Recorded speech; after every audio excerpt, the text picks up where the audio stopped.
Bonnie. I'm meteorologist Ophelia Young from the KCRA3 Weather Center on this Thursday morning. Get ready for another warm day with lots of sunshine and afternoon temperatures climbing into the upper 80s and low 90s. Get the latest forecast on the KCRA3 News and the KCRA3 app. Oh, the Sacramento heat. Right now, get your AC professionally tuned up for as low as just $59 and enjoy your summer nice and cool. Plumbing, electrical, heating, and air, Bonnie.com. Summer restrictions apply. License 696-355. Hi, I'm Tim Meadows. You've heard the phrase out with the old and in with the new, right?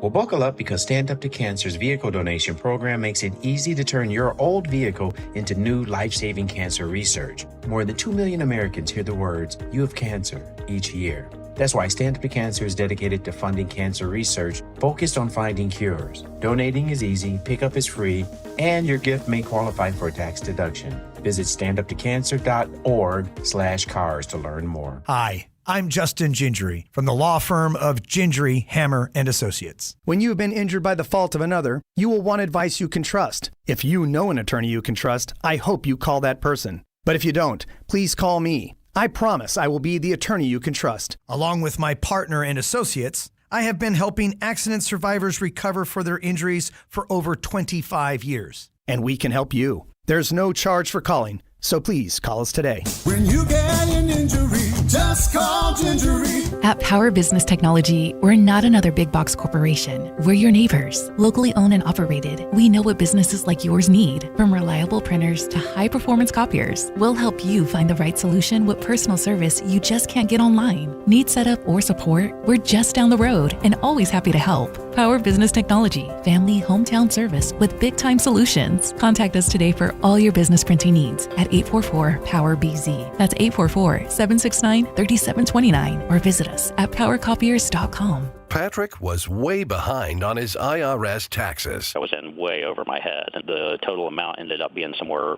just over $30,000. $30,000.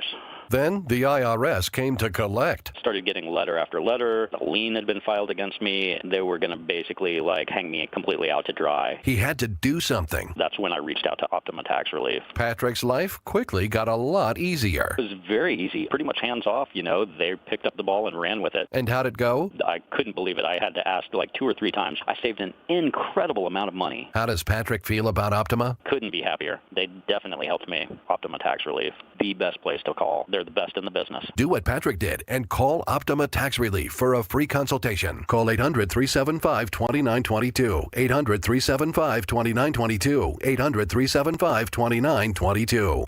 Optima Tax Relief.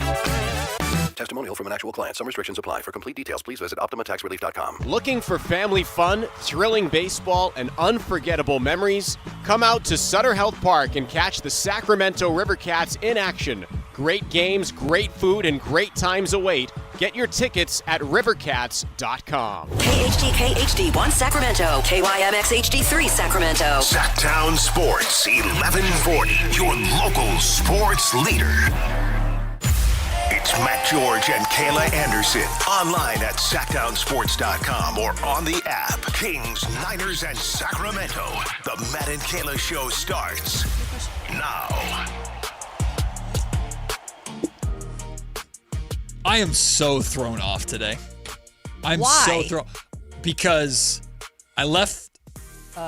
So you saw yesterday, I changed cars with my wife for a day. Yeah. Because my car's the bigger car, and she needed to pick up a bunch of stuff. Sure. So we switched cars, so I made sure to get everything I needed into her car, and everything yesterday was fine. And then I got home last night, and I made sure to take everything out of her car. Yep. And put it in the kitchen to be able to grab to leave. So I'm leaving today, and I'm driving all the way here back in my car, and I literally get to the parking lot, and I go, oh my God, I don't have my backpack that has literally everything in it, from my headphones to my laptop to everything I could possibly need. So I am very much going off of, don't tell Dave, I'm using Dave's headphones.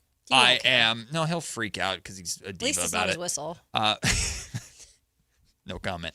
I'm using the company computer I'm just thrown off, man. So Kayla's going to have to, as she always does, but even extra so, Kayla's going to have to carry the show because I'm going to be a mess. I'm going to be everywhere. Like Martin Ramirez is saying, oh no, Matt's on an all-time high. I assume he means because I played good golf yesterday. Yeah. Kayla has to take him off his high chair today. No, I'm gonna let him live a little. No, I'm already just completely thrown off. I'm a mess. No, this is what you don't know about me, audience, is sometimes I can be a little brash. I can put people in their place. Sometimes. But other times I can lift people up. Oh, and encourage people. She's a lifter. And let people live when they want to live. Oh, appreciate it. And Matt is living right now because he won his golf outing yesterday. I played good golf. I Let's didn't go. know it was possible, but I played good golf. Oh, is your computer okay?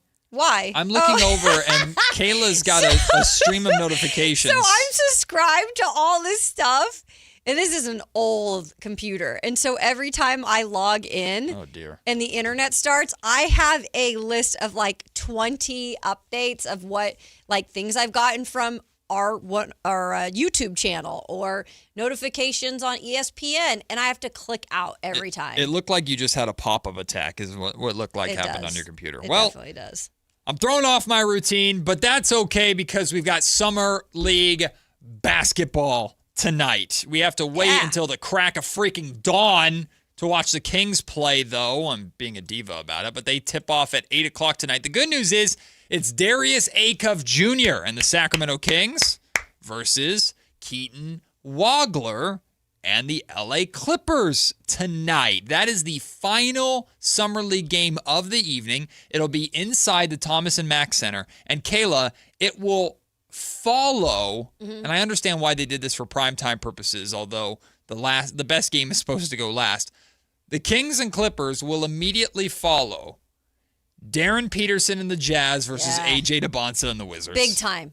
So if you need something to do tonight, just turn on your TV to ESPN and watch back-to-back fun Summer League basketball games between 4 of the top 7 picks in this NBA draft. I really, truly think this is going to be one of the more exciting summer leagues that even grab the audience that isn't usually regularly watching basketball at this time of the year because these rookies, they're so exciting. Yep. And just knowing in the last week or so that we've watched them sporadically play in Utah and play here in Sacramento, and we're already seeing some of these guys just ball out. And I know when it comes down to it, Summer League isn't the end-all, be-all. Sure. But I'm not going to turn down watching some fun basketball right now and some guys that are potentially going to be stars in the league. Why not? It'll be our first look at AJ DeBonsa specifically. He's the one that everybody's locking into. But if you paid attention at all to the Salt Lake City Summer League, their version of the California Classic, I don't know, what is it, Salty Classic? I don't know what they call it. The Salty Classic. The Salt Lake City Summer League that they do. Darren Peterson was balling in Salt Lake Summer League for the Utah Jazz. So I'm interested to see if he continues that momentum. And the last time we saw AJ DeBonsa versus Darren Peterson was, of course, BYU versus Kansas. And I'm trying to remember off the top of my head, I'm pretty sure Darren Peterson outplayed AJ, or was it the other way around? Wait. Which one? When Darren Peterson and AJ DeBonsa, it was BYU versus Kansas. Well, time out. It was the first half. The first half. So AJ definitely got outplayed by Darren Peterson in the first half of that game, but then the DP effect came into play. The cramping came into play, and he was barely even out there in that second half. AJ was okay in that game, but yeah, I would say Darren stole the show in at least the first half. Well, anytime you get to see the top 2 picks go at it, it's always fun. But the top 2 picks in this draft specifically, that's really fun.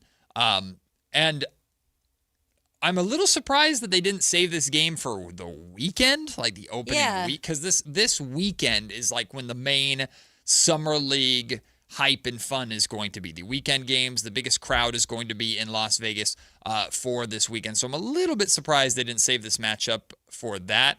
But the Thomas and Mack Center, I love the Cox Pavilion, which is the smaller gym that's attached to the Thomas and Mack Center. It's like the smaller, more intimate venue, but it gets a little bit louder. But the Thomas and Mack Center is the main gym that the Rebels play in, UNLV. And it gets pretty full and it gets pretty rowdy in there. And I love that. I've shared the story before of when I was there in Summer League watching Keegan Murray's rookie year. And it was Keegan Murray versus Paolo Banchero. That was the first. And Paolo Banchero was the number 1 overall pick that year, of course. And Keegan was 4.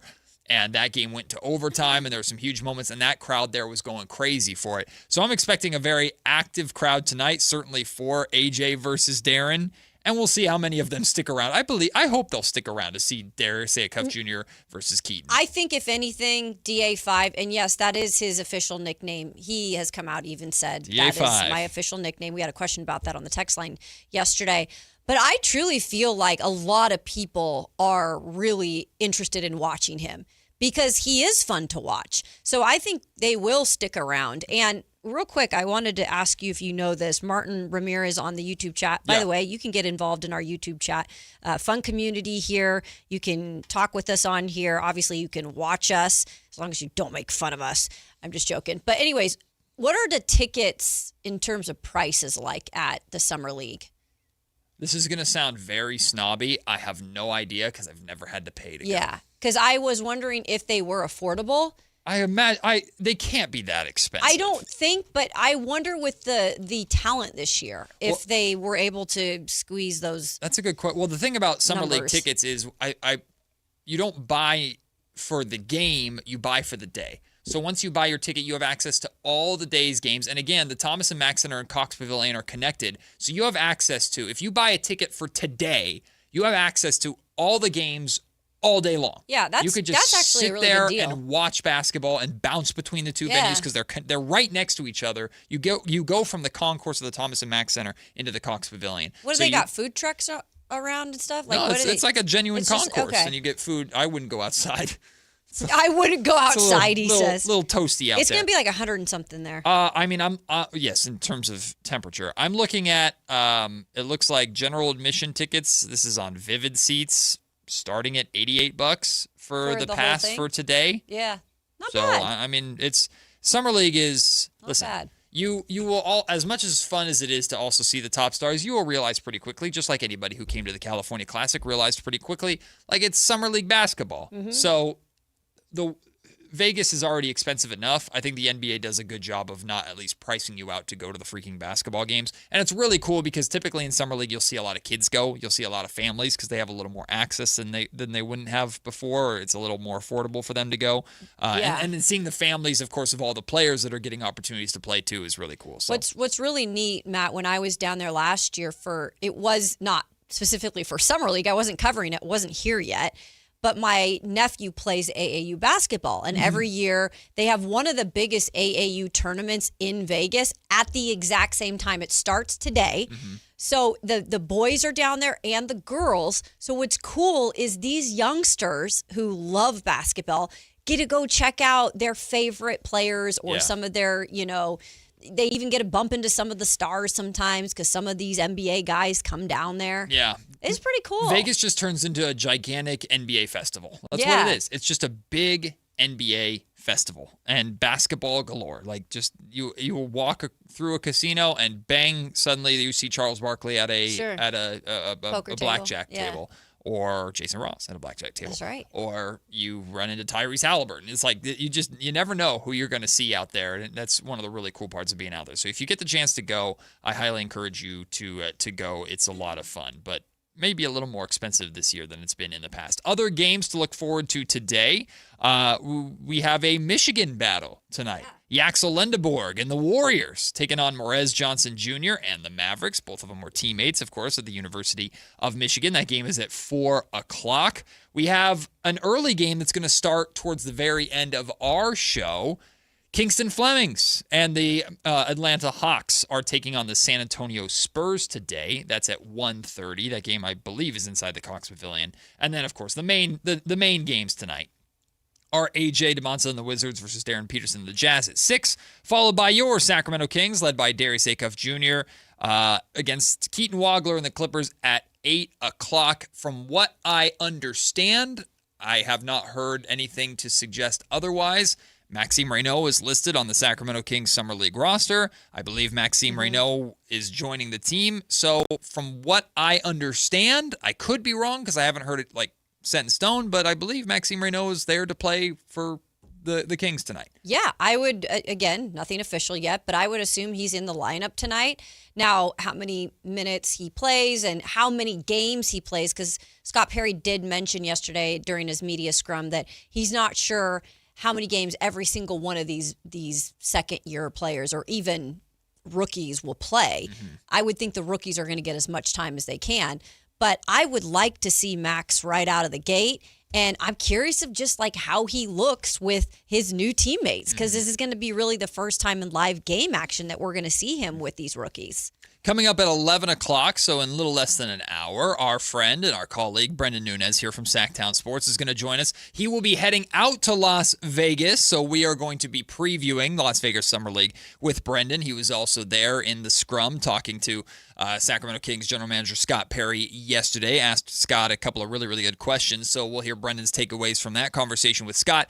And Brendan was there for all of the California Classic action, so he'll be able to share with us his thoughts on the Cali Classic. Again, that's at 11 o'clock. At noon, Kayla, I have for pick a side today, for lunch break today, I have a couple of Kings starting lineups, two very different Kings starting lineups that I wanted to talk through with you and present and hear what the audience thoughts are, what your and Kyle's thoughts are on this. Regular season starting? Yeah, like what a potential starting lineup could look like. Yeah. Just two very different lineups and just talk our way through if they would make sense or not. They're both a little bit obscure, a little bit different. And speaking of lineups, tying it back into the Summer League preview that we're having right now, if Maxime Reynaud is good to go tonight, and Dylan Cardwell is also there, I would personally like to see Dylan and Max starting together tonight. I know the two-center lineup is something that the Kings are going to explore more, and while we probably won't see Max and Dylan starting together during the regular season,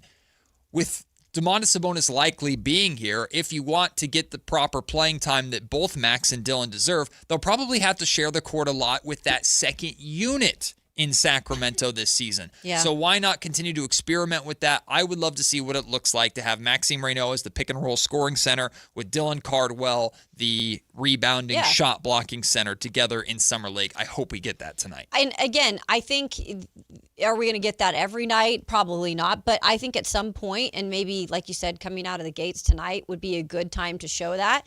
I'm all for it. And I think we need to see things like that. We need to start to see experimentation with some of these lineups. And I know this is not including the veterans of this team, but this is really, if you think about it, guys, this is a lot of the guys that will be playing this year. There's a lot of youth on this team.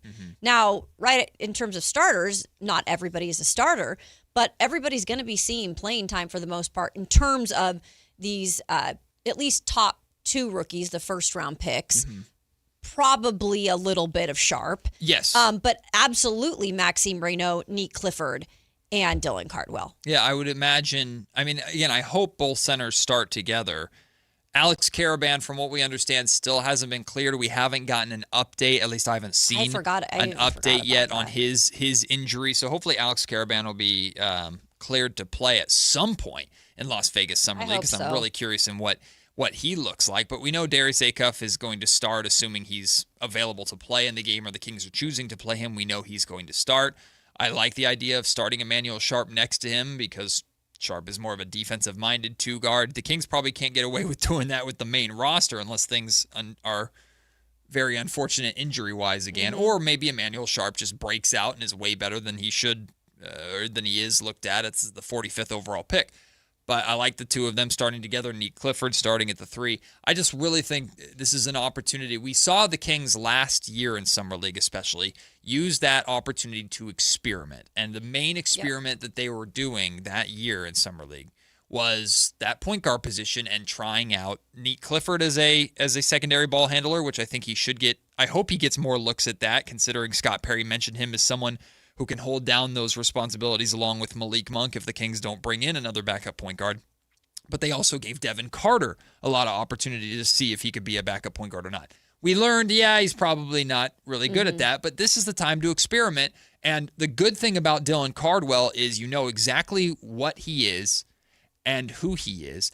And what he brings to the table is what the two other centers that you have in Max and Domas, who are both more scoring offensive centers, they lack, which is that rim protection and that physicality. So in theory, Dillon should be the most plug-and-play out of the three that you know he can work with either of them, and you have an opportunity to show that with Max specifically tonight. I thought it was interesting listening to the Drive guys on my way home last night. They were having a discussion about the young guys, and when Scott Perry kind of a little bit obviously could not answer the question on, hey, how many teams around the league are interested in your players? But he skirted around naming names, but he did kind of circle around to, well, a lot of people like our young guys.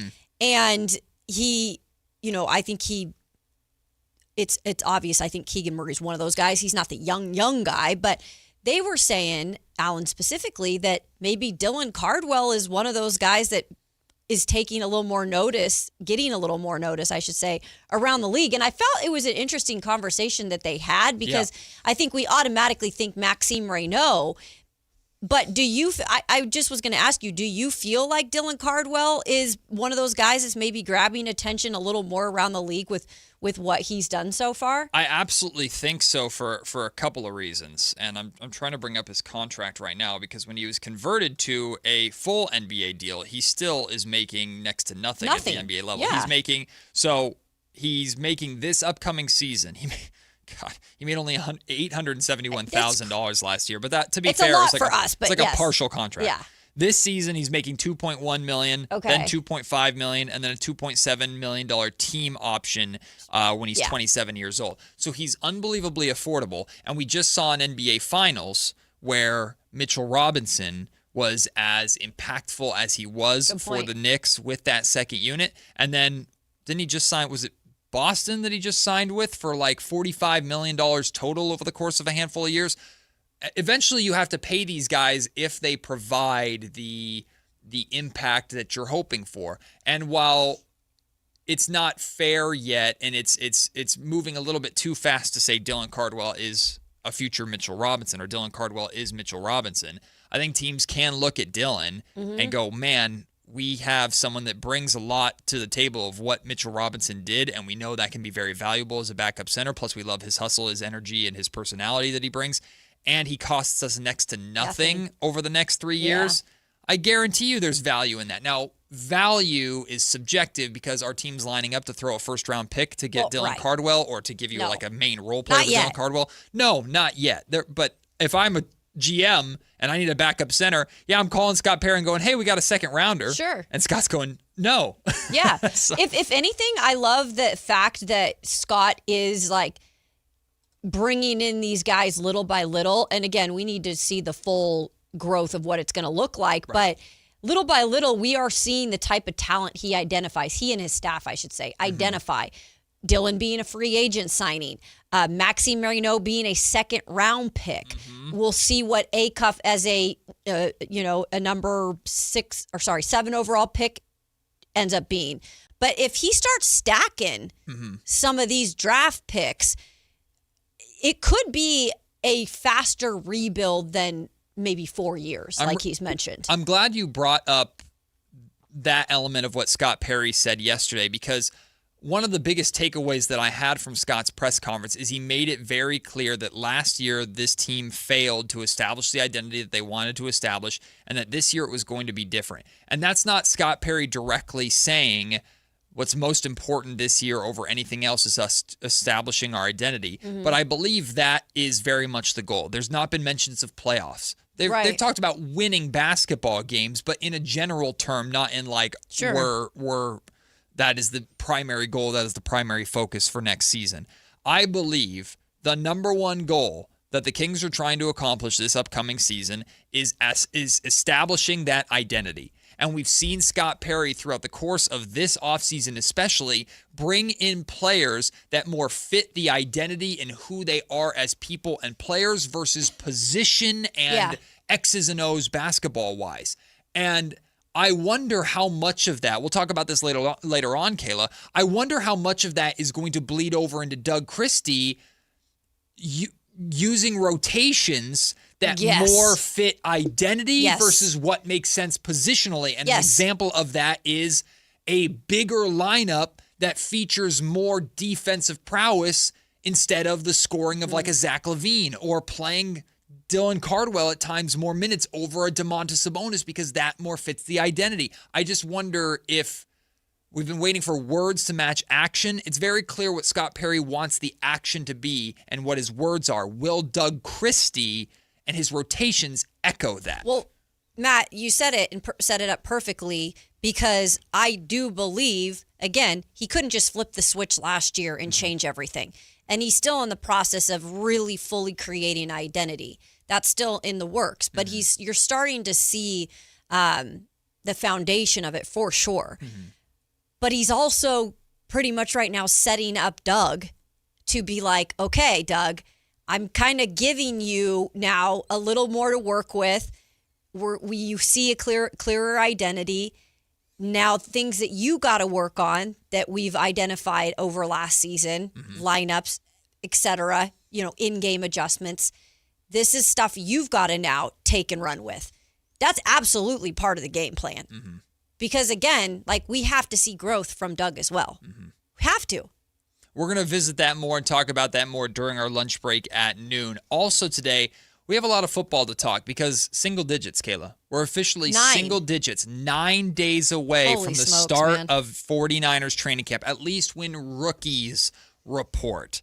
So Kayla and I are going to have a little bit of a 49ers training camp preview. And there's a lot of conversation and some praise being thrown the way of Brock Purdy. But with praise also comes pressure. And there might not be more pressure on Brock Purdy, or there might never have been as much pressure on Brock Purdy as there is right now going into this season, especially with the divisional opponents that the Niners have in the NFC West. We'll talk about that today. But when we come back, Kayla's from Spokane. That's Gonzaga territory.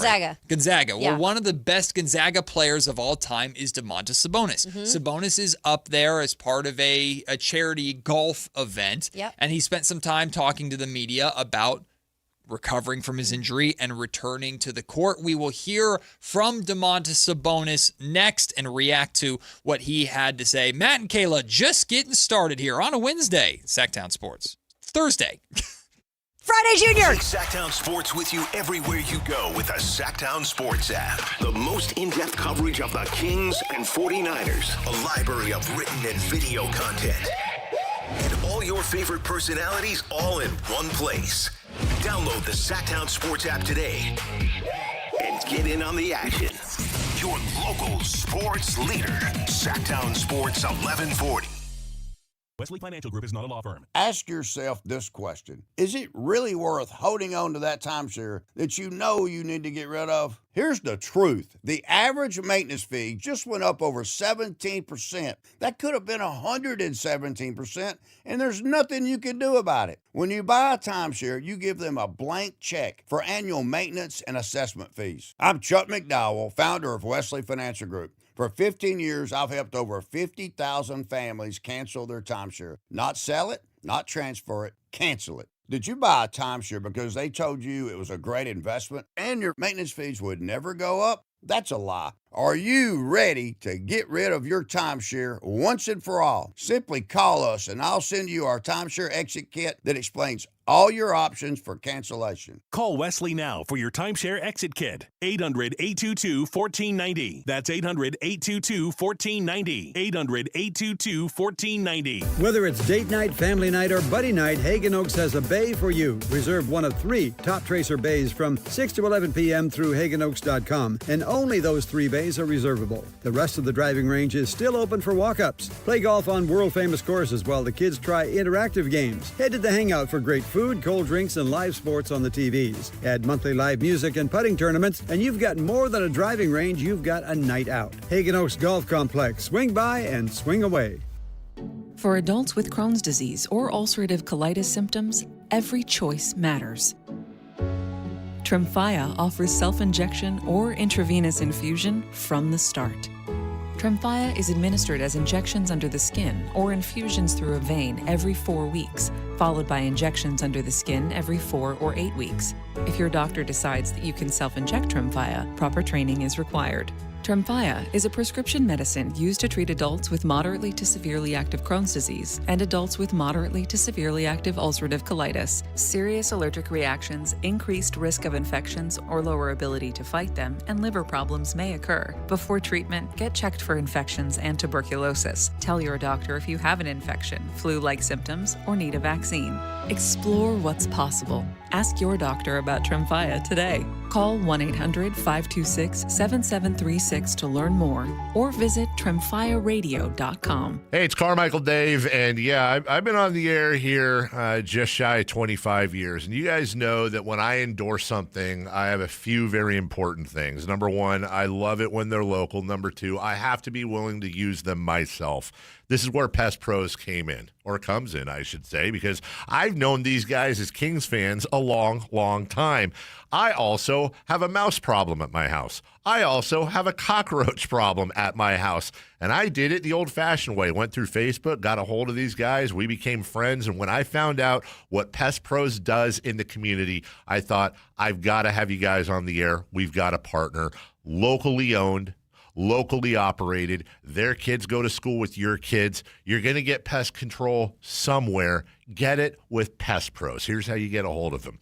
PestProsPS.com or call them at 916-588-9345. That's 916-588-9345 and tell them Carmichael Dave sent you.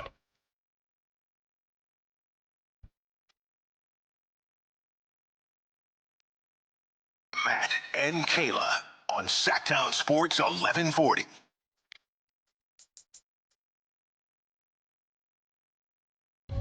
We're looking forward to Summer League beginning officially in Las Vegas tonight. The Sacramento Kings taking on the LA Clippers at 8 p.m., so get a nap in today if you can. Yeah, Get right? ready to stay up for that. Darius Acuff Jr. versus Keaton Wagler. But up in your neck of the woods. Yeah, Spokane. Spokompton is what we call it. Spokompton, yes. I feel like I'm not allowed. I feel like that's a year thing. By the way, congrats to the Bone Thugs and Harmony. They got a star on the Walk of Fame in Hollywood. What a random shout out. I was thinking of Spokompton, and then I saw a note that Eazy-E, who passed away a long time ago, his mother was at the induction. Like, she's like 90-something. Oh, that's cool. Of Bone Thugs and Harmony. It was really cool. Oh, it's cool. just a lot of 90s hip-hop rap, you know. Okay. Yeah. Speaking of Bone Thugs and Harmony, Domantas Sabonis? Look at DeBone. No, Yeah. stop there. I'm It was not gonna go a there. bad transition, and we just don't try and say it. Let me drown. Let me drown. Don't throw the life raft in. Don't dive in after me. Just you can let go, Jack. Just let me sink. Never let go. Domantas Sabonis is up for and I didn't write down the actual name of the event, but it's a youth. It's a golf tournament in order to raise money for a youth charity that is connected, obviously, with Gonzaga. And, of course, Domas is a Gonzaga Hall of Famer, one of those famous Zags of all time. And so I don't know if he goes up there every year and does this. Can I add one thing in? Of course. There is a theory, and we'll find out soon. They put out on social, on Gonzaga's basketball social the other day, someone has donated a big amount of money to the basketball operations. And I believe it's Domas. Well, he's got extra money. Right, and he's up. That's the exact, I was like, well, I'm putting a lot of things together. And that's also a reason why he might be up there. Well, that's cool. If he does that, that's awesome. And we know Domas has always been very community-oriented and things like that. He has very, obviously, deep ties up there to Gonzaga. Well, he was pulled aside by a reporter. Do you know this reporter by any chance from... So he works for one of the CBS stations, Creme. I don't know him personally, but I follow a lot of people from my hometown who do media up there. So he popped up on my timeline yesterday. Well, he got pulled aside for a brief little one-on-one interview. And as part of that interview, Domas talked about recovering from his partially torn meniscus, which he missed the latter part of the season because he had season-ending surgery on that. Apparently, he's getting back to work, and he's doing so in his old gym up there in Gonzaga. I feel great. Just had my first basketball workout this morning, so it felt awesome to get back on the court. and no complaints. I'm excited. They had to rip me off the court. Yeah, that's the part I like at the end, which I think a lot of us, we forget sometimes that Domantas Sabonis especially, what I've respected so much about Domas for so many years here in Sacramento is that he just wants to play. Mm-hmm. And he's played through injuries time and time again. During the Beam Team season, I want to say, messed up his hand. I don't remember exactly what it was, and could have had surgery and said, no, I'm playing through it. Yeah. He's played through injuries a ton over this time in Sacramento. He came back last season trying to play on the partially torn meniscus, and then he hurt his ankle or hurt something, or maybe it was his lower back. There's so many freaking injuries last year. I forget what specific injuries were. But he shared with us at the end of the season in his season-ending interview or press conference that he had basically had the option to delay surgery and just try and work through it. Yeah. Or get surgery right then. He chose to try and work through it. He came back for that 4, 5, 6 game span or whatever it was, got hurt again. They're like, you know what, just shut it down. We'll see. This is where the season's at. This is where we're going anyway. We got Maxime Reynaud and Dylan Cardwell. Just shut it down. I imagine, as much as Domas might be looking at the state of the Sacramento Kings and going, they're probably going in a direction that doesn't fully fit me. And I think Domas is aware. We heard rumors about he's open to a change of scenery. Mm-hmm. Domas is aware that the future of the Sacramento Kings might not really include him. I imagine there's also a part of Domas that is just, like he said there at the end, itching to get back onto the court and just excited to play and compete again. And I think we all could use a reminder, myself included. We could all use a reminder of how good Domantas Sabonis is as a player. And I'm looking forward to seeing, knock on wood, he stays healthy, what he can look like next to some of these new guys, especially Darius Acuff Jr. And again, I came here last year, obviously know very well who Domas is through Gonzaga. Yep. And my family here roots for him, obviously, because my brother's from Spokane and my sister-in-law went to Gonzaga. But I think, for me, I am super excited to see if he is here.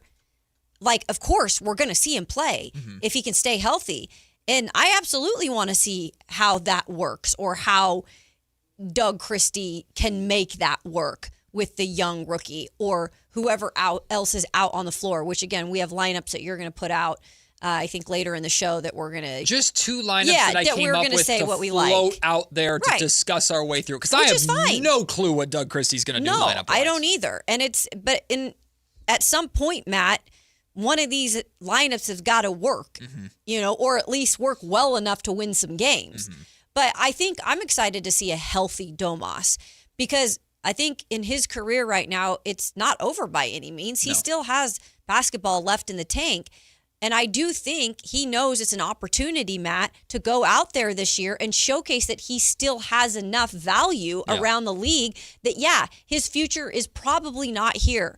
But he likes the game enough and feels like he has enough left in the tank that he's trying to prove it to other teams. So I think we're going to get good basketball out of Domas this year if they can make it work on the court with the other pieces. Even when De'Aaron Fox was in his prime and he won the Clutch Player of the Year and Domas was setting screens for him, and they became a really good tandem, the really good point guard center duo that largely ran through Domantas Sabonis, remember. One thing that De'Aaron never had consistently enough to really, truly exploit was that three-point shot. And I just want to see what it looks like with Darius Acuff Jr. being the lethal three-point shooter that he is. And we saw in Summer League, he scored a lot in isolation. And we know how good of an isolation scorer he is. And that's very valuable to have at any point in the shot clock. Give the ball to Darius Acuff Jr. and let him go to work. But at the same time, and I know De'Aaron could work in isolation too, but typically De'Aaron tried to get downhill and mid-range jumper or try and get to the rim. Acuff's capable of doing that, but he can also pull from three.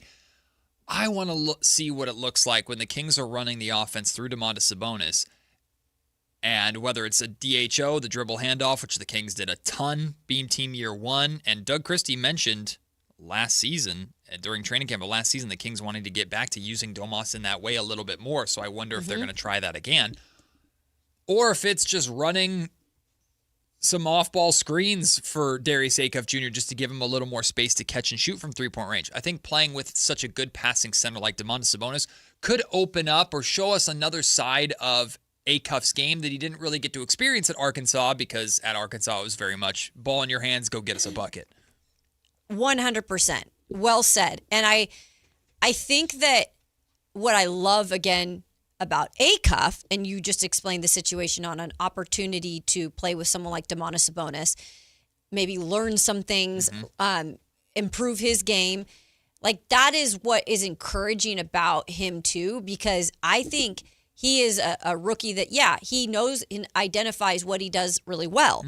But he also is a guy, we've heard from many coaches that he's played for. You know, we've heard from Scott Perry that he is willing to always want to be better and want to improve his game as he gets beyond, 4 years, 5 years in the league. Like, I was watching a podcast the other day. I can't remember what former NBA player it was. He literally said, like, even in NBA Summer League, like your second, third, whatever year, like, you can always improve your game. Of course. There's always things to work on. And I think Darius Acuff is one of those guys that will take that personally and try to do that. So with working like a guy with Domas in particular this season, I think he'll learn some things for sure. Darius Acuff Jr. did say that Domantas Sabonis was the player that he was most excited to play with in Sacramento. I did not have that on my bingo card, by the way. I'm interested to see what that duo looks like. And Domas looks like he's getting healthy, and we'll have to wait until training camp at the very least in preseason to see what they look like for the first time together. Not going to see that in Summer League, but might see a version of it with Darius Acuff Jr. and Maxime Reynaud. We expect they're going to be playing together tonight, as I believe Max has rejoined the team since his time with the French national team, but we'll have to wait until 8 o'clock tonight when the Kings take on the Clippers to figure that out. We'll take the break. When we come back, on less fun news, Kayla, did you see not just how the San Francisco Giants game went last night, but all of the social media drama afterwards? Yeah, I've seen some of the stuff. I have not actually watched the clip, but interested to hear. I wouldn't call it a new low for the Giants season, but just more of the same low that they've been on. We'll discuss that when we return. It's Matt and Kayla on Sactown Sports. Take Sactown Sports with you everywhere you go with the Sactown Sports app. The most in-depth coverage of the Kings and 49ers. A library of written and video content.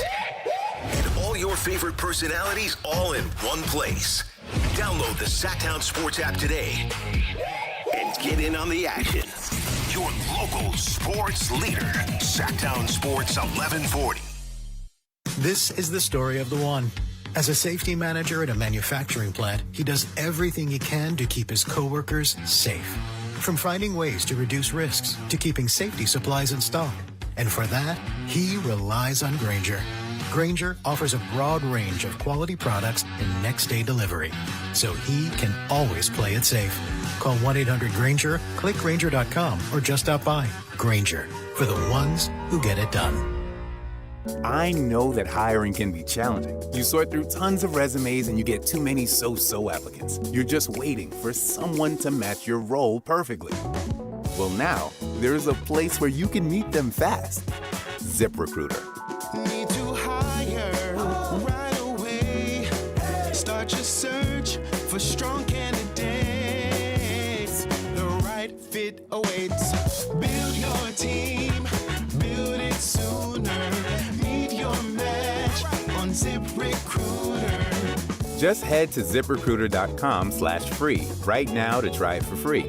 And you're on your way to meeting your match. 4 out of 5 employers who post on ZipRecruiter get a quality candidate within the first day. So try it now. Go to ZipRecruiter.com/free. Once again, that's ZipRecruiter.com/free. Meet your match on ZipRecruiter. Try it free. Capital Casino is conveniently located in downtown, 411 16th Street, and has been a part of the greater Sacramento area for over 20 years. They offer the best variety of games in the region in a safe and friendly environment, and there's plenty of parking, all well lit and monitored by security. Come have a great meal at the cafe and restaurant inside. Capital Casino has the best food, the best service, and the best action. But please always remember to gamble responsibly. 1-800-GAMBLER. Man, I love this place. I've been surfing here since I was a kid. Now, seeing my grandson out on the water, it means everything to me. Watching him and taking in the blue waves, the sea breeze, the blurry horizon. If you have geographic atrophy, or GA, subtle changes in vision could mean it's progressing toward irreversible vision loss. Izervay is proven to slow GA progression and could help preserve your vision for longer, so you may keep seeing the world around you. Izervay, or avacincaptad pegol, is an eye injection. Don't take it if you have an infection or active swelling in or around your eye. Izervay can cause eye infection, retinal detachment, or increased risk of wet AMD. Izervay may cause blood in the white of the eye, blurred vision, or a temporary increase in eye pressure. Do not drive or use machinery until vision has recovered after an eye injection or exam. Ask your retina specialist how you can slow your GA with Izervay. To learn more, call 1-855-IZERVAY or go to izervay.com. Paid for by Astellas Pharma. It is Christmas in July with the Sacramento River Cats. Join us on Saturday, July 25th at Sutter Health Park for holiday fun, summertime baseball, and a festive night you won't forget. Celebrate the season early. Grab your tickets now at rivercats.com. Country in the Park 2, presented by your California Army National Guard, October 23rd at Hart Health Park at Cal Expo with Bailey Zimmerman, Russell Dickerson. Plus more. Enjoy line dancing, live DJs, mechanical bull, and food trucks. Tickets start at just $70. Country in the Park 2, October 23rd at Hart Health Park at Cal Expo with Michelob Ultra, the California Office of Traffic Safety, and Caltrans. More info at CITPFest.com. Golf to Go is brought to you by the Hagen Oaks Golf Super Shop. Here's Frank LaRosa. When your round is going bad, it seems like nothing works. So the So-So Golfer offers 6 tips to save the bad round. First, forget about working on swing mechanics. That creates headworms. Second, tee off with what's working. If your driver isn't working, use a club that does. A 7-iron in the fairway is better than a lost ball. Third, play shots you know how to play. If your second shot looks like a big fade around a tree in the fairway and you just never practice that shot, leave it alone. Take your medicine and hit it back in the fairway. Don't overcomplicate the task at hand. If a simple bump and run will get your ball to the flag, don't try a flop shot that might only catch your buddy in the teeth. And don't give up. It's okay to get upset after a bad shot, but Tiger Woods gives himself 10 paces to vent, and then it's done. Good advice there. And most of all, have fun. It's a game. Remember, you'll have lots of time on the range to work out all those shot frustrations you find on the course. Smile, tip your hat, and get on to the next shot. That's your Golf to Go. I'm Frank LaRosa.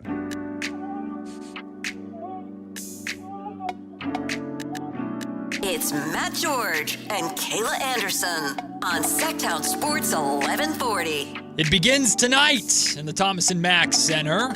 It's the last night, or game of the night, though, for the Sacramento Kings. And NBA Summer League being here, Sactown Sports has got you covered around the clock, thanks to Power Business Technology. We've got boots on the ground in Las Vegas, a full library of written and video content, and up-to-the-minute insight across all of our social channels from every practice and every game. Power Business Technology, copiers and printers for your office needs. Switching gears to baseball a little bit.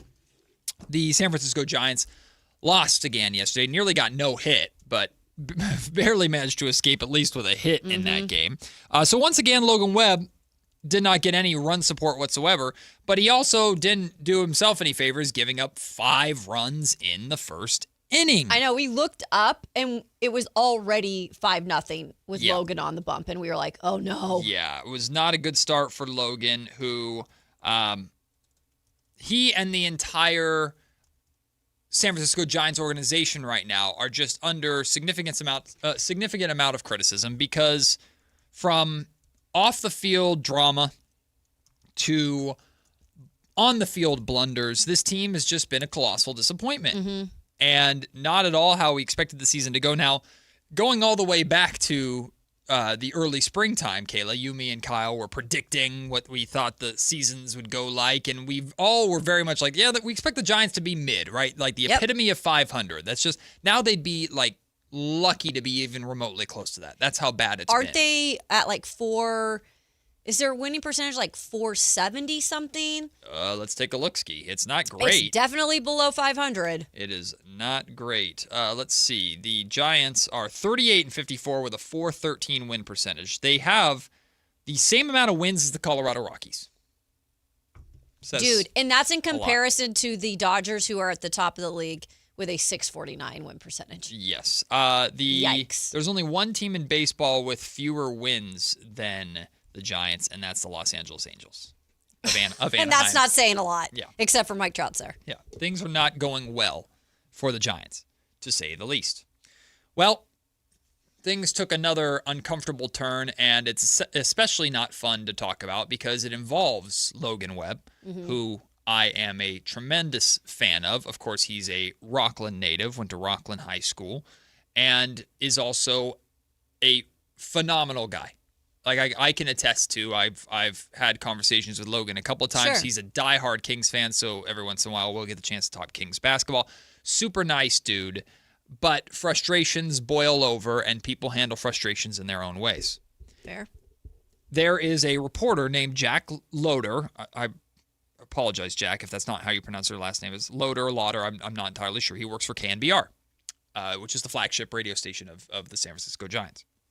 And Jack, after games, does like a post-game recap while he's walking back to his car. And in his post-game recap, I listened to it in its entirety. Okay. Jack did not say anything egregious. He was critical, which it's easy to be critical of this team right now, and he was critical of Logan Webb. He was critical, like he was critical of Logan being called an ace when he hasn't been performing like an ace, and he brings up, yes, he didn't get any run support, which is normal, but the game was over by the end of the first inning because of his inability to pitch like an ace should pitch. Criticisms justified for a team that is not very good. I know Logan is active on social media because I've had the pleasure of interacting with him on social media. He's especially involved in Kings talk. That's what I love about him. But clearly he saw this video. I don't know how much of the video he actually watched. I have no idea. I've never seen another one of Jack's videos, so I don't know if Jack has recorded other things and said other things. Did watch this video in this entirety again. I don't think Jack said anything wrong necessarily. Logan responded to it on social? Social. Oh. What Jack said is one of the things he talked about is like it's sad to see like this. Jack's tweet says 128 Giant post-game seconds. The team has a leadership void on its roster, a talent void on its roster, and it seems like many of them are checked out. Sad. That's what he That's what he tweeted. Yeah. Logan responded saying, "You know what's sad is they allow people like you in the locker room." That was Logan's response. Now, Logan took to social media a lot yesterday, and he responded to a lot of people. Good. Most of his responses were kind of in his Logan fashion. Some people would be critical, and he'd be like, "I agree," or "I guess you're right," or "Well, do my best." Just kind of like his sarcastic, but a little more friendly and maybe petty, but just nothing that was necessarily that egregious. There was this. Oops, where'd it go? Well, I can't do it on this computer because it's dumb. Let me pull it up over here. There was another fan that he responded to where he basically, basically called him like a loser that wouldn't make it past his little league team. I'm gonna try and pull it up so I get. Let me talk for a minute, please. Okay, so. First of all, I've been in the media a long time as a reporter, as a radio host, different entities. But majority of my career, I was around players. I interviewed players after games, whatever it might be, responded to games. And yes, being critical sometimes is part of your job. And for some of us, like myself, who is a really optimistic person who a lot of the times is in the players' corners, it is hard sometimes to be critical. But it is part of your job to do that. And there are a lot of fans who appreciate that and deserve that. Like they deserve real, breaking down of games and breaking down of actual what's going on in the season. And what I know has gotten players in trouble before in the past that I have covered, and I've loved these players, is they are their own worst enemy because they do take to Twitter. They do look on social, and I get it because I'd probably do the same thing, and they start responding. Yeah. And it is a response, and it is an act of these guys are that frustrated. Yeah. And it is a rough time, but it is sometimes damaging to you yourself as a player when you go and just read this stuff, because it's never ending. It's like a never ending tunnel of going down it. So an account called just Georgie, and unfortunately his profile picture is a picture of Darius Acuff Jr. in the Kings jersey, said, "I know what a team of losers looks like because of that fandom, and guess what? You guys have stooped to that level." Logan responded, saying, "Honestly, you probably don't know anything about anything. Some loser on the couch that couldn't make his little league team."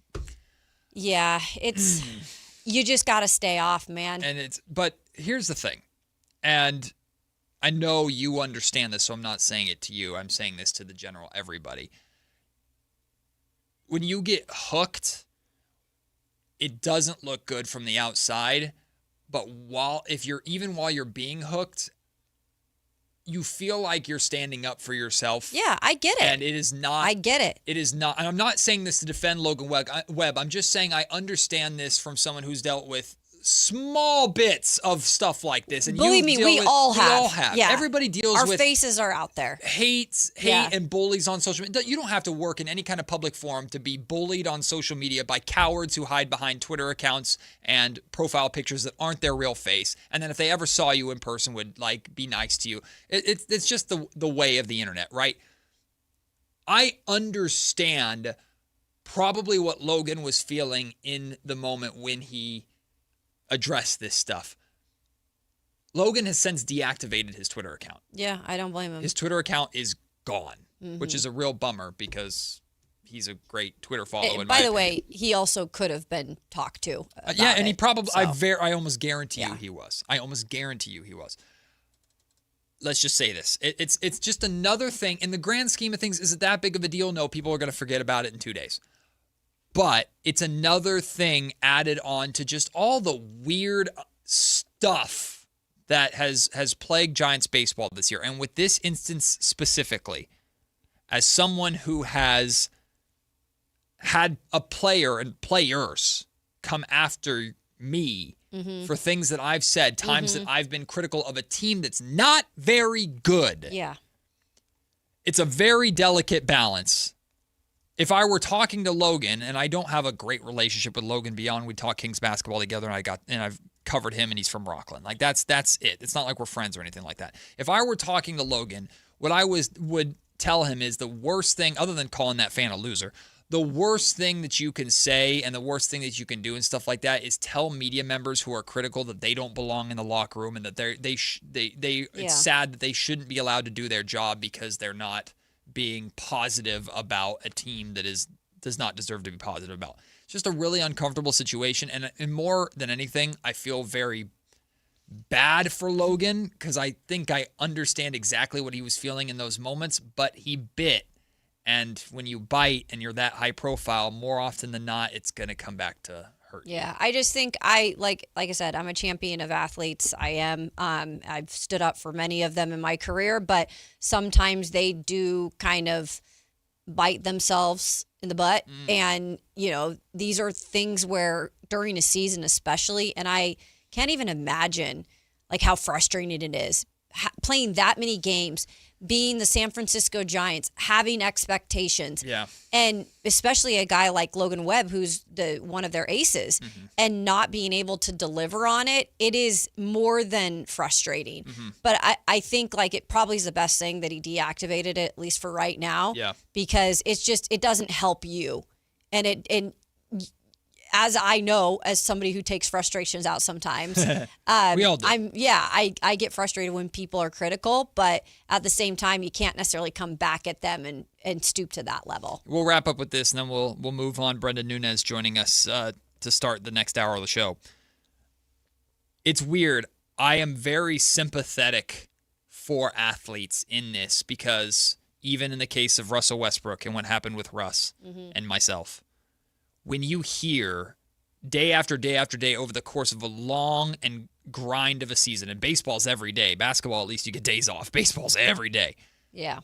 You almost, when you get hit over the head with it so much, and it's easy to say, hey, just don't go on social media. Yeah, right. Like look at the modern, it's way easier said than done. I understand when athletes get beat over the head with negativity and things over and over and over again, at some point a lot of them you're going to snap in your own way, or you're going to have to let it out in some way. And there are good and bad ways to let it out. I'm sympathetic to Logan. I'm sympathetic to Russ, to how he did it. I was sympathetic to De'Aaron when De'Aaron's done it at times. I'm sympathetic to athletes that go through this, but it just never works out for them, and it's a bummer. It's a bummer. Well, I know. I hope we can focus back on baseball again with the Giants very soon, although they It's might a not soap want to do opera that. over there, that's It's for sure. Definitely has been. We'll take the break. When we come back, our friend and colleague Brendan Nunes joins us to preview Summer League in Las Vegas. He will be there in Sin City for Summer League action and coverage, plus his thoughts on Scott Perry's press conference yesterday. That's all coming up next on your home of the Kings, Sactown Sports.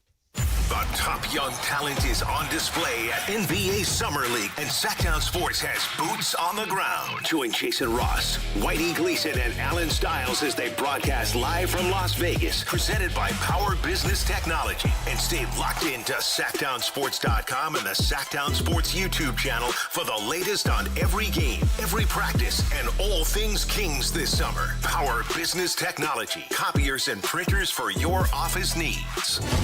Your exclusive home for Kings basketball. Sactown Sports 1140.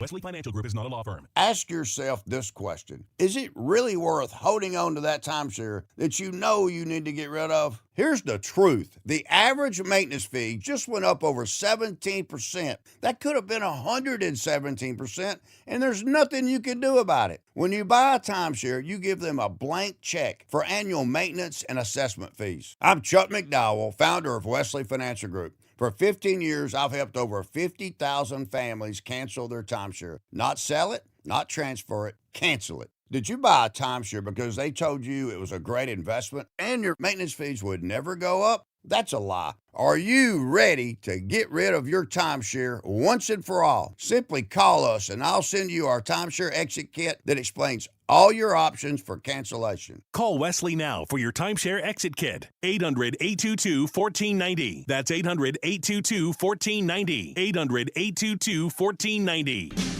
Only one radio program captures the excitement of hunting and fishing as it happens. The award-winning California Sportsman with Sep Hendrickson. Only California Sportsman takes you where the action is. Live on the water, live in the blind, and live with the top pros and experts in outdoor sports. California Sportsman with Fishing Hall of Famer Sep Hendrickson is your premier destination for all things outdoors. Sep's Saturday Morning Outdoors. Ultimate Bass and California Sportsman, 5 a.m. to 8 a.m. Saturdays on Sactown Sports 1140. Everyone loves to be outside, and so do mosquitoes. Protect yourself against mosquitoes and West Nile virus by following these simple tips. At least once a week, look around your yard and drain stagnant water from any containers where mosquitoes can breed. Remember to use an effective mosquito repellent, especially at dawn and dusk when mosquitoes are most active. Close all doors and be sure screens are in good working condition. At the Mosquito and Vector Control District, we're here to help. Visit us at fightthebite.net. And we're live from the living room as Doug eyes up the matchday spread. He's reaching for the Buffalo wing. Perfect! Hang on, what's this? Oh, he's gone for a can of Pepsi too! Incredible! What a finish! Sensational combination! Look at the delight on his face. There's no doubt about it. It just tastes better. Match days deserve Pepsi. Food deserves Pepsi. Grab a pack of Pepsi Zero Sugar for today's match. It's poetry in motion. Is the volatility of the stock market driving you crazy? Is your retirement account sinking, yet you're getting older and you're starting to worry about, will I have enough for retirement? What about the money in the bank? These banks pay nothing these days. How do we get growth to get to retirement account? It's simple. Move into gold and silver. Want to know how to do it? Listen to my show, Striking Gold, with me, Kenny Michaels. This is Sactown Sports 1140. Hey, it's Carmichael Dave. What's up? It's Matt George. What's good? It's Alan Stiles. With the most trusted voices in the community. This is Jason Ross. Hey, it's Kayla Anderson. It's Whitey Gleason. Ready to help promote your business, both as partners and customers. All you have to do is ask. Pick up the phone, dial pound 250 and say, grow my business to get connected with a team member today. That's pound 250 and say, grow my business. Our team will review your product, quickly pair you with a perfect endorser, and create video and audio samples travels, all at no cost or obligation to you. With the most live and local on-air lineup, a dynamic content-driven website, and a state-of-the-art mobile app, Sactown Sports 1140 is tailor-made to help you connect with a sports audience in Sacramento. So why wait? Dial pound 250 today. Say, grow my business, and let us help take you to the next level. KHTK HD1 Sacramento, KYMX HD3 Sacramento. Sactown Sports 1140, your local sports leader.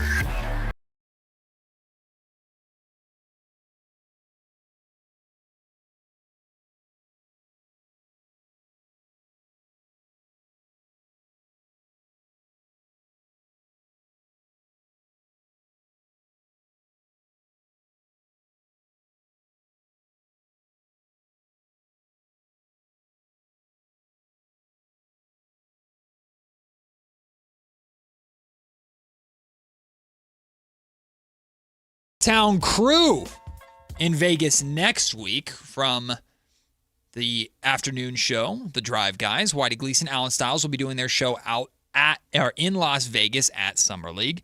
To our incredible digital team featuring Frankie Cardicelli, Chris Watkins, and our very own Brendan Nunes, who joins us right now. Brendan, fresh off of the scrum with Scott Perry yesterday, his media availability, where it wasn't quite a press conference, but still a lot was said. Brendan asked a couple of phenomenal questions to get more context out of Scott Perry and this offseason. Brendan, it's exciting to have Summer League basketball back. I know you're excited to head on out there, but with Scott Perry's comments yesterday and your conversation with him yesterday, what are the biggest takeaways for you that came to mind, or anything when you're sitting there in the scrum doing your job that made the eyes open a little bit or made you just think a little bit? Yeah, thanks for having me on, guys. I think sort of main stuff would be a lot of the same that we've heard, to be honest, of the, a big focus on the identity for this team going into next year, and Scott being very honest and I think transparent, as he always is. And you guys know that they didn't do a very good job of establishing that this coming season or last year, but this coming season they're hoping to continue to, I guess, expand upon some of the things that were there last year. And it does feel like they're placing a lot of pressure on the young guys in order to do that, whether that's the trio of rookies coming in. And I think probably even more so, Darius for sure, Acuff in that rookie group, but I think even more so the second-year players, Nick Clifford, Maxime Reynaud, Dylan Cardwell, that know what to expect and know what is going to be asked of them throughout the course of the season, not only from Scott, but from Doug Christie.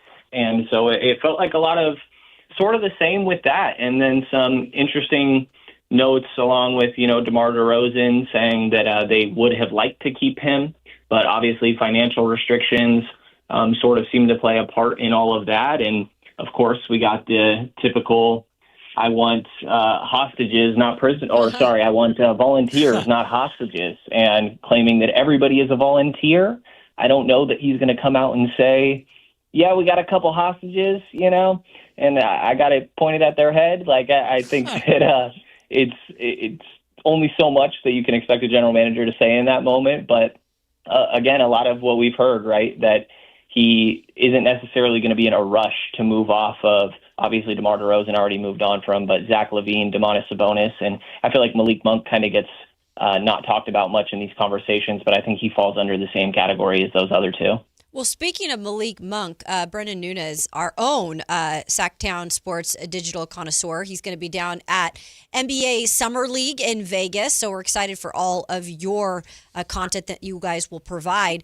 So when asked kind of about the point guard position in terms of a backup, the Westbrook, him coming back here maybe doesn't seem as promising, as Scott Perry alluded to the fact that he kind of made enough of an impact that he could be making more than the minimum this upcoming year, and alluding to the fact they probably can't pay him anything more than that. But then there was a mention of Malik Monk and Nick Clifford possibly being guys who could come into that role. Do you believe that maybe is where they're going to go this season? Yeah, they do still have one more roster spot and only a minimum contract that they're currently working with. So Scott was open to saying, we're going to still evaluate what needs to be done with that position, but also mentioned that that spot could go to a wing, for example. I think that, I'd be curious about the center spot. Like, is Maxime Reynaud a 4 or is he a 5? If they do move on from Domas, all of a sudden you have a vacancy there.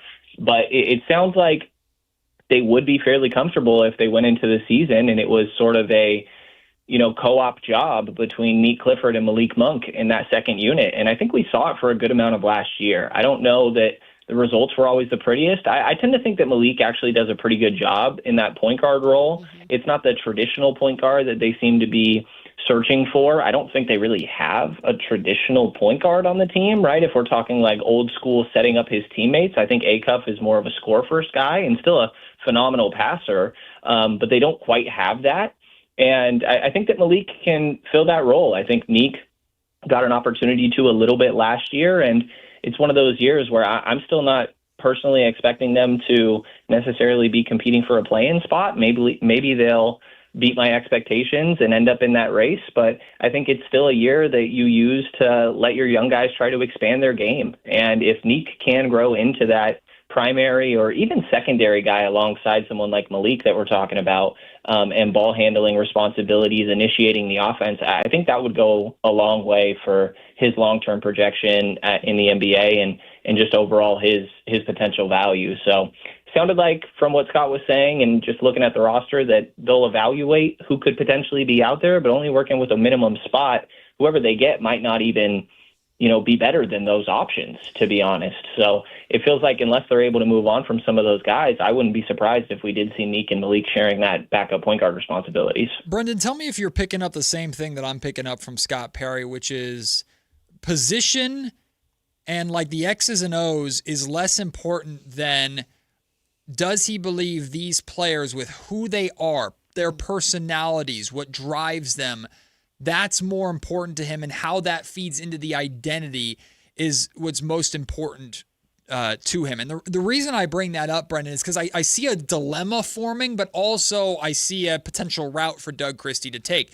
Because it seems to me like Scott Perry has made it clear the expectation for this season is that by game 82, by the time it's all said and done, we will have this identity established. He answered your question and said we did not do a good enough job of establishing the identity, and part of that is coaching, part of that is the players that were on the roster that were getting a lot of playing time. So that, to me, seems like the number one goal over wins, losses, playoffs, anything like that, is establishing that identity.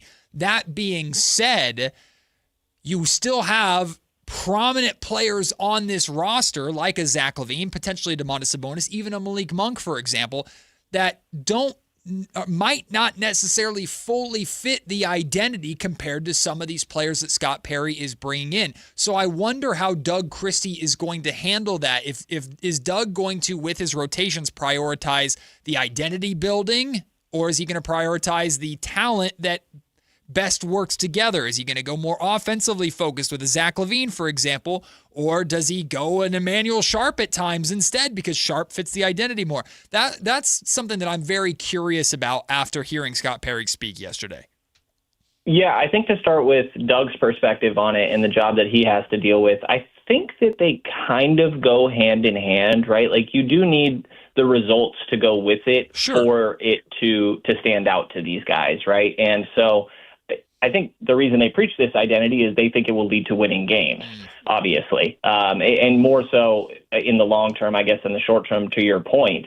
But I'd like to imagine that they go a little bit hand in hand, like Zach and Domas being the ones, and more so Zach, right, I think is sort of the obvious one of how much does he fit into this. Like the Scott Perry quote from yesterday, he gets asked about the point guard spot that we just talked about, and he said, we want to continue adding people that are tough, athletic, and are going to fit into the style we want to play to become that much tougher defensively. So whether that's backup point guard, additional small forward, frontline player, just more about the makeup of the person and player than necessarily the position right now, which is obviously what you're asking. And I think that, to your point, it's definitely what I'm picking up on. I think that they are extremely focused on having the right room, essentially, the right locker room and the right mindset going into these games. Now, if you're getting your butt whooped every single game, I think you could have whoever you want in that locker room, and could be a pretty tough experience.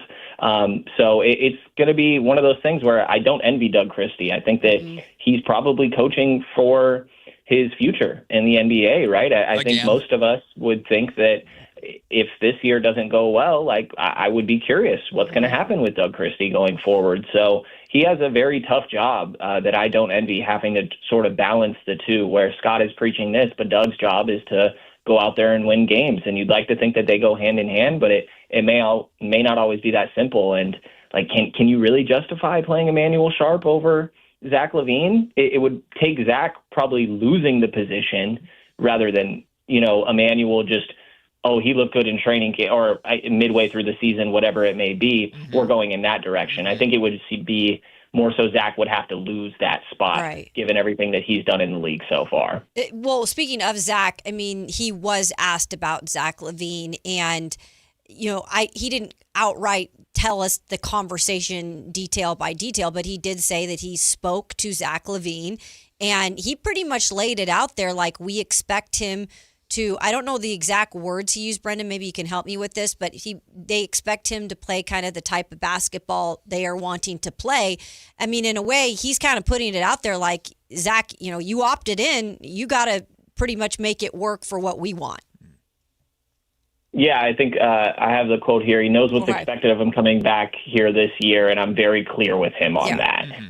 Said that they've been in communication since the season's over, very good relationship, good understanding. Again, one of those things I kind of take with a grain of salt. I'm like, what is the general manager supposed to say with a bunch of microphones and cameras in his face?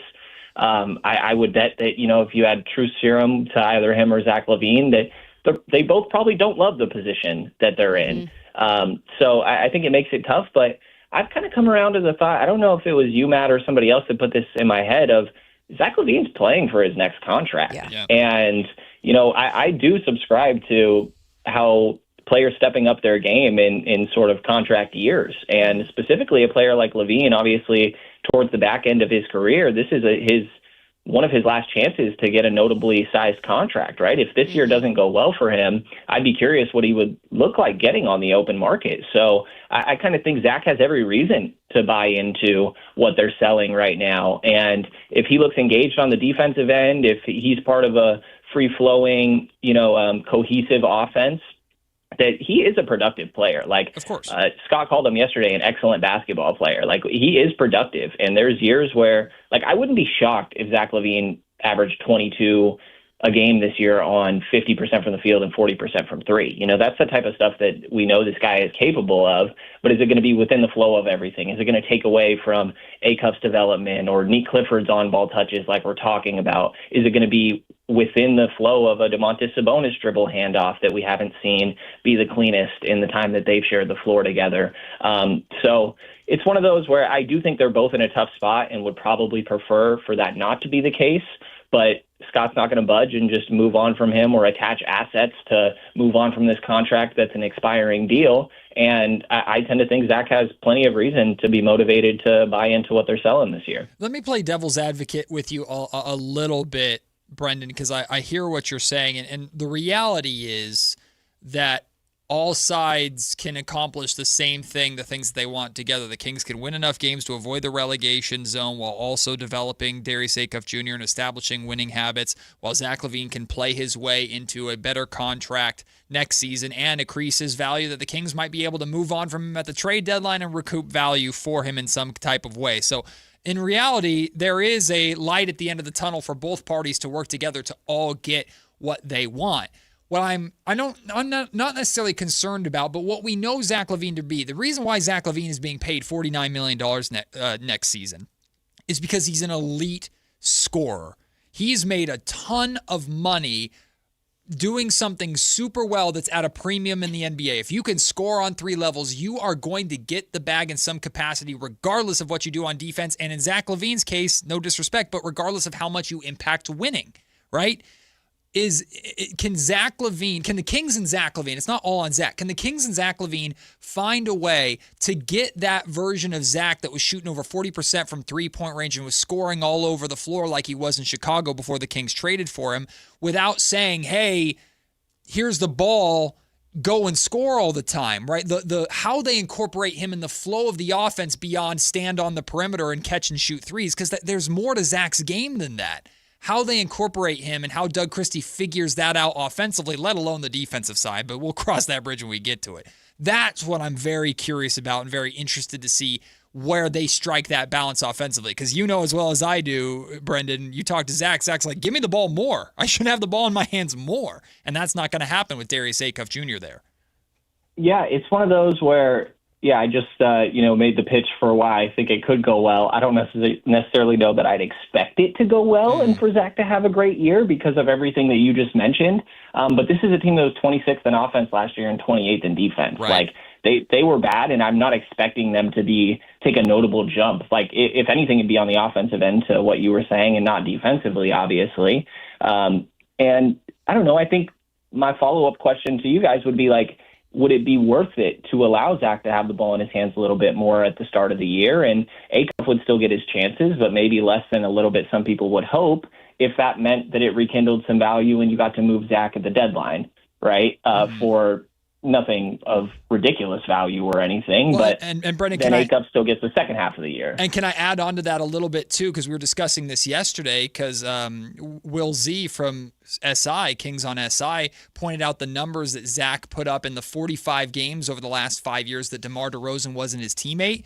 And not that it's DeMar DeRozan's fault by any means, but now that another ball-dominant guard in DeMar DeRozan is no longer here, can the Kings share more of those opportunities to Zach LaVine too? So maybe that could have something to do with it.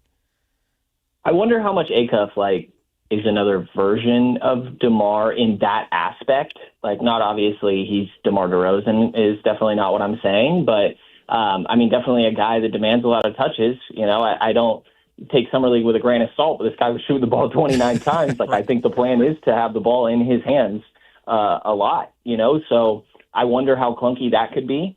And certainly if it got to a point where you felt like Zach was notably negatively impacting Darius, especially from a mindset aspect, right? And I'm not saying I expect that to be the case, but if it did end up being at that point, then that's where it's like, okay, we just need to figure out how to move on from this guy. And but there's also, to what we were talking about, this guy knows how to get buckets in the NBA, talking about Zach. And I do think that there are things that Darius could learn from watching how he gets to his spots. He's also a tough shot maker. They have a difference in size and how they go about it. Darius being more below the rim, Zach obviously an above the rim athlete.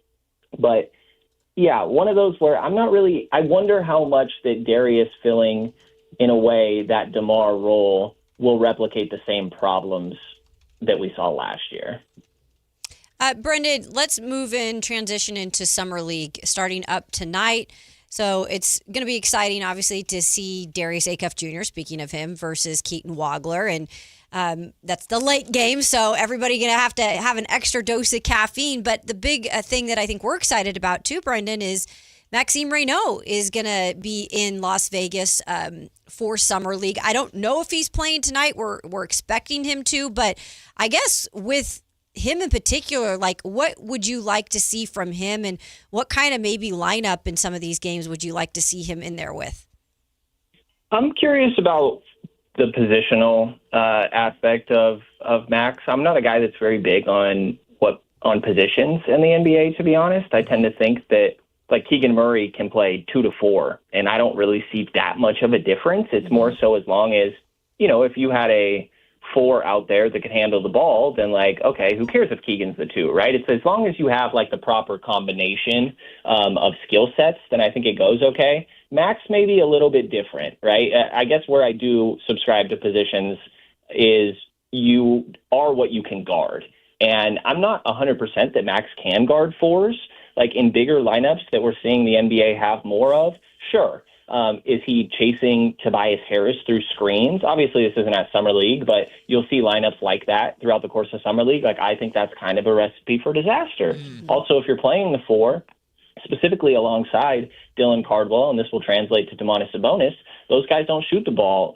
In Domas's case, maybe not very well. Dylan, not at all. Yeah. So can Max shoot the three? That was a strength of his at Stanford and something that we really didn't see very much last year. There were certain games here and there where it's like, hey, like, he's more aggressive from three. The games that he's played for France, just kind of glancing at the numbers because I couldn't for the life of me. If any listeners know where to find these games, please message me and help me out. But just wasn't taking that many threes in those games for what it's worth. He was very productive.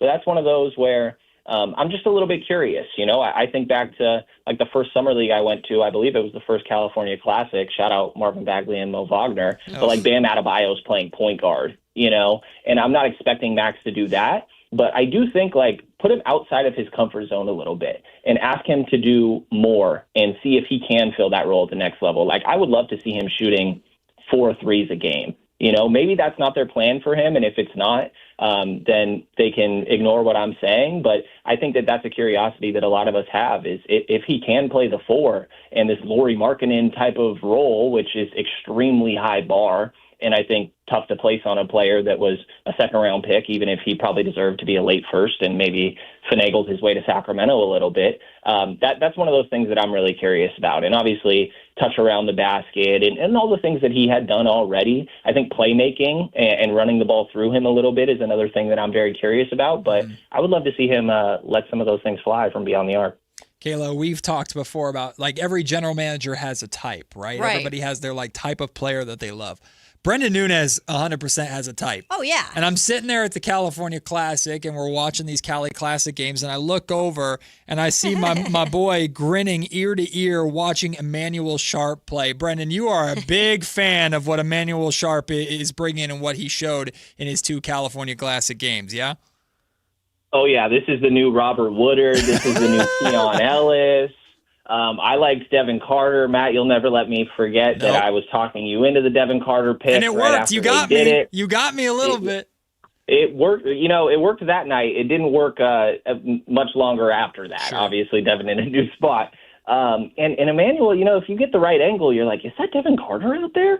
But I think that there's obviously a lot of differences going on. I love a guy that plays defense like that, man. I mean, he was on all defensive team in the SEC for a reason. I think highly deserved. He's just a hound out there, you know, and you get 10 fouls in Summer League, use them, you know, and I think part of his strength is that he doesn't foul very often while being a very physical player, but test those boundaries a little bit. It's a guy that I am very curious about. I could imagine him getting a shot at some rotational minutes throughout the course of the season. I certainly wouldn't project that straight from the jump, but like we mentioned, if Zach is struggling a little bit or, you know, injuries are bound to happen at some point, if you move off of Malik, like all of a sudden could Sharp end up filling a role? They gave him that 3-year contract that I think speaks to sort of the confidence that they have in him as a player. And a lot of draft analysts that are a lot smarter than me thought that he kind of fell to them at that spot. And we know how the second round can go with some stuff like that, but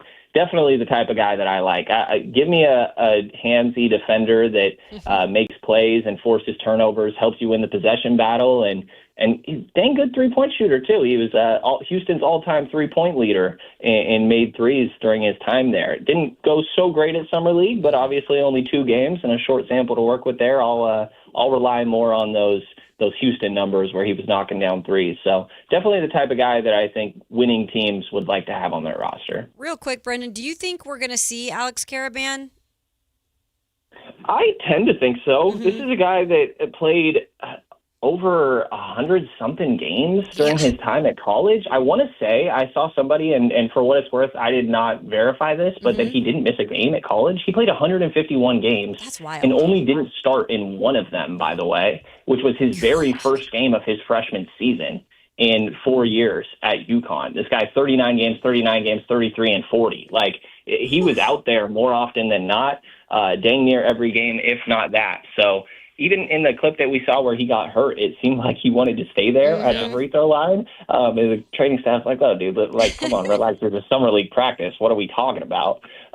So I hope so. I believe that the timeline is that he obviously expected to miss today, but they got a few days off before their next one. I'm definitely curious, and it wouldn't surprise me if we saw him for the next one, but also there's no need to rush, you know, take it a little bit slow. but definitely a guy that you want to see out there. I think he's somebody that could add a lot of excitement to what this team has going into next season, and we haven't really gotten to experience quite yet. Listen, Brendan's a hoopaholic, so things like Summer League are perfect for him. I've said, Brendan, it's like a basketball festival out there, and I know how much you love it. Yourself and a number of our Sactown sports crew are going to be down there, including the entire digital team. Before we let you go really quickly, what you got in store for us? What's the plan, and what can people expect from your coverage from Sin City? Oh, yeah, we're going to have a lot of different things going on out there. We got a decent amount of people coming out with, and I think whether that's interviews with some of these rookies or second-year guys, definitely hoping to talk to them. I'm very curious to talk to Max about how this French FIBA games went. There's a lot of really good NBA players participating in all of these competitions. Like playing alongside Rudy Gobert, I think really helpful for him and sort of things like that. So, yeah, definitely a lot of interviews with them. Usually, if anybody at the Kings is listening, usually we end up getting to sit down with Scott Perry. So hoping that'll end up working out as well. And, yeah, you'll get the typical post-game takeaways for me as well. And stay tuned to the Sactown Sports social accounts because I think doing some quick hitters of thoughts after these games as well. Brendan, just remember one thing, Brendan. Black 13. I knew that's where we were going, Just Matt. remember. I knew that's where we were going. You'll have to share that story. It won't. Oh, I've told it before. It won't. I've definitely heard this It one. won't hit for me, but it'll hit for Brendan Nunes. Black 13, my friend. Have a great time. I think we might need to go number 5 this year, Matt. Oh, you might be. Listen, I didn't say it. I didn't. It's still, as long as I don't touch it, it's going to be lucky. I appreciate you, my friend. Travel safe. Enjoy the coverage out there. We'll be talking to you a lot and going back and forth with you and the crew a lot while you guys are out there. So looking forward to seeing what you guys do and having you back on the show in the near future, my man. Thanks, Matt. Thanks, Kayla. Appreciate you guys. Thanks, Brendan. The great Brendan Nunes joining us. He and the entire Sactown Sports crew are going to kick serious butt out there with the content. It'll be fun stuff. Very much after all the great work that he did with all of his NBA draft previews and prospect breakdowns. We'll take the break. When we come back, thank God the World Cup is back tonight. We have World Cup action, a World Cup date for you, and we know the lineup, Kayla, for the World Cup final halftime show. Yeah, and one is just making me so sad I can't be there. Okay, well, we'll hear who that person is when we come back. It's Matt and Kayla on Sactown Sports.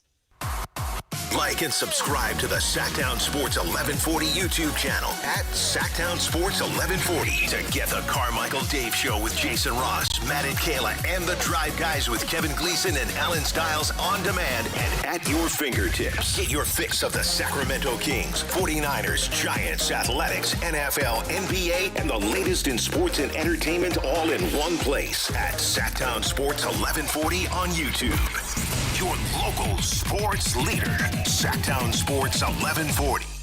Wesley Financial Group is not a law firm. Ask yourself this question. Is it really worth holding on to that timeshare that you know you need to get rid of? Here's the truth. The average maintenance fee just went up over 17%. That could have been 117%, and there's nothing you can do about it. When you buy a timeshare, you give them a blank check for annual maintenance and assessment fees. I'm Chuck McDowell, founder of Wesley Financial Group. For 15 years, I've helped over 50,000 families cancel their timeshare. Not sell it, not transfer it, cancel it. Did you buy a timeshare because they told you it was a great investment and your maintenance fees would never go up? That's a lie. Are you ready to get rid of your timeshare once and for all? Simply call us and I'll send you our timeshare exit kit that explains all your options for cancellation. Call Wesley now for your timeshare exit kit. 800-822-1490. That's 800-822-1490. 800-822-1490. If you have unfiled taxes or are in debt to the IRS, this is important news. Did you know the IRS has programs specifically designed to help people struggling with tax debt? Powerful tax assistance programs that can save you thousands if you qualify. No one knows these programs better than the experts at Optima Tax Relief,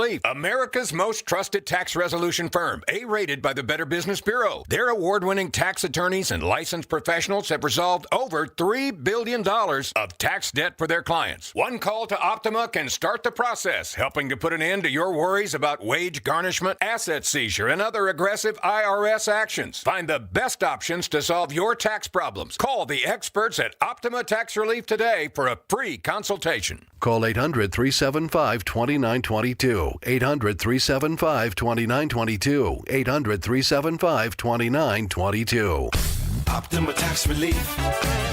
Some restrictions apply. For complete details, please visit OptimaTaxRelief.com. Hey, this is Jelly Roll. As many of you know, my song Winning Streak is about my own personal struggles with addiction. I first sought help for my addiction at 14 years old. Start your recovery journey. Choose a proven addiction treatment option that's right for you at ChooseChangeCA.org. The real you is worth recovering. Choose Change California provides access to proven treatment options for addiction to opioids and stimulants. ChooseChangeCA.org. This is your chance to recover your life. Looking for family fun, thrilling baseball, and unforgettable memories? Come out to Sutter Health Park and catch the Sacramento Rivercats in action. Great games, great food, and great times await. Get your tickets at rivercats.com. Man, I love this place. I've been surfing here since I was a kid. Now, seeing my grandson out on the water, it means everything to me. Watching him and taking in the blue waves, the sea breeze, the blurry horizon? If you have geographic atrophy, or GA, subtle changes in vision could mean it's progressing toward irreversible vision loss. Izervay is proven to slow GA progression and could help preserve your vision for longer, so you may keep seeing the world around you. Izervay, or avacincaptad pegol, is an eye injection. Don't take it if you have an infection or active swelling in or around your eye. Izervay can cause eye infection, retinal detachment, or increased risk of wet AMD. Izervay may cause blood in the white of the eye, blurred vision, or a temporary increase in eye pressure. Do not drive or use machinery until vision has recovered after an eye injection or exam. Ask your retina specialist how you can slow your GA with Izervay. To learn more, call 1-855-IZERVAY or go to izervay.com. Paid for by Astellas Pharma. Want the best movie experience in town? Join Sactown Sports IMAX Pass by visiting SactownSports.com. Sign up today. You can win tickets to see this week's films at the Esquire IMAX Theater.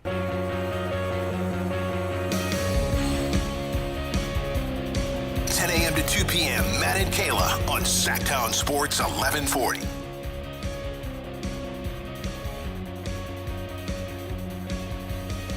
Big shout out to Brendan Nunes for joining us here on the show. He is going to be out at Las Vegas Summer League along with Frankie Cardicelli, Chris Watkins, Jay Johnson. We got Jason Ross heading out there today. We've got, of course, the Drive guys, Whitey Gleason, Alan Stiles. They'll be out there next week as well. We're all over this, baby. We are. 7-man crew. Yeah. NBA Summer League is here, and Sactown Sports has you covered around the clock thanks to Power Business Technology.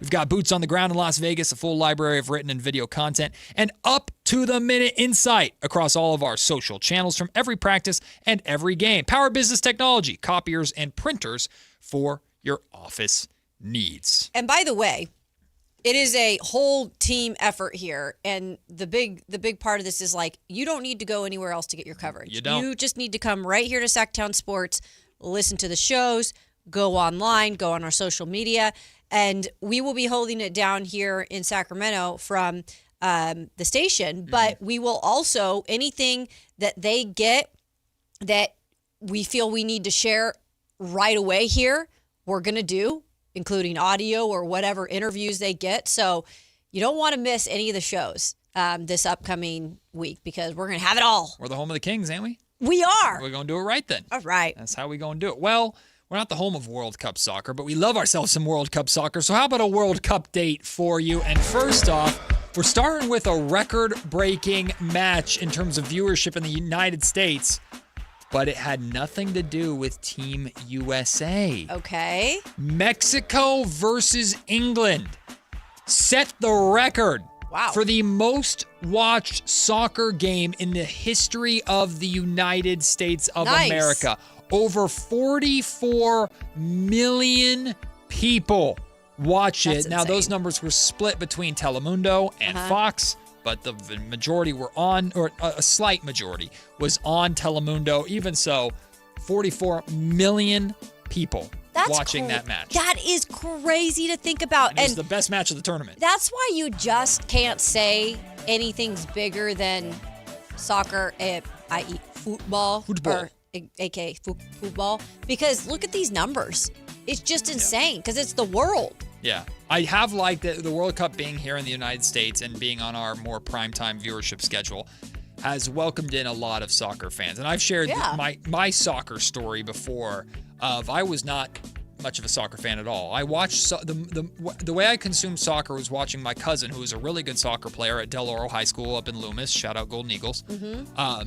She was a really good soccer player. She was a midfielder. So that's how I consumed soccer, was watching her play. But I never really played it myself. Big regret.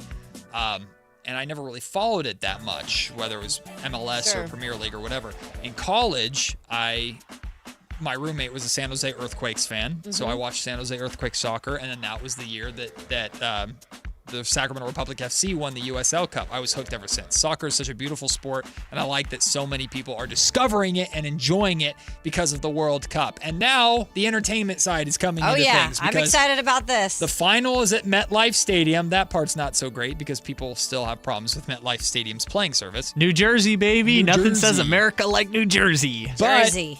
GTL. Nothing says America like a big halftime show, like it's the Super Bowl, right? Well, except it's in the parking lot. It's close enough. We do have a halftime show for this World Cup final, and it features a lineup of Justin Bieber, Madonna, Shakira, and the international K-pop icons known as BTS. Now you, Kayla, before we went to break, said one of these groups or artists in particular makes you wish that you were there. Well, yeah. Should I guess?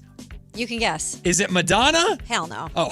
Although I like Madonna. Don't get me wrong. I like her old stuff. Is it Bieber? Yeah. Like, my obsession with Michael Jackson and just his music growing up, that, like, Justin Bieber is like my Michael Jackson. Like, I love Justin Bieber. I watched the whole Coachella set. His set, yep. Probably watched it a couple times. Or both nights I watched it on YouTube. I just think he's so talented. I think he has the best voice. I just kind of like in this part of his life, and he's got a kid and a kid to come, that he's just kind of him. And he doesn't care about all the crap that, you know, he dealt with as a kid. He's just going to go out there and do him. So I'm excited to see him perform on this type of a platform. We really haven't seen that, minus Coachella, in a while on a national stage. I am interested to see how they Worldwide. do it, because it's not like a super long halftime show. So are the four of them going to perform together? Or they each do a song? Like, I wonder how they're going to do it. I'm interested. By the way, interested too. Bieber is Canadian, so representing Canada as one of the host countries. Shakira providing kind of the Latin vibe. Madonna, very USA, and BTS is K-pop / international everywhere, because BTS is basically like the Beatles. Good lineup. So Madonna is our representation for I don't America? know. I guess so. Maybe. I don't know. I mean, they're all American ties. Sure, but like we could find someone other than Madonna. Leave Madonna alone. I think because Madonna's just come out with like her new music, and she was at Coachella too with Sabrina Carpenter. They did a whole little thing there, so I think she's kind of back out and about on tour. Willing to take a paycheck. Yeah. Well, let's talk about the actual soccer too, because the quarterfinals begin today. Hooray! No World Cup soccer yesterday, was sad.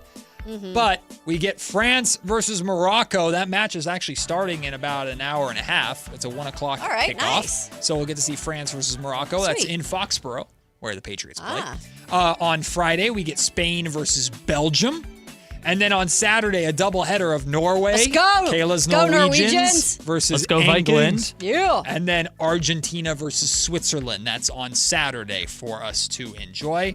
Odds to win the World Cup of the final 8 remaining. The favorite is France at plus 180. Spain, the second favorite, plus 370. Spain came into the tournament as largely the favorite in most people's eyes. Argentina, third for Messi, plus 400. England, fourth, plus 470. Norway, this is where it drops off significantly. I guess the Vegas thinks it's a 4-team race. Norway, plus 1,500. Morocco, plus 2,800. And then both Belgium and Switzerland are at the bottom at plus 3,000. I don't know. This is one of the World Cups, though, that I will say anything can kind of happen. It feels like it. Like, I get France is at the top, though. Morocco's playing some really good soccer right now, and they are matching up tonight. Also, Argentina. We have seen Argentina almost slip up twice. Yes, so they've been I scared. think that's a team to look up for in terms of an upset. alert. So I'm curious. I think that this could kind of go anywhere. And I think Norway's playing really good soccer too.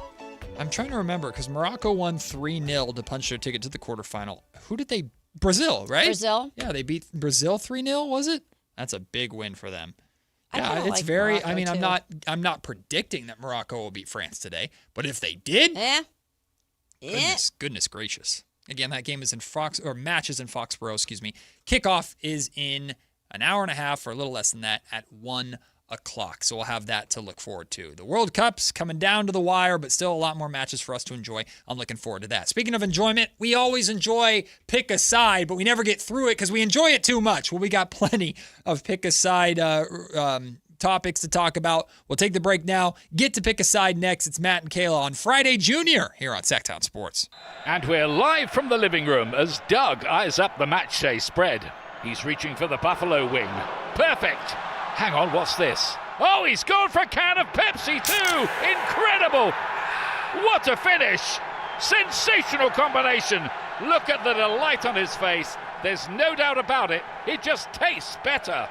Match days deserve Pepsi. Food deserves Pepsi. Grab a pack of Pepsi Zero Sugar for today's match. It's poetry in motion. Hi, I'm Justin Gingery. One of the most common questions I receive is, what makes us different from other law firms? At Gingery, Hammer & Associates, we handle your case from beginning to the end. Whether your case reaches a settlement, whether it must go into litigation, or whether it has to go all the way to trial, we will be with you along the entire way. And because we are committed to your case, we are as invested as you are in making sure you get the outcome you deserve. When you get an injury, just call Gingery. Dawn or dusk, I'm on the hunt. Skeeter here, Sacramento Yellow Mosquito and Vector Control District, and I'm wearing Skeeter Vision, night vision goggles that light up skeeters at dawn or dusk like the 4th of July. Mosquito, 12 o'clock.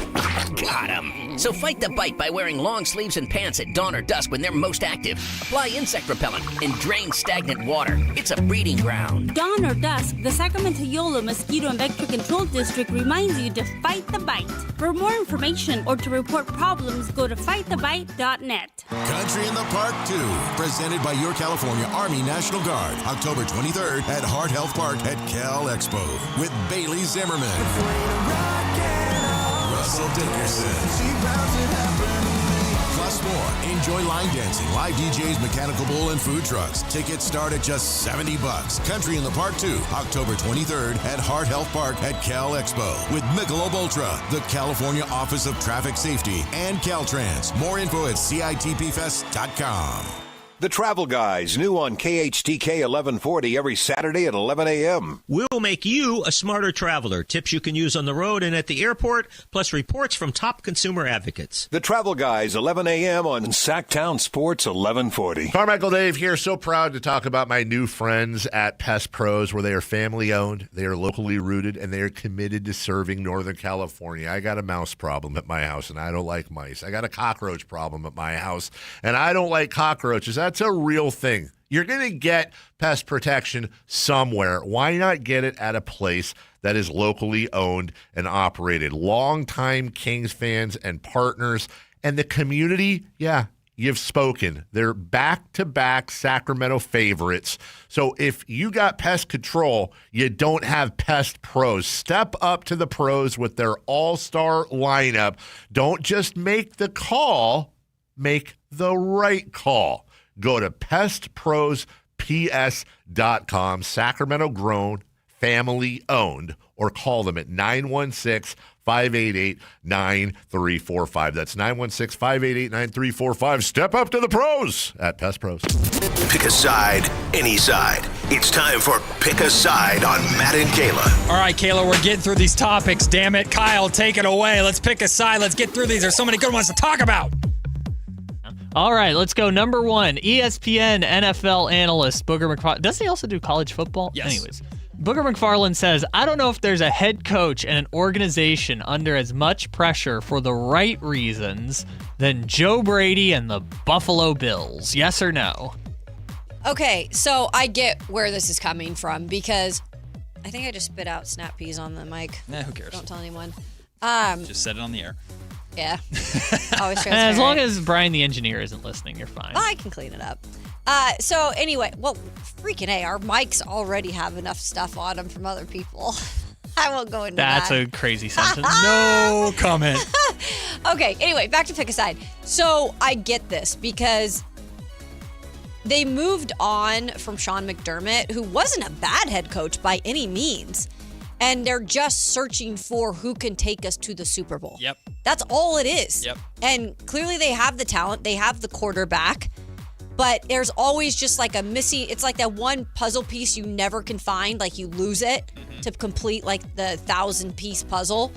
And you just can't find it. And they're hoping that they just found this with Joe Brady. I truly believe that. And so if it does not work, like then the window's soon going to seal up. Yes. I mean, you want to try and maximize Josh Allen at the MVP level, which hopefully he can still be at that MVP level. You've opened up a brand new stadium. Buffalo's been chomping at the bit for the last few years of, can they get past Kansas City? Well, then you had the opportunity to get past Kansas City last year, and you couldn't because you just weren't playing as well. So, yeah, there absolutely is a ton of pressure. I wouldn't say that it's the exact same thing as like the New York Knicks coaching job when Mike Brown took the New York Knicks coaching job. Yeah. I don't think it's that much like championship or bust. You lose That's your a job good- if you don't good get it. comparison, actually. In terms of the NFL, though, similar, less, or more pressure on Sean McVay with this Rams team because No. of how stacked they are in that division. No, because It's still he's Buffalo? considered the best coach in NFL right now.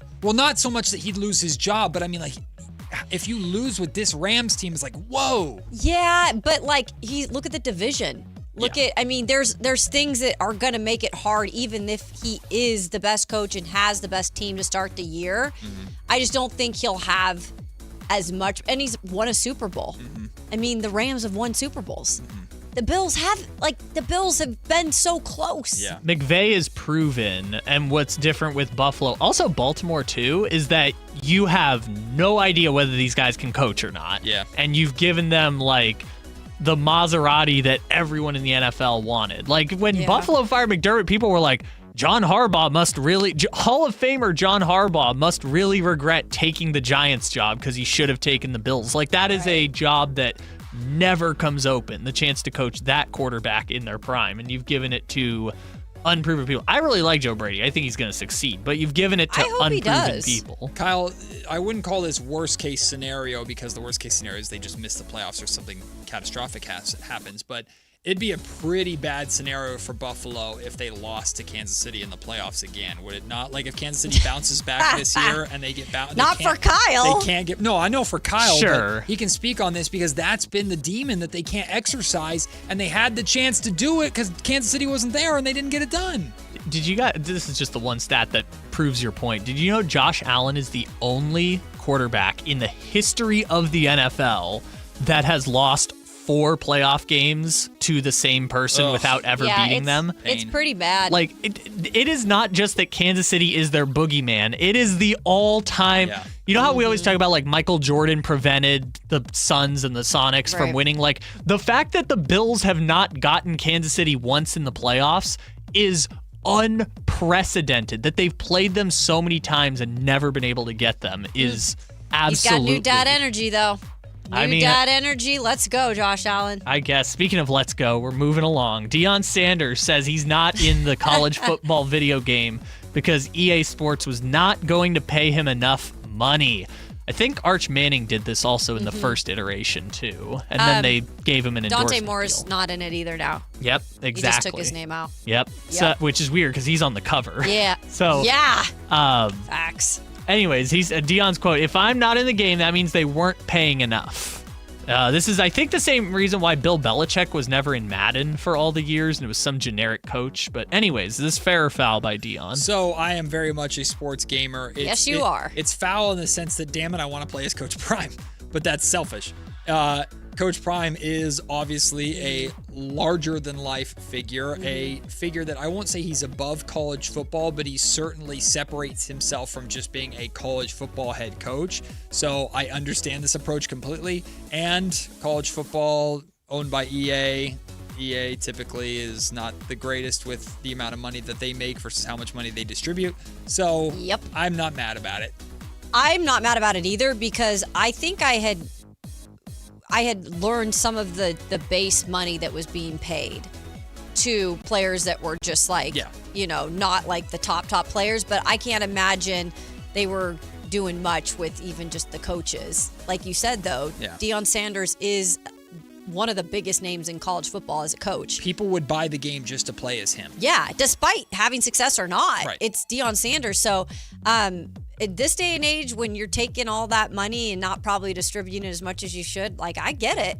Stand your ground, man. Well, now the coaching job in virtual Colorado is available, so you can become the head Put coach yourself of them. in it, yeah. It's like how they used to have random names for Bill Belichick in Madden. It would just be Barry Bonds was the same way. Yeah. Barry Bonds, they could never do Barry Bonds, so they always did some created players. It's pretty funny. It's hilarious. Yeah, it is funny, and then that player's awesome. The weird one, because I know you were talking about like just for normal players. I think if you're like a Sac State player, I think you get it's like $800 and a free copy of the game. That's exactly what it's right around there, $600 to $800, I think. Yeah, that's cool. Which is I mean it's like it's a little bit of spending money, but like the idea of Dante Moore or Deion Sanders getting paid $800 that's a little wild. Yeah, that's EA. You got to do better than that. So like in a sense, I understand Deion, but I also understand EA being like, okay, we don't have Deion Sanders as the head coach of Colorado. Okay, the game is still exactly the same. Like how many? I understand well, now they don't why. have Dante Moore either. So. Dante Moore one is crazy though, but I guess he can play as Dylan Raiola. There you go. He did it because of microtransactions, right? Which microtransactions are huge in those games. You buy the base game and then you play like the Ultimate Team mode where you buy packs to get other players, and it's just He said till you get rid of them. Yeah, that ain't happening. Okay. That's Candace how FIFA makes all Parker their money. says that Caitlin Clark being voted as the 11th best guard in the WNBA is crazy. Is she correct? Yes. Dude, first of all, what is going on with every time I turn on any social media, it's like Caitlin Clark this, Caitlin Clark that, hate here, hate there. I don't understand anything that's going on to the point where obviously that's ridiculous ranking. I mean, I like the WNBA. I don't watch it on an everyday basis. I like all the different players. I like Angel Reese. I like Caitlin Clark. Why do we gotta pick sides on who we like? So I like the pettiness and the competitive fire on the court. Now I don't like not the hitting elbowed in the throat or things stomping like on that. the head. I don't Did like, you see that dumb thing that the people the lawmakers were like, we were calling on the WNBA to protect Caitlin Clark? That's it was ridiculous. Oh, geez. Like but I know there is a feeling of, hey, we've been here since before you came here, Miss Wonder Girl Star, so we're gonna remind you. Like I think that's good for competition. I think that's good for storytelling, but it's gone beyond that, and it's become just, without getting too deep in the rabbit hole, it's become way more than about a damn good college basketball player becoming a superstar in the WNBA amongst other superstars in the WNBA at the same time. Like, the WNBA is so rich with freaking talent right now. I just want to enjoy it versus all the stuff that we've been seeing. Yeah. Her being, what are we doing here? Caitlin Clark is a top 3 player in the WNBA.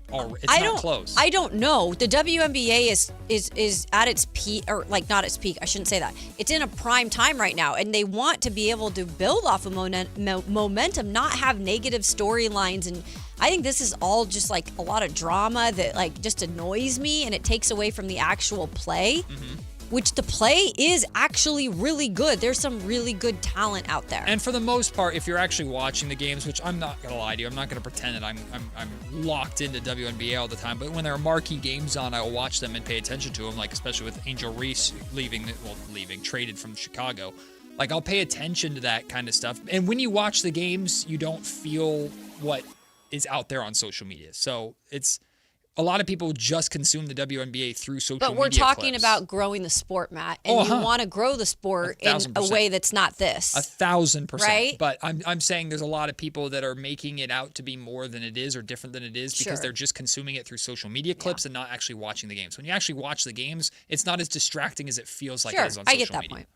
There's also very small windows of time where people actually care. This is the whole Gino Auriemma, Don Staley situation, is that there's such small windows of time where people are actually giving you the media attention that the fact that those stories end up being around the Caitlin Clark stuff does the basketball league a disservice, because you're only paying attention to those stories and not coming back to watch the games, which, by the way, Valkyries are in first place now. Yeah, they are. Ball Halla. Yeah, they are. They've been doing phenomenal stuff, as has Morgan Reagan, who, I was going to say, broadcasts for Valkyries games, but also Amazon on Prime. She's got to be having fun this season. Wait, WNBA on Prime. Sideline reporter. I said Amazon on Prime.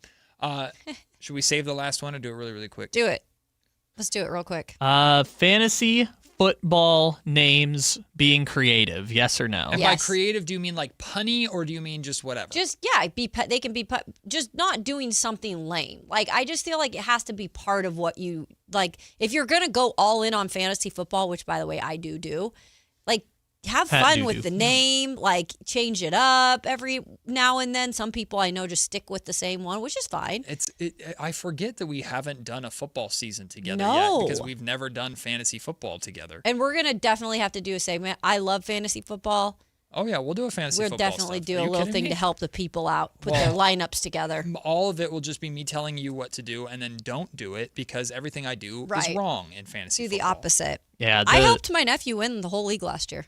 Oh, that's sweet. Cheat code Kayla. Yeah. By the way, Kayla, I think you'll appreciate this. My fantasy football name every year for my 4-time league champion. All right, cool flex. Whoa, flex. 4 titles in 8 years, Dynasty. Dang. I always call my team name the AFC South as a pyramid scheme. I love that. Yeah, I think you've told me that before, Yes. which is so funny. Yeah. So funny. Because it is. I mean, yeah. they just It siphon really- money it from really the is. NFL, and they're Yeah. all 9-7. Yeah. It's all a pyramid scheme. Yep. The Colts, Texans, Jaguars, and Titans. You never know who's going to, be the winner of the AFC South. You could draw it out of a hat, and I'd be like, sure, that team's probably going to win. Last year was the Jaguars. Who would have thought the Jaguars would freaking win the division? My fantasy football teams are always Lord of the Rings related. Okay, I'm okay as long as they're somewhat creative. I know you like Harry Potter. At least it's not Matt's football team. Matt's fantasy man. Also, maybe this is the year, because every year we tried to start a fantasy football league at the station, and we never got enough people who wanted to play. It's too much work, and I don't want to do it. We'll take the break. When we come back, it's lunch break time. I've got 2 very different potential Sacramento Kings starting lineups to talk through with you guys to see if you like it, you don't like it, could it work? Does one fit the identity? Does one fit more of the talent of the roster? We will discuss it at length and more when we return. It's Friday Junior, also known as Thursday, right here on Sactown Sports. Display at NBA Summer League, and Sactown Sports has boots on the ground. Join Jason Ross, Whitey Gleason, and Alan Stiles as they broadcast live from Las Vegas, presented by Power Business Technology. And stay locked into SactownSports.com and the Sactown Sports YouTube channel for the latest on every game, every practice, and all things Kings this summer. Power Business Technology, copiers and printers for your office needs. Your exclusive home for Kings basketball. Sactown Sports 1140. This is the story of the one. As a safety manager at a manufacturing plant, he does everything he can to keep his coworkers safe. From finding ways to reduce risks to keeping safety supplies in stock.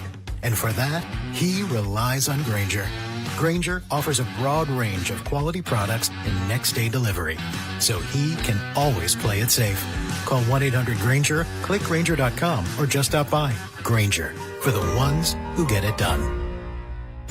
This is Sactown Sports 1140. Hey, it's Carmichael Dave. What's up? It's Matt George. What's good? It's Alan Stiles. With the most trusted voices in the community. This is Jason Ross. Hey, it's Kayla Anderson. It's Whitey Gleason. Ready to help promote your business, both as partners and customers. All you have to do is ask. Pick up the phone, dial pound 250 and say, grow my business to get connected with a team member today. That's pound 250 and say, grow my business. Our team will review your product, quickly pair you with a perfect endorser, and create video and audio samples all at no cost or obligation to you. With the most live and local on-air lineup, a dynamic content-driven website, and a state-of-the-art mobile app, Sactown Sports 1140 is tailor-made to help you connect with a sports audience in Sacramento. So why wait? Dial pound 250 today. Say, grow my business, and let us help take you to the next level. Wesley Financial Group is not a law firm. Ask yourself this question. Is it really worth holding on to that timeshare that you know you need to get rid of? Here's the truth. The average maintenance fee just went up over 17%. That could have been 117%, and there's nothing you can do about it. When you buy a timeshare, you give them a blank check for annual maintenance and assessment fees. I'm Chuck McDowell, founder of Wesley Financial Group. For 15 years, I've helped over 50,000 families cancel their timeshare. Not sell it, not transfer it, cancel it. Did you buy a timeshare because they told you it was a great investment and your maintenance fees would never go up? That's a lie. Are you ready to get rid of your timeshare once and for all? Simply call us and I'll send you our timeshare exit kit that explains all your options for cancellation. Call Wesley now for your timeshare exit kit. 800-822-1490. That's 800-822-1490. 800-822-1490. Patrick was way behind on his IRS taxes. I was in way over my head. The total amount ended up being somewhere just over $30,000. $30,000. Then the IRS came to collect. Started getting letter after letter. A lien had been filed against me. They were going to basically hang me completely out to dry. He had to do something. That's when I reached out to Optima Tax Relief. Patrick's life quickly got a lot easier. It was very easy, pretty much hands off. They picked up the ball and ran with it. And how'd it go? I couldn't believe it. I had to ask 2 or 3 times. I saved an incredible amount of money. How does Patrick feel about Optima? Couldn't be happier. They definitely helped me. Optima Tax Relief, the best place to call. They're the best in the business. Do what Patrick did and call Optima Tax Relief for a free consultation. Call 800-375-2922. 800-375-2922. 800-375-2922. Optima Tax Relief.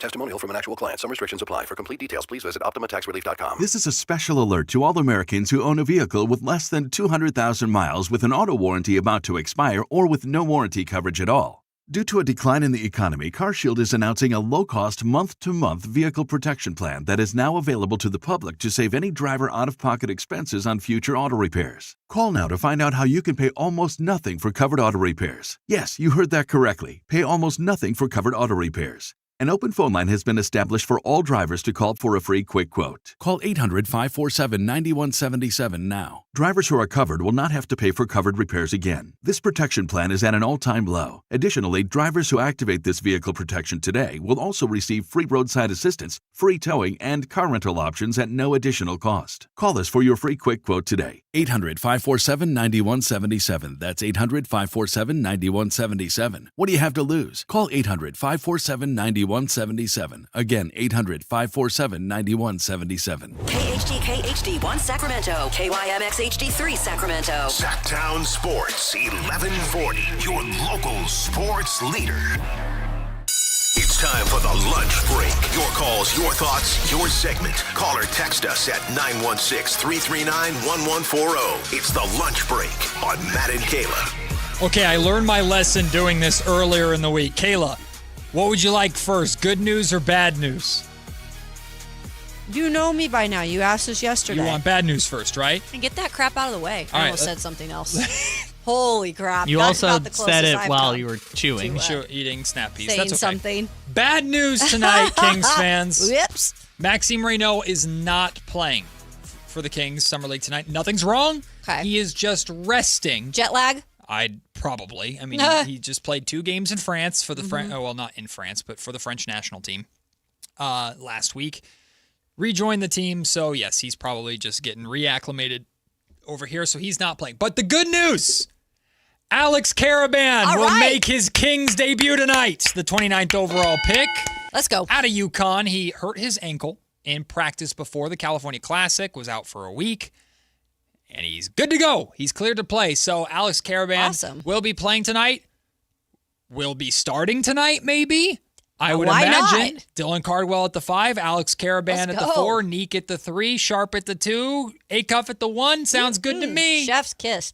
Let's make it happen. So at least we Three-time Summer League champion. Let's go. On the way. I would like to, because in a weird way, like for the amount of shooting that those 3 guys bring, the Kings Summer League or California Classic team, they struggled shooting the basketball. Yeah. They just didn't shoot very well. I think there was a lot of rust. Yeah, I mean, just in the flow and first time in the gym, and there's a billion reasons why.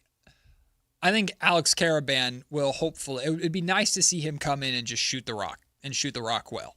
So Alex Caravan will make his debut tonight, and Maxime Reynaud will have to wait a little bit longer to see him in action. He is out for rest purposes. Nothing is wrong with him. He's just out for rest after rejoining the team. He also just played a lot of basketball in the past. Yes. So as someone was saying, rest for what? So he played on the 3rd of July. He played against Belgium.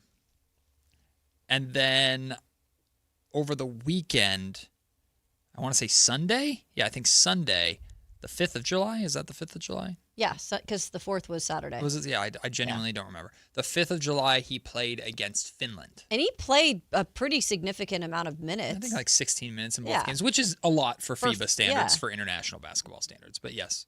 And he's flying back from freaking France to Vegas. That's a bit of a change. Mm-hmm. But, maybe he flew into Sacramento. I don't know. Either way, Max is fine. He's just getting some rest. He'll hopefully be available for Kings California or Summer League Game 2. And Scott already said yesterday, the presser that the scrum that he had with the media yesterday, he said he doesn't know how many games every single one of these guys will be playing in. Right. So we could see some guys play on one night, other guys not play on the other. So that's not a super big surprise. Mm-hmm.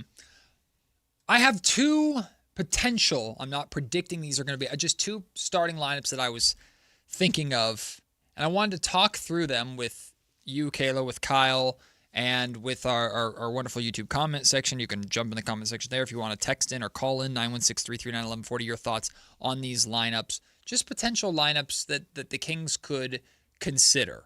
Mm-hmm. One, I think, features more of, like, if you look at this Kings roster, you would still say, or at least what we believe the Kings roster is going to be at the start of training camp, we would still agree, right? Like, offense and scoring is their primary ability, their right? Bread and butter. They're still it's not their defense, let me tell you. Exactly, but it's like they've Yes. added more defenders. Don't get me wrong. They've added more defensive depth than they had last year, but still. But it was still scoring in terms of the rookies. main players from Darius Acuff, who they just brought in, to Zach LaVine, to Domantas Sabonis, to Malik Monk, to all the whatever. It's still very much scoring. But we've talked about, it's not that Scott Perry's identity doesn't involve scoring. Scott and Doug know you need to score to win games, but some of their identity traits that they're looking to establish don't necessarily feature just the pure scoring ability of some of the players on this roster. So there's one that's more of like a scoring lineup that fits the strengths of this team to win basketball games, the strengths of the roster. And then there's one that's more identity-based. And both of them are very different. Let's start with the first one. A starting 5 of Darius Acuff Jr. at the 1, Zach LaVine at the 2, Keegan Murray at the 3, Domantas Sabonis at the 4, Maxime Reynaud at the 5. This is, in my opinion, I am very skeptical about whether or not Domantas Sabonis and Maxime Reynaud can play well enough together to start the two of them together. But in terms of like an offensively driven starting 5, I think this might be the best that you could put together. And the good news with a starting 5 like this is you have a horde of reinforcements off your bench that can impact the game defensively, from Emmanuel Sharp to Nick Clifford, DeAndre Hunter, Precious Achiuwa, and Dylan Cardwell. There are 5 bodies on your bench that you can bring in for defensive purposes. Not to mention, of course, Malik Monk's going to get playing time, but he's more of an offensive guard, 6-man type player. I'm not a fan of this starting lineup personally, Kayla. I'm curious your thoughts on it. But the first one? The first one. Okay. We'll get to the second one in a bit. But the first one, I'm not the biggest fan of it. I don't know how well it's going to work, but if the Kings want to go, our strength is offense, and this is the best offensive 5 that we can put out there, It puts a lot on the shoulders of Keegan Murray defensively, let me tell you. Yeah. But that could be what they're looking at. Okay. What do you think? Well, are you going to say it to the audience? What, the second Yeah. one? Okay, we'll go to the second one. So the second one is I was thinking, okay, what does a more identity-driven lineup look like? And I was thinking the Kings' identity, if the Kings want to have a starting five that fits their identity as best as possible, in theory, one of Domantas Sabonis or Zach LaVine has to come out. Yeah. I can't take Domantas Sabonis out of the starting lineup if he's healthy. I just can't do it. I can't. I can take Zach LaVine out, I think. So this is the lineup that I came up with. It's a bigger lineup. Okay. Darius Acuff Jr. at the point. DeAndre Hunter at the 2. It's kind of interchangeable, but I put him at the 2 because he's 6'8". Keegan Murray at the 3. Keegan's 6'9". And then Precious Achiuwa at the 4. Domantas Sabonis at the 5. You have your scoring pick-and-roll duo in Acuff and Sabonis. Mm-hmm. And then you have two shooters, in theory, in Keegan and DeAndre that are out there with them. Precious Achiuwa, we know, can hold it down and be a physical offensive player. But those three guys in the middle are versatile. Now, I'm not expecting Precious to be able to guard two guards by any means. But those are three versatile for teams that are going to try and switch defensively or get the Kings to switch defensively a lot. That's a lineup that I think could help that. That's a lineup that I think more fits the identity versus the strength of the roster. See, I know you say that you can see more so LaVine sitting or not starting than Sabonis. I can't see either of them to start the season. I agree. I really can't see them coming off the bench. I agree. I wish I could say that I feel like one of them will, but I think at least to start the season, I don't see that. So realistically, Matt, when I'm looking at these two rosters or lineup, I understand what you're saying about the second one because it does allow you then to put in some of the defensive mentality that they're supposedly still identifying with. Like Doug's still the head coach. Yeah. Like that's Doug's MO. So I get that with like having Achiuwa in there. Obviously Murray's going to be in the lineup no matter what, but Hunter in there. Now the Hunter situation, I guess, is so much so to be determined. Mm-hmm. What is he truly going to look like as a player here in Sacramento in this type of a system with this type of a lineup and coach? Like there are still a lot of questions surrounding him. Right. I feel like he has it in him, and he's had it in the past. Mm-hmm. He's shown that. Yeah, especially in Atlanta.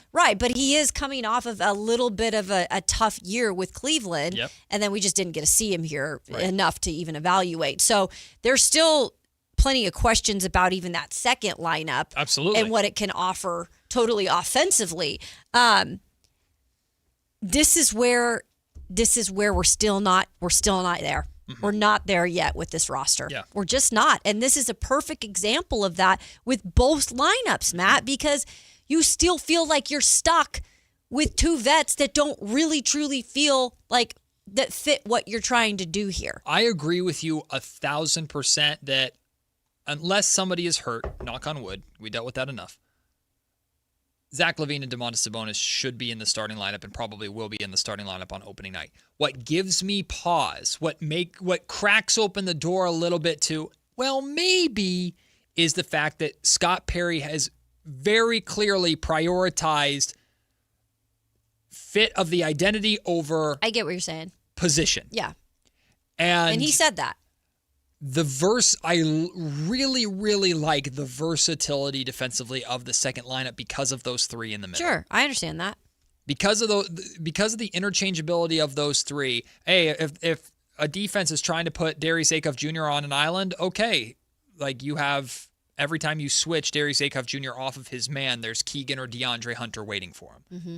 And then Domantas Sabonis, that lineup lacks rim protection. Yep. But at least they still have physicality in the middle. That's all. That's the big issue with Domantas Sabonis is as long as Sabonis doesn't protect the rim, which he doesn't. That's not going to happen now. He just doesn't. Yeah. Then there's always going to be that hole defensively to where your last line of defense is a little bit weaker than it could be. But the alternative to that is, well, we have Dylan Cardwell as a shot blocker. Yeah, but if you're starting Dylan Cardwell, I just don't see it unless, again, injury called for it, or if you were doing a 2-center lineup post Sabonis with like a Max and Dillon, but we're nowhere close to that. And look, could be some sort of a situation, even like halfway through the season, if they just are like, we got to go a different direction here. We've got to start using some of these young guys, even in our starting lineups. Like that could possibly become that.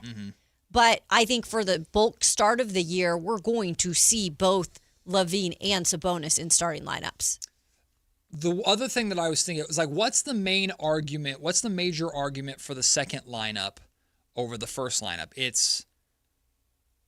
The main argument for not starting Zach LaVine and Darius Acuff Jr. together is, well, defensively that could be a nightmare of a backcourt, and I definitely see those concerns. Offensively, it could be sensational though, but defensively, it could be a turnstile. And then when you don't have a rim protector on the floor and your perimeter defense is breaking down all the time because Zach LaVine and Acuff Jr. are the ones defending on the perimeter, it puts Sabonis on an island, and Sabonis is not equipped to handle being on that island. We've seen that over the years with Beam Team. Perimeter defense breaks down, and the Kings get in rotation, and they're cooked. So if you want to go more defense next to Darius Acuff Jr. to start, in my opinion, you have 3 options. Option number 1 is you could start Neek Clifford. I don't think Neek Clifford is great enough defensively to justify that, nor do I believe Neek Clifford is a starter in this league. I just don't. Not right now. I haven't seen enough. I'm sorry, I haven't seen enough. And I love Neek Clifford, but not right now. Right. Option number 2 is people who are calling for Keon Ellis to start, swap Keon Ellis out with Emmanuel Sharp. I don't think day one I'm starting the 45th overall pick, even if he has the capability of being it. I just don't know if I'm there yet over Zach LaVine. Option number 3 is the bigger lineup with either Keegan at the 2, which is crazy, but he can do it. Yeah. Or DeAndre Hunter at the 2. That's how I got to that second lineup. No, I get it. It's fair. And I think it's fair to also, because we have nothing else to go off of right now to start the season, we got to use DeAndre Hunter. He was part of a trade. He was identified for a reason. Now, they can eventually move off of him, yes, if it doesn't work out. But I truly feel like Scott identified something in him to bring him over here. At the very least, wing depth that the Kings haven't had. Absolutely. With what's going on with this roster right now and trying to kind of take out what you don't want anymore, I know that sounds kind of brash, but it is what it is. Yeah. Because they're in the middle of doing all this, you have to use your pieces you have. If I could fast forward to training camp and I could ask Doug Christie a question, the first question that I would ask Doug is, and I don't know how he would answer it, but the first question I would ask Doug is, do you need a defensive guard next to Darius Acuff Jr., or can you get away with 2 offensive guards? And they might not know that until, like, at least... I mean, they have to see, too, what is going on with Acuff this summer during training. I mean, they have to wait a little bit. I don't think they're going to have an answer to that question until halfway through the season, which makes me think they're just going to start LaVine because it's Zach LaVine. Yeah. And he's one of their best players, and typically you start your best players, but Scott Perry's entered into the fold. Hey, maybe we don't start our best players. Maybe we start our best identity, if that makes sense. So I'm just curious how they handle it. No, it's going to be a talking point for a while, Matt. It really is, and an interesting one at that, until we are able to see them move on from LaVine, especially LaVine, because then from there, then that's a whole nother story. How are you bringing in whoever you feel fits that spot? And then once the Sabonis thing, and once they move on from that, then the next thing is, okay, what are you identifying now is Max good enough to do that? Or are you looking at something else? Right. What I love about what is happening here in Sacramento is the storylines are going to continue to build because this roster is going to continue to change to exactly fit what Scott Perry is looking for. Doug's going to have to find a balance, too, of workshopping things without changing lineups so much and changing things up so much to where, like, it is so easy to make too many changes to where this is something that I think Mike Brown really struggled with. Mike Brown would a lot of times look down at his bench and go, I need something from you, and go. And that's good in the sense that everybody has to stay ready because you never know when your number is going to be called. Mm-hmm. But at the same time, I know Keon Ellis felt this both playing for Mike Brown and Doug Christie. Well, I'd be playing tonight, but then get DNP'd the next night. Like, how can you expect consistency from me as a player when I don't know consistently what my playing time is going to look like? Doug needs to be very careful if he's going to experiment with DeAndre Hunter at the 2, Keegan and DeAndre together, 2 center lineups. If you experiment too much to where players don't get a rhythm and don't get comfortable because things are changing all the time, that can negatively impact things. But now is also the time to experiment because it's not like you're worried about missing out on a playoff spot. And I think one of the things that we saw in real time last season, at the end of last season, is we saw Neek and Max and Dylan playing together so consistently that you saw them figure each other out and play better because of it. So you want to give the group enough time to gel on the court, but you're also going to have to pull different levers and make different tweaks to figure out what works and what doesn't over the course of the season. Because there's no way, unless Doug Christie's the most brilliant coach in the world, there's no way game 1 of the season Doug's going to go, this is it. I've figured the jigsaw puzzle out. No shot. There will be experimenting. You have to experiment, and we can't get, just like so frustrated to start the season because that is kind of what Scott has also said is like, this is a rebuilding time. Mm-hmm. This is not going to be perfect right now. Mm-hmm. So now the big thing is, Matt, is you're right. If the roster stays healthy for the most part, the thing you have to start to see though is some sort of gelling. And I'm not saying they have to win game after game after game. They need to be competitive in games. Absolutely. Also, they need to show winning on the road, like something they couldn't do last year. These are things that if you're not seeing that, at some point, something's wrong. Mm-hmm. Because even the worst teams to start the year, if you have eventually the right things in place, you're going to see that improvement throughout the year. That's a real thing. Mm-hmm. So if that doesn't happen, there's probably going to be a lot of heat on Doug. Yeah. If you're just tuning in and missed the start of the segment, we learned via the Sacramento Kings that Maxime Reynaud, unfortunately, will not be playing tonight. He is out for rest purposes after rejoining the team because he was with the French national team. But rookie Alex Karaban is expected and available to make his debut this evening. The UConn star was drafted 29th overall for the Kings. Remember, they traded with the Cleveland Cavaliers to move back into the first round. I think it was Cleveland, right? To move back into the first round in order to get him. So we should be getting our first look at Alex Karaban tonight that I'm very excited about. Let's look at the text line here. A lot of people on the text line weighing in. From the 916, if you don't start Zach, I like the idea of Clifford at the 2, Keegan at the 3, Precious at the 4, Domas at the 5. I think Clifford has the opportunity to potentially show that he could be that placeholder 2 guard if he really brings it on the defensive end. And you and I discussed earlier in the offseason that we're still looking for the elite skill from Clifford or the major impact. And if he can be that defensive guard that also is good at rebounding. Josh Hart was like an example we used, but not exactly. But you get that. If he could be that, then I could see him at least being a placeholder in that spot if Doug feels like you need a defensive guard next to Acuff in order to take some of that pressure off. And I'm of not Acuff. against it. I think the first thing you kind of have to try to do with Nick Clifford is identify something that he can do and that can focus on. And maybe that is that. Maybe it's defense. I truly feel like he's long. And I do think that's the best for Neek too. Because I think Neek is, while we put him as a jack of all trades, I don't know if that's really something that he's going to be able to continue to juggle at this level. Because I think he needs to kind of focus on one thing that he can really be better at. I think Neek is a glue guy because he can impact the game in so many different ways, but it can be overwhelming when you enter a game. It's like, I'm trying to impact in so many ways versus I want to know exactly what you bring on a nightly basis, and maybe defense can be that. Let's go to the phones really quick. Billy wants to weigh in on these conversations about the lineups. What up, Billy?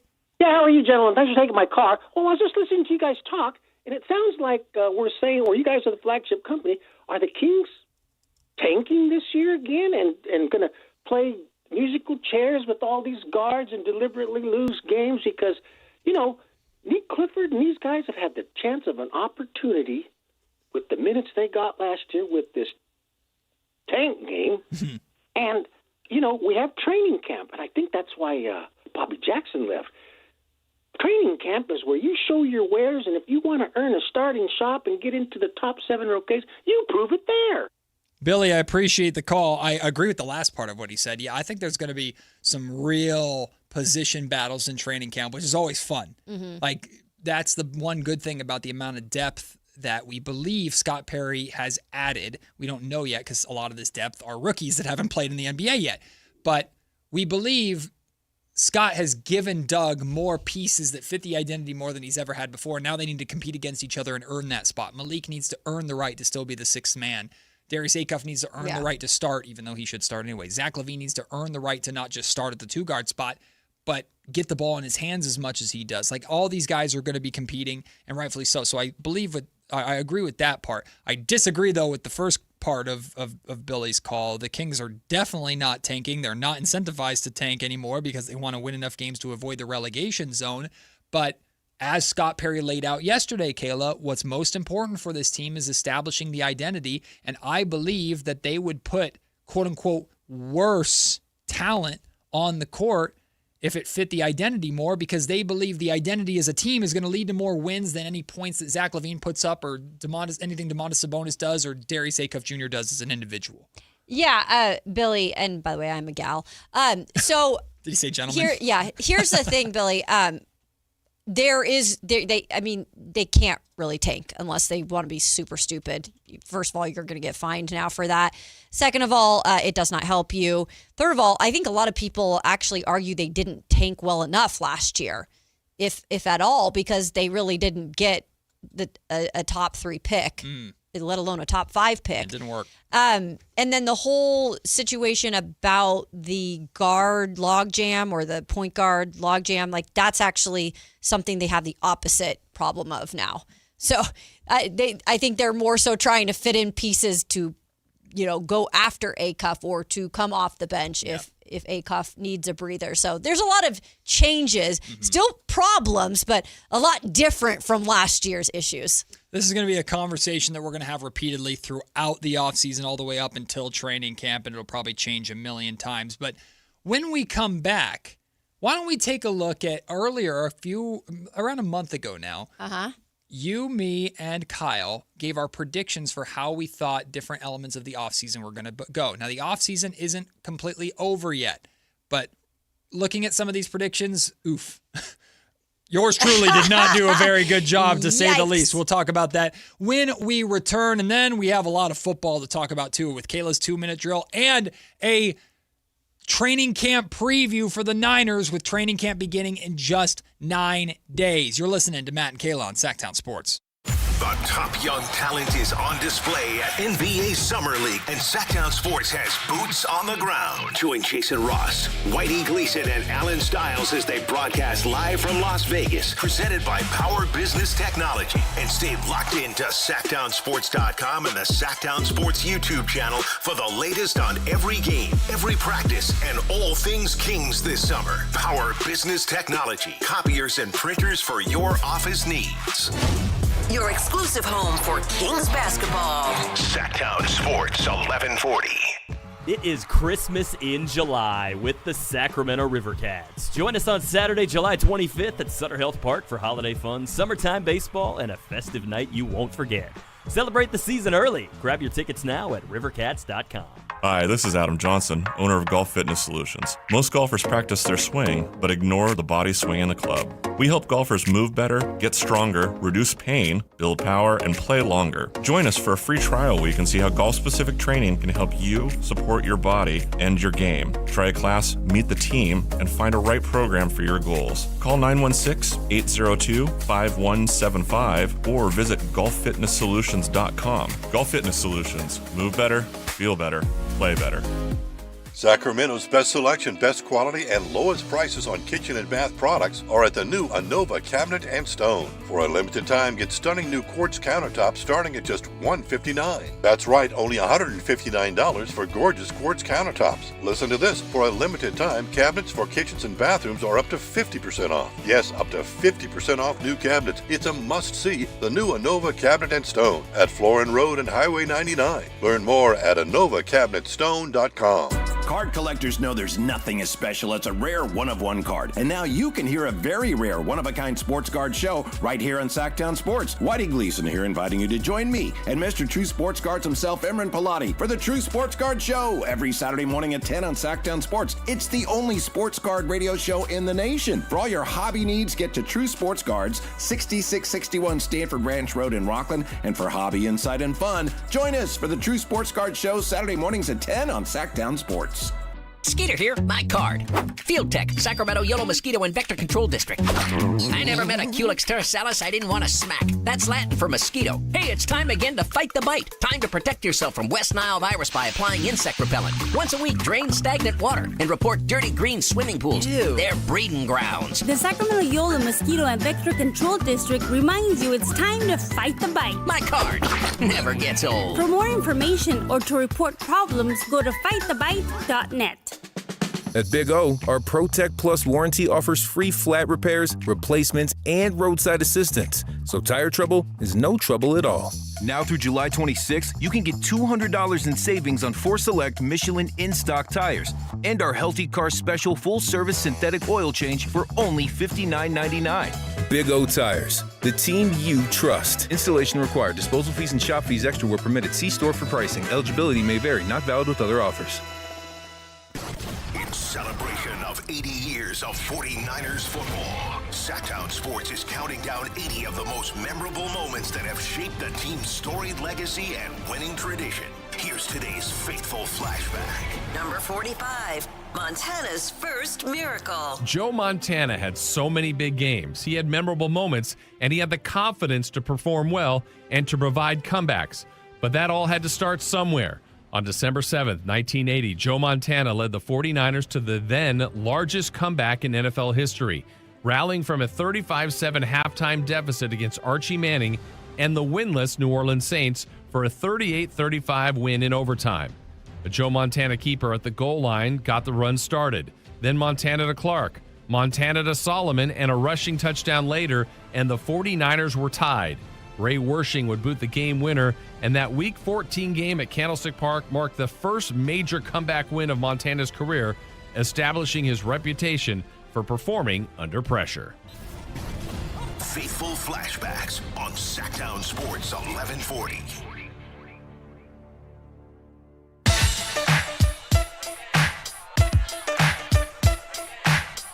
Matt and Kayla on Sactown Sports 1140. Before we look at our NBA offseason predictions from a little around a month ago and how bad mine are, AC called in earlier, was on hold. Glad you called back in, AC. Welcome into the show. How are you? Okay, funny story about that. I was supposed to go to my dentist appointment at 11 o'clock. Gross. So I tell him, hey, look, I'm on an important phone call, and I held him off. That Brandon Nunes interview went on for freaking 30 minutes. My bad. I'm sorry. Oh, no.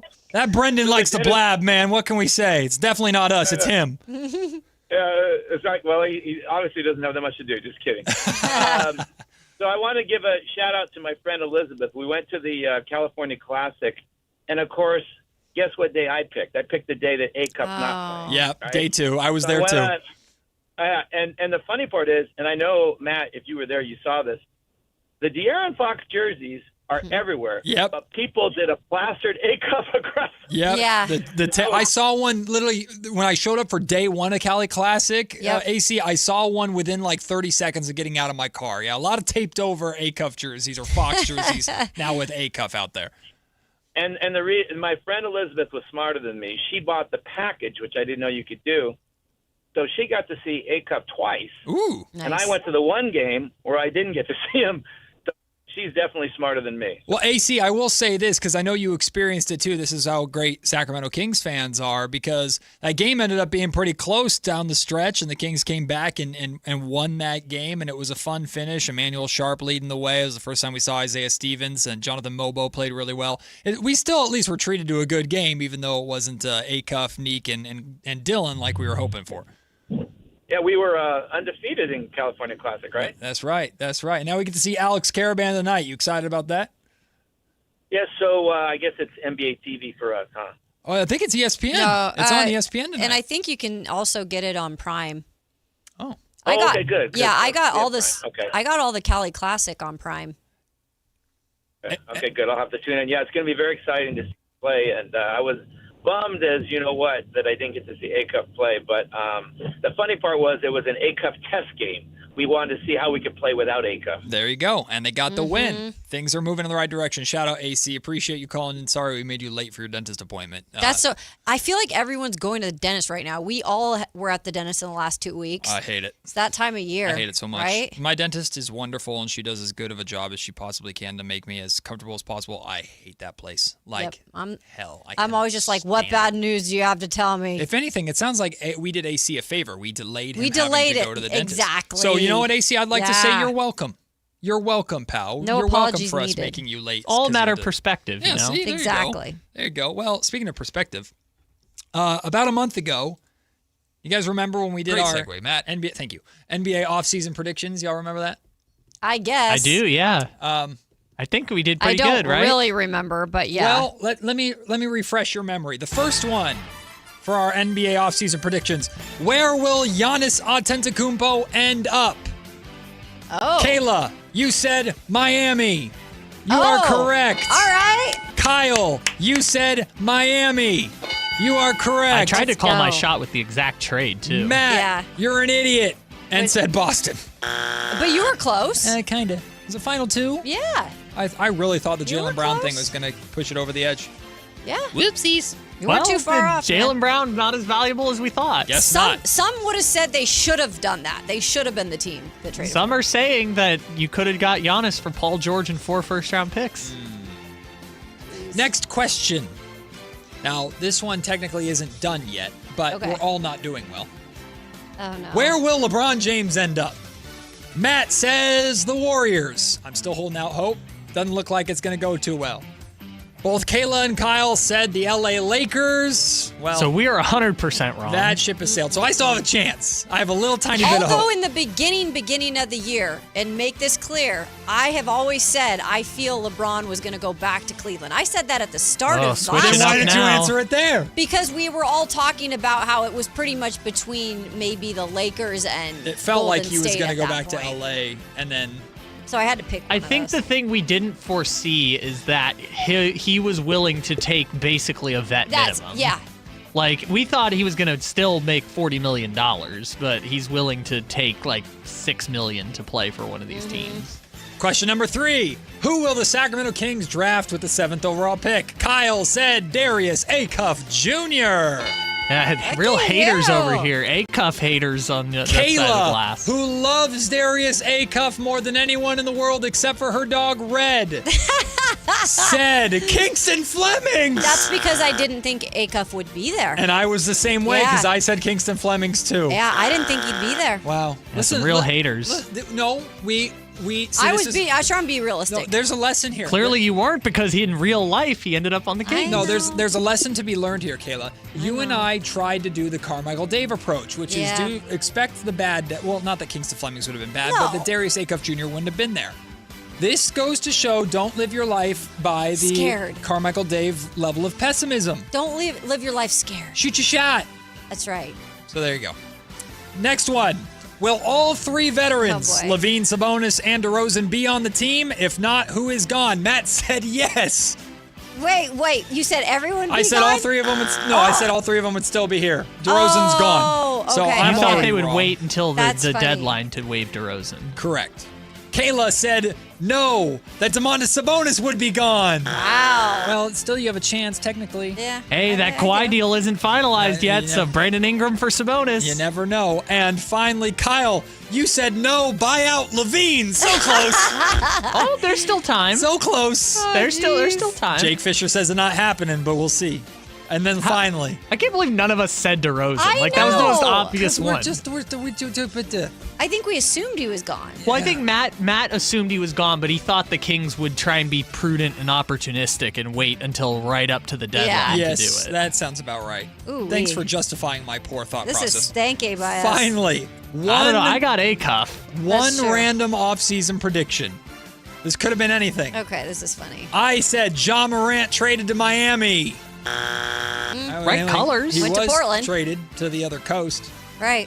Portland. Actually, is a you're right. random That is geographically as far away as you could possibly Literally get. the Pretty complete much, yeah. opposite. Unless you put like a team in Alaska or something. But that ain't happening anytime soon. Kayla, you said Billy Donovan to Portland. Well, he went to be an assistant in San Antonio. I think she should get half credit for Why? this. Because she had the Bulls coach going to Portland, but instead the Portland coach went to Chicago. Yeah. No, with that's Thiago. not. No, hold on. I think that's Yeah. half credit. That's We're a good grading call. on a curve, Professor. I got graded on curves sometimes. That's not something. How we got that 4-0. That's not something good That to was admit. in college. That's not something good to admit. By the way, I went down a rabbit hole the other day of it was like a YouTube saga of a professor that came in after a final when there was, or it was midterms or something on a really difficult class, and the majority of the class did really, really well. And he found out that someone had the test answers ahead of time and distributed them. So he basically gave them an ultimatum. He said, you can come forward and admit that you did this and do a certain amount of hours of like some kind of detention thing and then retake the test, or you're automatically, or everybody in the class is automatically failing. He gave them the ultimatum. And what happened? I think people came forward and then he said everybody in the class is automatically failing, and we know who did this, and you will essentially be prosecuted in a way a school could prosecute you and potentially Well, yeah, like, you expelled. come out with it. Yeah. So that You have to. Anyway, that was a rabbit hole I went down last night. Yikes. Very tense video to watch. I felt like I was in trouble. Finally. That's a weird thing to be in your algorithm. I randomly came up. really And I was like, is. all right, this is kind of I'm fun. like, what is your algorithm Very telling weird. you, Matt? That I should have cheated in school. I don't know. Finally, Kyle's one random offseason prediction. Technically, it's not over yet. Do you remember what you said? Well, I do now. Christian Brown will It's end up Braun. in Sacramento. There's still time. Still a That's chance. funny. You were very sure on this. I You're like, know. Christian, look at he's even doing the wind He is horse doing fingers. the windhorse fingers. I will say, Well, the Nuggets have delayed all of their offseason transactions because they think they might be able to get LeBron. But him or Cam Johnson are still getting traded. Peyton Watson is still a restricted free agent, so they are going to trade one of them. I don't think it's going to be Sacramento anymore, but they're going to trade Cam Johnson or Christian Brown still. Well, our NBA offseason predictions haven't gone great, but the NBA offseason so far has been awesome.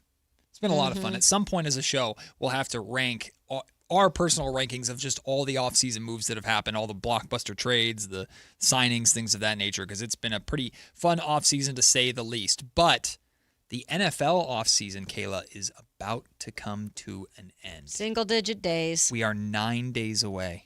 9 days away from the start of 49ers training camp, at least when the rookies report. We'll take the break, come back with Kayla's 2-minute drill, and then to start the 1 o'clock hour, we'll talk about all the love that Brock Purdy received from Chris Broussard, and we'll talk about some big questions heading into Niners training camp. It's Matt and Kayla on Friday Junior, also known as Thursday, right here on Sactown Sports. The top young talent is on display at NBA Summer League, and Sactown Sports has boots on the ground. Join Jason Ross, Whitey Gleason, and Alan Stiles as they broadcast live from Las Vegas, presented by Power Business Technology. And stay locked into SactownSports.com and the Sactown Sports YouTube channel for the latest on every game, every practice, and all things Kings this summer. Power Business Technology, copiers and printers for your office needs. Your exclusive home for Kings basketball. Sactown Sports 1140.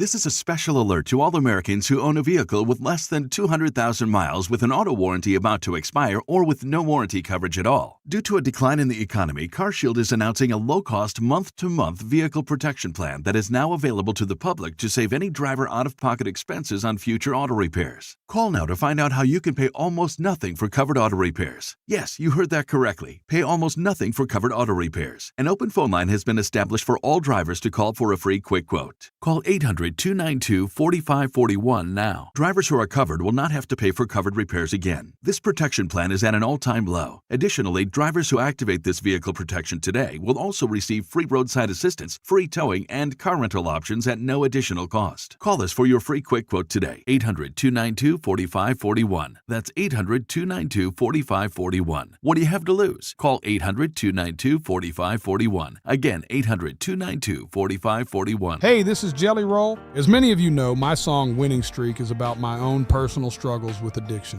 I first sought help for my addiction at 14 years old. Start your recovery journey. Choose a proven addiction treatment option that's right for you at ChooseChangeCA.org. The real you is worth recovering. Choose Change California provides access to proven treatment options for addiction to opioids and stimulants. ChooseChangeCA.org. This is your chance to recover your life.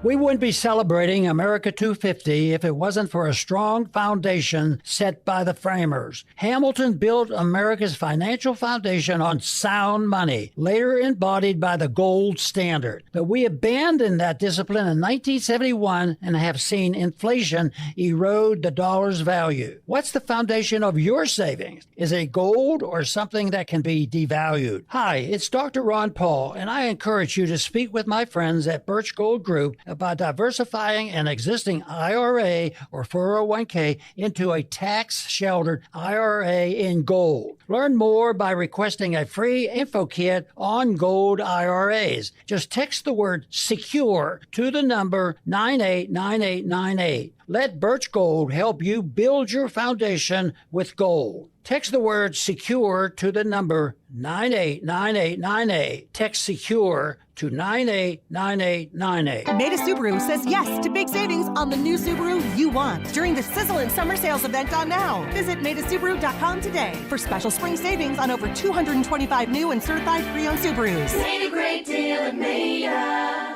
Hey, it's Carmichael Dave, and yeah, I've been on the air here just shy of 25 years, and you guys know that when I endorse something, I have a few very important things. Number one, I love it when they're local. Number two, I have to be willing to use them myself. This is where Pest Pros came in, or comes in, I should say, because I've known these guys as Kings fans a long, long time. I also have a mouse problem at my house. I also have a cockroach problem at my house. And I did it the old-fashioned way. Went through Facebook, got a hold of these guys. We became friends. And when I found out what Pest Pros does in the community, I thought, I've got to have you guys on the air. We've got a partner. Locally owned, locally operated. Their kids go to school with your kids. You're going to get pest control somewhere. Get it with Pest Pros. Here's how you get a hold of them. PestProsPS.com or call them at 916-588-9345. That's 916-588-9345 and tell them Carmichael Dave sent you.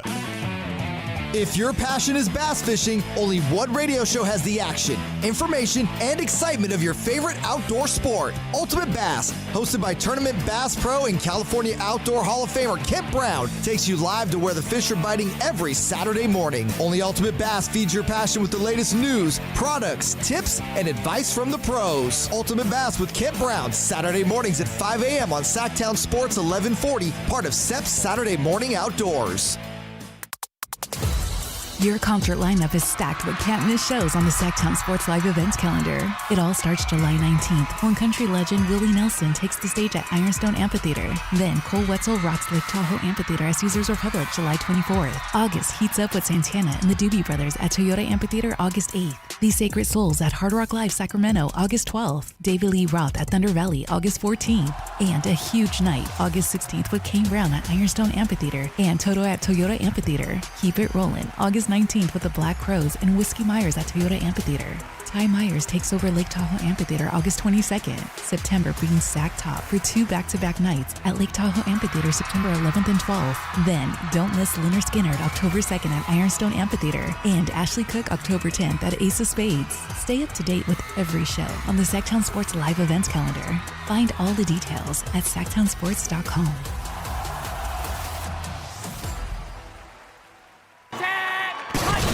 It's time for the 2-minute drill. Kayla Anderson has the ball, and she's taking us around the world of football. It's Kayla's 2-minute drill on Matt and Kayla. Countdown is on, and we're down to single digits before training camps will open around the National Football League. Kayla, what's going on around the National Football League as of right now? Yeah, I got a couple more little exercises to do as we get close to, obviously, the time that we're all waiting for, training camp and all that good stuff. So I'll start with this, the best of the best. Over the last couple of days, I have been going over the executives and coaches who are voting on every position and who makes the top 10. Yep. And yesterday it was the edge position. Today it was the defensive tackle position. Oh, okay. So just in terms of what you guys feel like tops this list. And I know it gets a little strange when we're doing defensive tackles versus edge versus outside, but so guess what you think it is, and then I think once I start saying them, you guys will have a good idea. Chris Jones is going to be up there somewhere. Not top 3. Oh, okay. Okay. Dexter Lawrence in Chris there? Jones is 4. Okay, Chris Jones is 4. That surprises me a little bit. He's getting up there. Dexter Lawrence is 7th. Okay. Think Super Bowl. Oh, do they count Leonard Williams? Yeah. Okay, that makes sense. Leonard Williams tops the list. Leonard Williams, I guess he's a defensive tackle. Well, I can tell you the Raiders and Niners don't have anybody on that list, I'm guessing. By the way, his ranking last year was 6. Rose all the way up to 1. I mean, I'm surprised he's number 1. I mean, he was Yeah. great last year, but that's He a was little 6 last year and he jumps all the way up to 1? Yeah, and by the way, he's 32 years old. Hell yeah. Oh, Yeah. what's the guy for the Rams? Is it like Fisk? Who's the star Oh, for the Braden? Yeah. Is he on there? No. No? The Rams have a really good one. I just can't remember. Nobody from the Rams are on here. Oh, okay then. Never mind.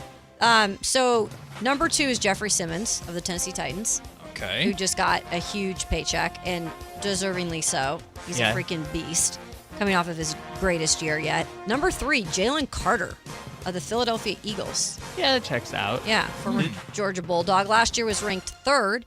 He is 2nd this year. They count- 3rd on this list. So staying put. Do they Yeah, count same Quinnen Williams? Yeah. So Okay. Quinnen comes in at 6 for the Dallas Cowboys. Okay, so we're just missing number 5. Number 5? Probably not going to guess it because it's a team that no one cares about. Sorry, was that too harsh? Cleveland Brown? Jet? Carolina Panthers. Oh, God. I know who it is. I know. It's all you, Kyle. I have Derek no Brown. idea. Derek Brown. Yeah. Yeah, thank you. Derek Brown of the Carolina Panthers. I know that was really rude. Sorry, you guys. 8, by the way, Zach Allen of the Broncos. Okay. 9, Milton Williams of the Patriots.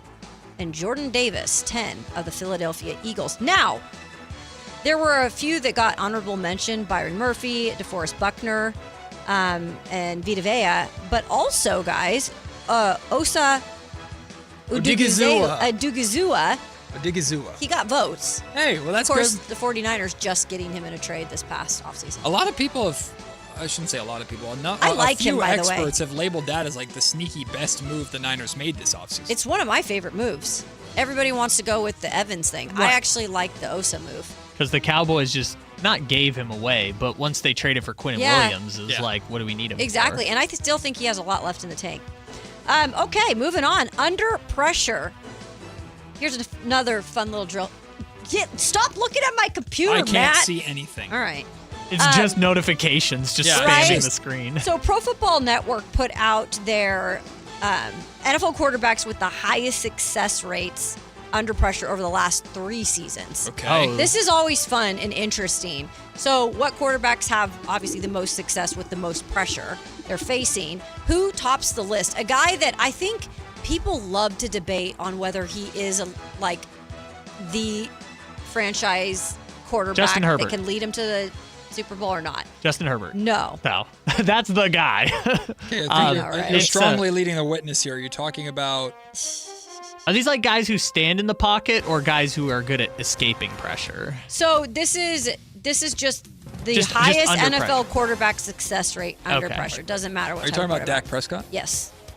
Dak is really good. I don't know why people don't give him credit. It's split. And, even Cowboy fans are like, a lot of them are out on him. So Dak is number 1? Yeah, Dak's number 1. Coming in at number 2, any takers here? I would go Stafford. I was good. Josh Allen? Joe Burrow. Oh. Of the Cincinnati Bengals. That makes sense. Mm-hmm. Tom Brady used to always be very high in this category. Yep. Number 3, and then I'll just give you the rest of the list. This is just for last year? This is over the last 3 seasons. Oh, last 3 seasons? Yeah. Well, then how about Patty Mahomes? Pat's number, 6 on the list. Okay. Is it Lamar? I was going to say Lamar Jackson. Lamar Jackson. Yeah, okay. Lamar Jackson followed by Josh Allen. At number 5, folks. Brock Purdy. Brockness monster. Brock Purdy, which I know is going to be a perfect segue because we're going to be talking a lot about Brock Purdy here. When you got Trent Williams, how much pressure are you really under? It's just the other side of the line. Oh, yeah, that. He only has to look one direction out of fear, not the other way. Cost him the Super Bowl, that one Chris Jones play where they batted it down. I think it will be interesting to watch what Brock Purdy does this season. I am really, really interested. It is indeed a perfect segue to what we're going to talk about. Chris Broussard gave a lot of love to Brock Purdy, but I would argue that there's never been more pressure on him, not just because of the level of competition in the division, but because of how he is trending or how he is supposed to be trending versus the rest of the Niners roster. We'll talk about that, plus our biggest questions and things we're most confident about in the Niners heading into training camp that starts in just 9 days. We'll discuss that next. Matt and Kayla on Sactown Sports. The top young talent is on display at NBA Summer League, and Sactown Sports has boots on the ground. Join Jason Ross, Whitey Gleason, and Alan Stiles as they broadcast live from Las Vegas, presented by Power Business Technology. And stay locked into SactownSports.com and the Sactown Sports YouTube channel for the latest on every game, every practice, and all things Kings this summer. Power Business Technology, copiers and printers for your office needs. Your exclusive home for Kings basketball. Sactown Sports 1140. This is the story of the one. As a safety manager at a manufacturing plant, he does everything he can to keep his coworkers safe. From finding ways to reduce risks to keeping safety supplies in stock. And for that, he relies on Grainger. Grainger offers a broad range of quality products and next-day delivery, so he can always play it safe. Call 1-800-GRAINGER, click Grainger.com, or just stop by. Grainger, for the ones who get it done. And Doug. Limu and I created a trick to help you remember that you can customize your car insurance and save with Liberty Mutual. You see, the shirts Limu and I wear are yellow, and yellow is the color of lemons, and lemons grow on trees, and trees provide oxygen, and oxygen helps us breathe, and breathing is how you live, and you can live more life when you save money by customizing your car insurance. I agree, Limu. It's really quite simple. Only pay for what you need at LibertyMutual.com. Liberty, liberty, liberty, liberty.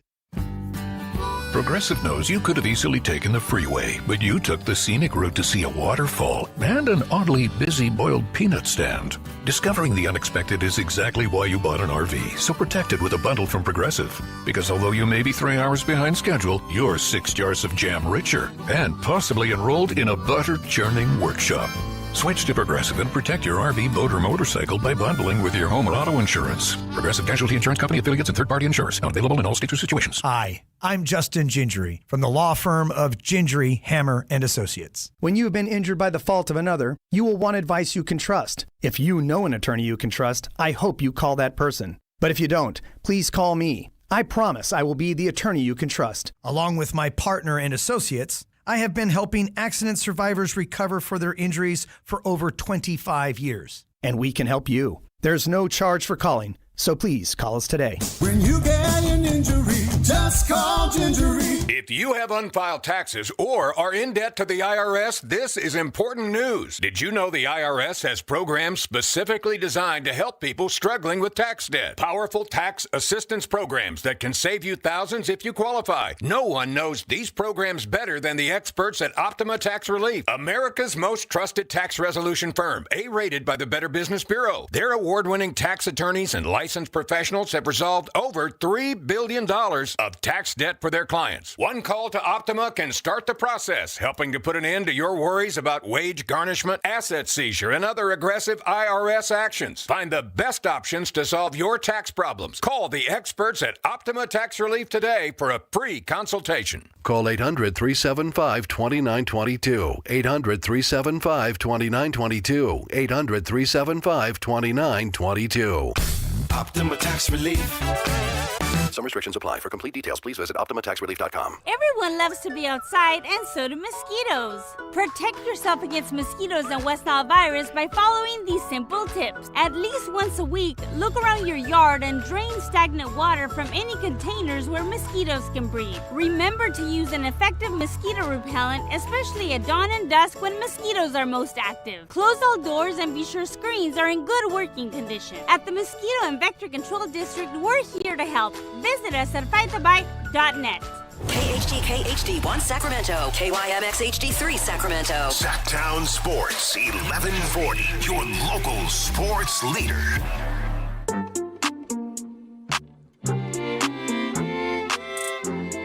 It's Matt George and Kayla Anderson on Sactown Sports 1140.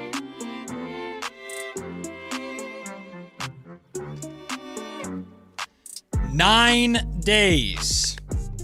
We are 9 days away from I don't know what they call it, but it's their practice facility complex just behind Levi's Stadium. Injury practice facility? Yeah, right next Electrical Substation Central. Right next to the substation. It begins again. Those muscles are already weakening. Bring the rookies in first. Or was it muscles or ligaments? Ligaments, muscles, body, who cares? It was melting their cartilage. Pretty much. There you go. We almost are at Niners training camp. Rookies will report in 9 days. Veterans won't be too long after that. Now, we're still a ways away, unfortunately, from actual football. We're like 29 days away from the Hall of Fame game, and preseason, of course, begins after that. And then preseason feels long as hell before we get to actual regular season football in September. But we're one step closer. We're getting there, right? We are getting there. And always you have to talk about the quarterback position for any team because quarterbacks are arguably the most important position in all of professional sports. But this year in particular, for Brock Purdy, there's a lot of pressure, weight of expectations upon his shoulders. But Chris Broussard, on First Thing First, was not afraid to throw some love to Brock Purdy and why he believes Brock is going to have a breakout or another big season in San Francisco. So I expect Baker to have a really good year, but I am going to go with Brock Purdy because Brock last year, Nick, when he was healthy, was really good. Second in the league in touchdown percentage, and he's always high. You love these percentages. Well, TD percentage is big. Who was first? Stafford. Okay. And he was tied for second, I think, with Lamar. Yeah, I was going to say Lamar. I knew Lamar was Lamar's always That's why high. I always hear about touchdown But percentage. you know that's a legitimate stat. you don't think percentage of your passes that go for touchdowns, how can that not be legit? No, go ahead. It's just passer rating, he was at 100 last year, Purdy. So, look, I think Purdy is going to be more accurate. I think he's going to have a better passer rating and a better touchdown percentage. And he's going to get more wins than Baker. Okay. So I think Purdy is going to have a great year. Mm-hmm. So here's what I wanted to talk to you about, Kayla. And we were actually kind of chatting about this, funny enough, when we were on our way to our cars yesterday. Because last season, I remember going to training camp for ABC 10 to cover training camp. And my partner, Kevin John, and I were discussing, like, this is the year where now that Brock Purdy is being paid like a franchise guy, you start to have those franchise quarterback expectations. And I know one of the things that we've discussed before, too, is like how does he make the rest of, like, how does he elevate his teammates? How does he make these young receivers that they're bringing in and some of the guys that aren't bona fide stars or established stars already, how does he make them better like a good quarterback is supposed to do? But the other part of that conversation is Brock Purdy's career has always had an undertone of, yeah, but he plays with Christian McCaffrey. Yeah, but he's throwing the ball to George Kittle. He had Deebo Samuel. He had Brandon Ayuk. He has star X, Y, and Z. Now, with the NFC West being more difficult than it's literally ever been before, with the defending champion Seahawks and the Rams being what the Rams are, you have Purdy that is, I'd like to believe, still ascending, right? We think Purdy's still ascending. But he has to. If we're being honest, the rest of the Niners roster is descending. Like, all of these stars are on the way down because of injury and age and other reasons. That puts a lot of pressure on Brock Purdy to kind of be the foundation of any Niners rise back into true contention. Let me put this out here, and maybe this is going to ruffle feathers. In most other organizations, the quarterback is the one that faces all the pressure. Mm-hmm. That's the quarterback's position. It's what comes with the quarterback. It's the money that comes with the quarterback. And I feel like, in a way, Brock has always kind of gotten a little bit of a pass because he was Mr. Irrelevant, because he was playing on a no real big money deal for a minute. Because of the story. And it was all about all the other pieces around Brock that kind of was like, well, as long as McCaffrey does this, or as long as, Kittle does this, as long as the defense does this. But Brock, like, finally it is coming to fruition that, like, Brock is going to have to be the guy that handles the pressure now. His name is going to be brought up in these conversations now because he's getting paid and because he's the damn quarterback. Yeah. He should be feeling this pressure. Yeah. It's the talk in every market for the most part. We're still talking about it in Dallas with Dak Prescott. And he's done a pretty good job down there, but it's not enough. Mm-hmm. So it is going to be different for Brock this year, I think, in this type of pressure he's going to face. Because not only is he having the title and the pay that comes with it now, they're in a window, in terms of immediately at least, with the weapons around him. And I really do think they went out and got Mike Evans for Brock Purdy. Yes, they wanted a red zone target for it. Like, we don't want any excuses. Yep. This is a guy who can score touchdowns. He's done it 11 out of 12 seasons at the biggest, highest level. Mm-hmm. So here's your little blanket. Here's your little whatever you want, favorite toy, whatever. Here you go, Brock. Yeah. We went out and got this for you. Now go. Right. Now do your job. Well, Brock has been very good season after season after season, like Chris Broussard was talking about in that clip of, like, his TD percentage, right? And it was second to Matt Stafford and how good he is in that area. And you can imagine the Niners are thinking, we bring in Mike Evans, that TD percentage should continue to climb because now he has a bona fide red zone target that you could argue he's never really has had. Mm-hmm. He's had very talented receivers, but he hasn't had a guy that I could just throw the ball up and I know that guy can go and get it. He's a future Hall of Famer. Right, in Mike Evans, but Mike Evans is obviously getting older. There's two sides of the coin, right? Because it used to frustrate, I'm not even a Niner fan, but it used to frustrate me seeing the conversation surrounding Brock Purdy as everything was because of everybody else around him and nothing was credit to him as Mr. Irrelevant. And anything that he was doing good, it was because of Kyle Shanahan's system, right? Well, a lot of that can be true. But the other side of that coin is, Brock, now you need to prove the people that were on your side back then right. Because now is when you've stepped into your prime as those guys are exiting it. Mm-hmm. And here's the thing. Kyle Shanahan, we know, is going to put Brock Purdy in positions to exceed. By the way, he's 26. 26, yes. He's going to call the right plays. He's going to put Brock in positions to succeed. Well, yeah, that's what Kyle does. But what Brock needs to do this season, and I'm using Josh Allen as an example. He's the MV freaking P. He's not. Brock's not as big as Josh Allen. Yeah. But Josh Allen makes plays. Mm-hmm. Josh Allen does stuff, and Patrick Mahomes does stuff and makes plays and has moments where you could tell, and Brock's done this from time to time, but you can tell the play broke down. It went beyond the X's and O's that Shanahan would draw up. Brock needs to just go out and make those plays.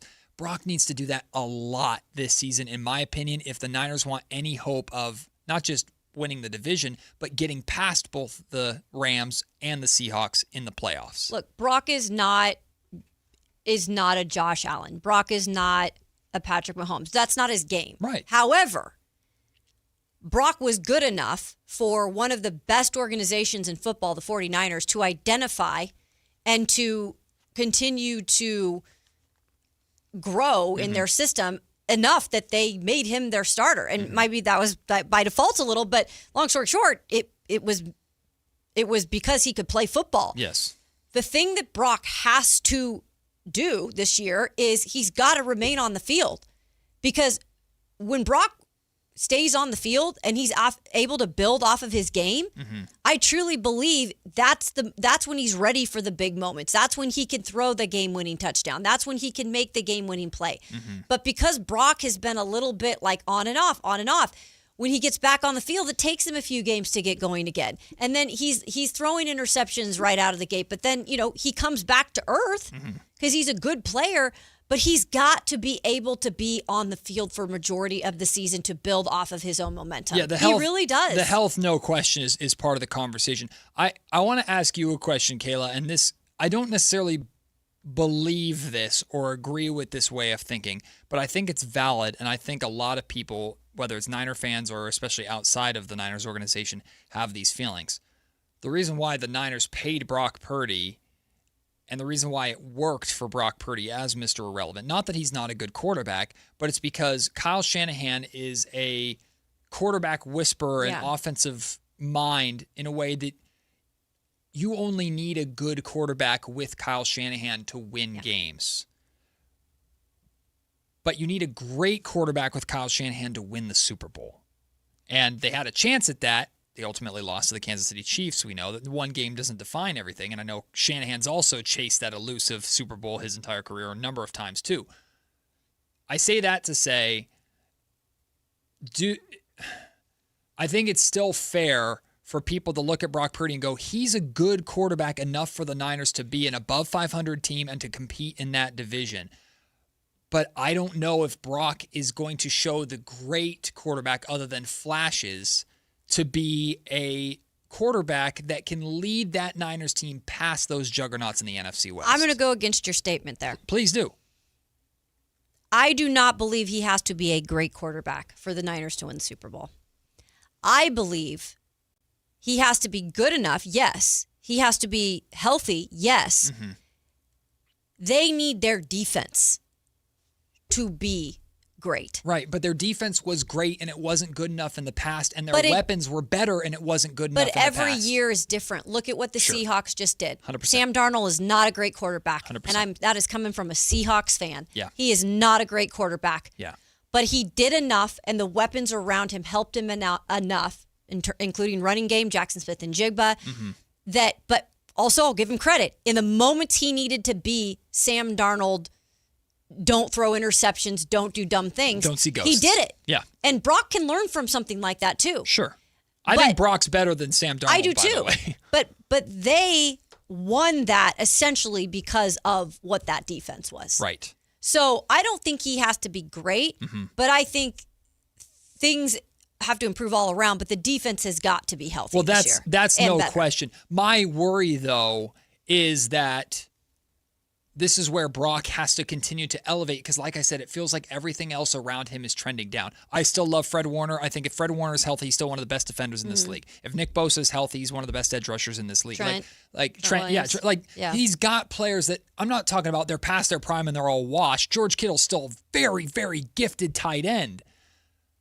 But all those guys are trending down. Father at times real. Yes, and Brock needs to ascend to balance that out. And my concern would be Brock was good enough for the Niners to make the Super Bowl because that defense was so good and those weapons were so good offensively and they still couldn't get the job done. So is Brock now elevated past good enough to great, essentially, to make up for the fact that you should expect naturally a bit of a drop-off from everybody else around him just because of father time. That he has to be. Like, you're talking about the Super Bowl, that was very early in his career. I mean, he's learned a lot since then. He's got different weapons now. And yeah, you're right. He has to be better. But I think just, again, going back to my point of what helps him get better is just stay on the field, Brock. Yeah. Honestly, help yourself. And I know you can't control injuries all the time, but do whatever you can. And I'm sure that has been a big offseason thing for him. Protect yourself. In terms of what did you do in the offseason with your body, what things have been tweaked for this season in week sessions and all of that stuff. There is no doubt in my mind it's probably one of the first things that they decided to attack with their whole entire team, but with their quarterback specifically. He does need to ascend. No doubt about it. He's the quarterback. Right. He has to. But I think the whole team around him, you've got to get more out of them. Going into Niners training camp, and Brock Purdy might be the answer. What are you most confident in with this 49ers team going into training camp? Well, the quarterback position is great, not just because of Brock, but because of Mac Jones. Yeah, they've got the best backup probably in the league. They got a great 1-2 duo, no doubt about it. But the reason why they have the greatest right now 1-2 duo in the league, and again, I'm not saying overall, I'm just saying when you talk about a starter and a backup, it's hard to argue those you don't feel comfortable with them. Sure. But what makes that all work? And then who gets credit for why it's the coach. Shanahan. The most thing that I have the most confidence in is the coach and the coaching staff. Because year after year, whoever leaves, Shanahan brings in another coordinator or another position coach that just kind of steps right in. Yeah. And there's really no big dip. Yeah. Shanahan's going to put the Niners in a position to win every game every week, regardless of who they're playing. And I know that might be like a cop-out answer. No, it's but not. It's a real answer. It's very much so. And any football team should love to hear that that's the best thing they have going for them, because you can't control a season. You can't control how players are going to stay healthy or not stay healthy. But if you have your coaching staff in place and you feel confident in the next man up and how they can put them in the position to succeed, that's huge. Okay, hear me out. This is going to piss off a lot of 49ers fans because they're going to be like, Matt, why are you even putting this out into the ether? But this is truly what I'm most confident in going into training camp. And it's kind of a branch off of the tree of Kyle Shanahan. I don't think it'll be worse. It could be worse than what happened injury-wise for the Niners last year. I genuinely don't think it could be worse. Now, yes, catastrophic injuries can happen. Knock on wood, none of that happens, of course. Of course, Christian McCaffrey could get hurt. Knock on wood. I'm not trying to put that into the ether to jinx anything. What I mean by that is not so much that players aren't going to get hurt just because they all got hurt last season. It's that I don't know if Shanahan's going to have more curveballs thrown at him by way of injury than he had last season, to the point where the camera would pan to him on the sideline with another one of his stars down, and you would see that man. That man just looked dead. He just God, what? He was defeated. Yes, he just looked exhausted. Yeah. And still, the Niners, we knew the Seahawks were on a different tier, but still, the Niners were in the playoffs and put together. They maneuvered it well. They survived. Yeah. Again, Niner fan, I'm not trying to jinx anything, and you could get mad at me for. I'm very confident in the Niners' ability to maneuver through the curveballs, because I don't believe they're going to have more curveballs thrown at them than what they had last season. It wasn't even just injuries, Matt. You mentioned it briefly. It was major injuries to major names. Yeah. And that just one after another. Nick Bosa, Fred Warner. These are big-time contributors on this team. Leaders on this team.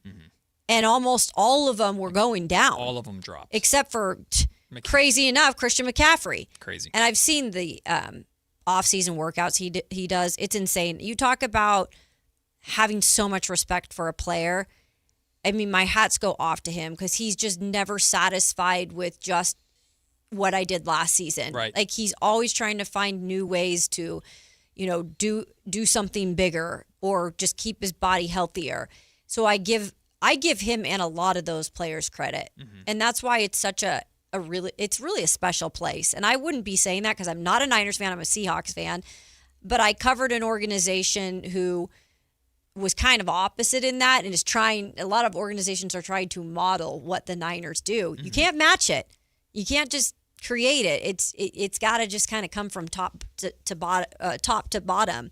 But the big thing is, how do you stay healthy? Yeah. That's the one thing about this organization in the past several years that's been a big question mark. How do you stay healthy? Well, that might be a transition to this too. What are some of the biggest questions that you have for the Niners heading into camp? I would say their interior defensive line. What does that look like? Yep. I know we mentioned just now Osa Odigizua. Yep. And I do believe that's a great move there. But also let's add in, how does somebody like a Nick Bosa look coming off of his injury and getting a year older? And it's not his first injury that he's endured. Mm-hmm. He's going to be a big part of this because I don't think they have a ton in the pass rush department. And they are kind of relying a little bit on like Nick's going to be back and contribute right away. Mm-hmm.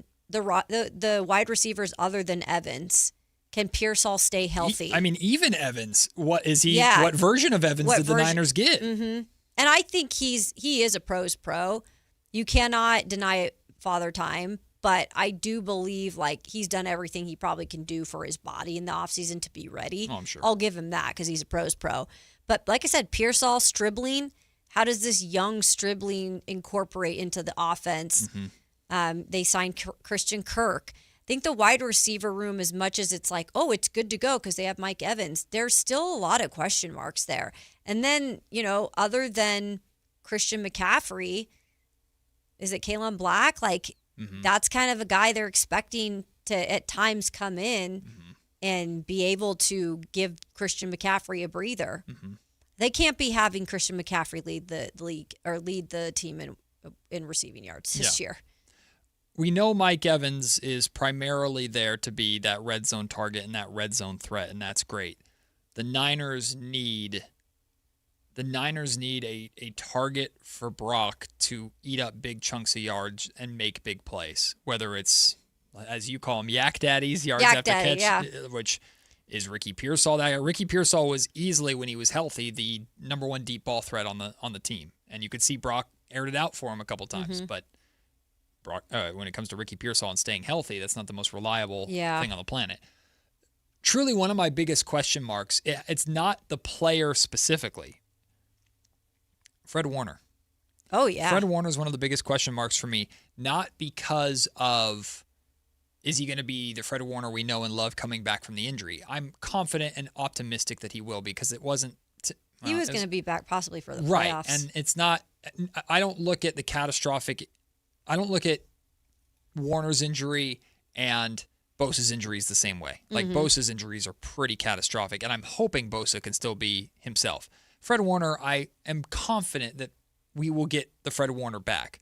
But Fred Warner, captain of this defense specifically, can Fred Warner, for lack of a better term, rein this defense in and sharpen this defense to get to the level that Shanahan, Purdy, and the Niners need it to be able to stay in a game with a Rams or a Seahawks that are likely going to be more low scoring than not, especially against Seattle with their defense, right? That's the biggest question mark that I think I have on the defensive side of the ball is, can Fred Warner work his magic again as the very obvious, clear captain and leader of that defensive unit? I think he can always do, he's going to always do what's asked of him. Yeah. And honestly, he does it on his own. He doesn't need to be asked. Yeah, he'll make plays. I mean, the amount of players that were in San Francisco at one point that I eventually came across and covered, that the first thing they mentioned, that they modeled things after Fred Warner, or Fred Warner was there. It's incredible, just the type of player he is and how it just comes naturally. How can he maybe even challenge these younger guys to kind of give the most for their game? Because there are younger guys on this defense that do need to step it up, that we need to see some of them take this next step forward. And that's partly, the coaching staff's, that's part of their job too. But Fred is kind of like a coach within a player. Yeah. He really is. Yeah. And that's how impressionable he is for some of these young players. Right. Again, that's hearing firsthand from guys that model their games. Aziz Al-Shaair is one of those examples that was in San Francisco with Fred Warner now he's in Houston and he's one of their biggest leaders. He's a captain and he leads their defense. Yeah. So it's just one example of many in terms of the impact Fred can have. I've got my eye on Diamador Lenore too, in terms of like, No, are yes. you a star or are you not? Yes. I'm ready to see it. Yeah. Also, fun little question. Eddie Pinheiro was such a cool story last year with how he came Pinheiro? Yeah, he came off the couch and became a super, super reliable and efficient kicker after everything that happened before him. You mean Jake Moody? Shout out Jake Moody, poor guy. Where is he now? I don't know. He was in Chicago, wasn't he? I don't know if he's still there. Moody? Oh, he's with the Commanders. With Washington. Hey, bring on Brandon Ayuk too. I don't think that's happening. Yeah, I think that's over. But can Eddie Pinheiro just continue to be, because they gave him a good chunk of change? Yeah. Can he continue to build off of the phenomenal season that he had out of nowhere? Just be you, Eddie. Don't get in your own head. Be reliable. Because that's what he did last year. And for a coach, I'll tell you this, guys, head coaches, the thing they don't want to worry about, the least worried thing that they want to have on their minds is special teams in terms of kicker, punter. They don't want to talk about that. So as long as you just go and do your job, Eddie, that's all that Kyle Shanahan's asking you to do. Kyle Shanahan had to know for a while that every time Jake Moody was stepping up to take any sort of kick or field goal, that there was a camera on him. And still, there were so many disgusted Kyle Shanahan faces. Yep. Man. Yep. Hopefully he doesn't have to worry And about then what's that anymore. crazy is the one good thing he did is he made every extra point for an entire season until the Super Bowl when he missed an extra point. Right. Whoops. Oh, well. We'll talk more 49ers training camp, including trying to get some of our own people here at Sactown Sports down to training camp. We have our good friend Nick Wagner, who's going to be out there covering training camp very closely, as well as some friends in Las Vegas covering Raiders training camp. We're just getting started, just dipping our toes into the training camp coverage, as you can expect here on Sactown Sports. We'll take the break. When we come back, we'll check in on our MLB mini seasons and our last thoughts and ahead of the beginning of Summer League. Tonight, Whitey Gleason, Alan Stiles will join us for some crosstalk as well. It's Matt and Kayla on Sactown Sports. Like and subscribe to the Sactown Sports 1140 YouTube channel at Sactown Sports 1140 to get the Carmichael Dave Show with Jason Ross, Matt and Kayla, and the Drive Guys with Kevin Gleason and Alan Stiles on demand and at your fingertips. Get your fix of the Sacramento Kings, 49ers, Giants, Athletics, NFL, NBA, and the latest in sports and entertainment all in one place at Sactown Sports 1140 on YouTube. Your local sports leader, Sactown Sports 1140. From the FIFA World Cup to competitive business environments, grand ambitions lead to game-changing achievements. At Bank of America, we're there to support businesses at every step, providing insights and expertise to help you gain an edge. He shoots, he scores. What would you like the power to do? Explore winning business solutions at BofA.com/gamechangers. Bank of America, official bank of the FIFA World Cup 2026. From the FIFA World Cup to competitive business environments, grand ambitions lead to game-changing achievements. At Bank of America, we're there to support businesses at every step, providing insights and expertise to help you gain an edge. He shoots, he scores. What would you like the power to do? Explore winning business solutions at BofA.com/gamechangers. Bank of America, official bank of the FIFA World Cup 2026. The Travel Guys, new on KHTK 1140 every Saturday at 11 a.m. We'll make you a smarter traveler. Tips you can use on the road and at the airport, plus reports from top consumer advocates. The Travel Guys, 11 a.m. on Sactown Sports 1140. With 25 award-winning years in Northern California, Ashton & Price is your local injury law firm. Pro attorney tip, if a firm presents as local but they're in L.A., red flag. If your first consultation is not with a lawyer, big red flag. At Ashton & Price, your first consult is with a local attorney, and if serious injury prevents travel, a lawyer will come to you. Still not enough? George Washington's my uncle. At Ashton & Price, no red flags, just red, white, and blue. Remember, for the best advice, don't think twice. Call Ashton & Price. Capital Casino is conveniently located in downtown, 411 16th Street, and has been a part of the greater Sacramento area for over 20 years. They offer the best variety of games in the region in a safe and friendly environment, and there's plenty of parking, all well lit and monitored by security.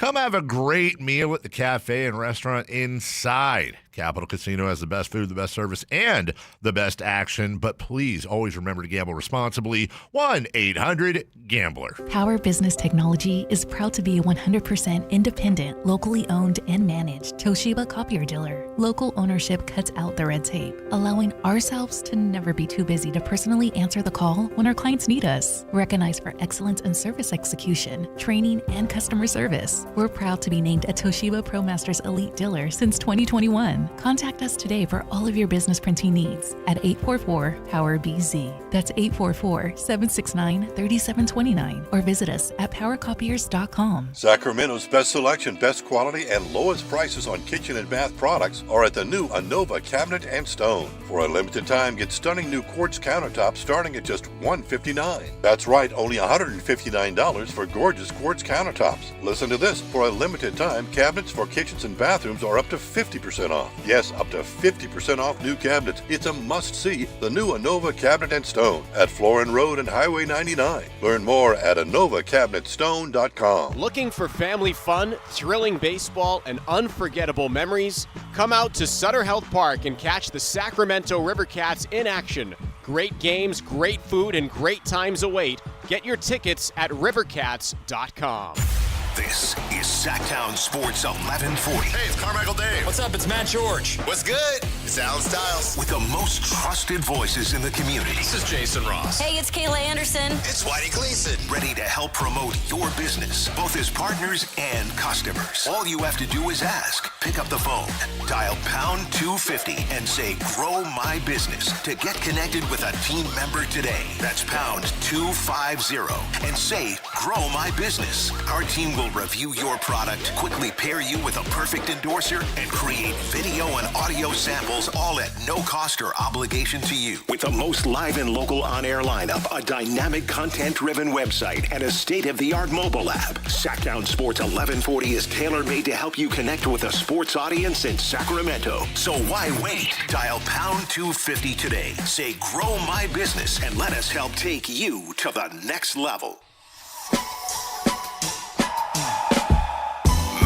And Kayla on Sactown Sports 1140.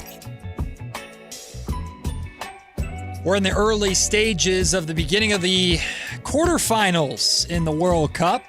France, who is the betting favorite to win it all, taking on Morocco, has been one of the fun stories of the World Cup. And, well, Morocco keeps on doing big things. Kylian Mbappe, who's the superstar striker for France, just had his penalty saved by Morocco's keeper, so game still tied, 0-0.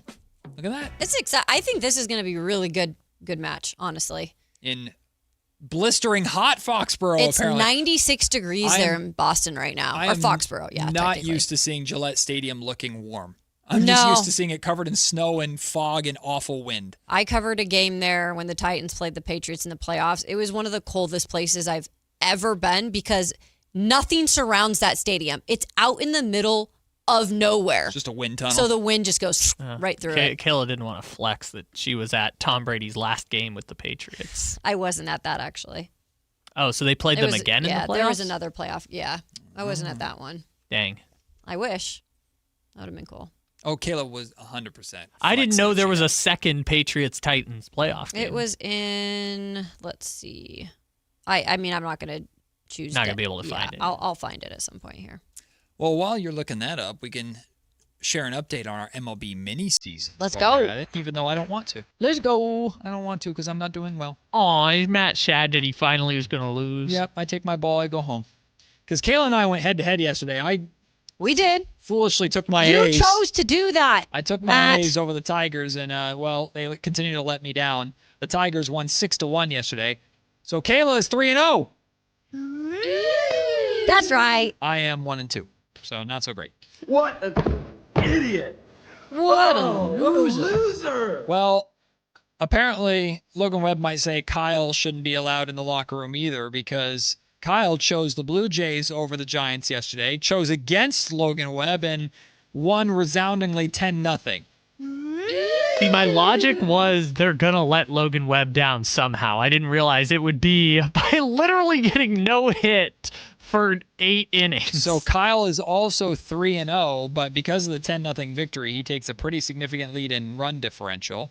I think you're +5 over Kayla, I believe, if I'm not mistaken. I'm in the driver's seat, but the last time I was here, I collapsed in epic fashion. Well, you got 2 more days to try and catch Well, him, I'm not doing well right now in this game. and I'm just here hanging out. I've got White Sox and Red Sox, and White Sox are not. Kayla's got the battle of the winning Sox right now. for today.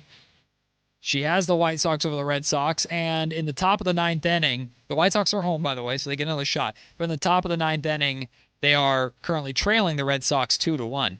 Now it's 2-1? Yep.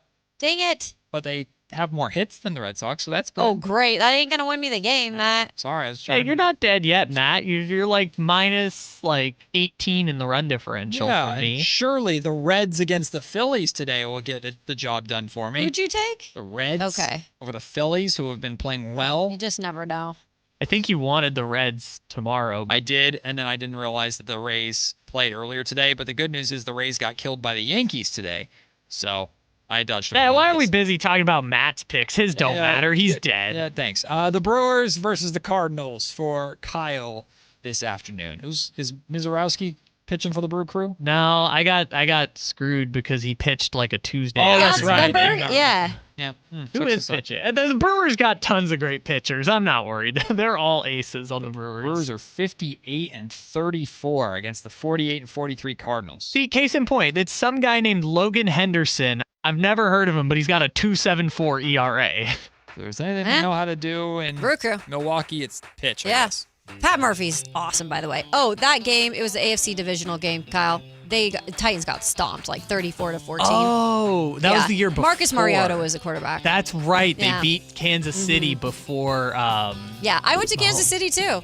And That was probably saw cool. the playoff game. That was really cool. If you turn your TVs right now to ESPN while you listen to the show, of Kingston. course, you will see Kingston Flemings and the Atlanta Hawks have Let's begun go. their Summer There he League is. game inside the Thomas and Mack Center against the reigning, defending Western Conference champion San Antonio Spurs. And that's just the first of a plethora of games being played in the Thomas and Mack Center, which ends tonight. The last game, the main event, not really. The Sacramento Kings. Yeah. Darius Acuff Jr. taking on Keaton Wagler and wait. the LA Clippers, an 8 o'clock tip. So Kayla's gonna I got to take a nap, guys. tape her eyes open just so she can see all of it. If I take a nap, I think I'll be good. You'll be all right. But I got to get a nap in. Get a nap in. We'll watch the game, react to it tomorrow.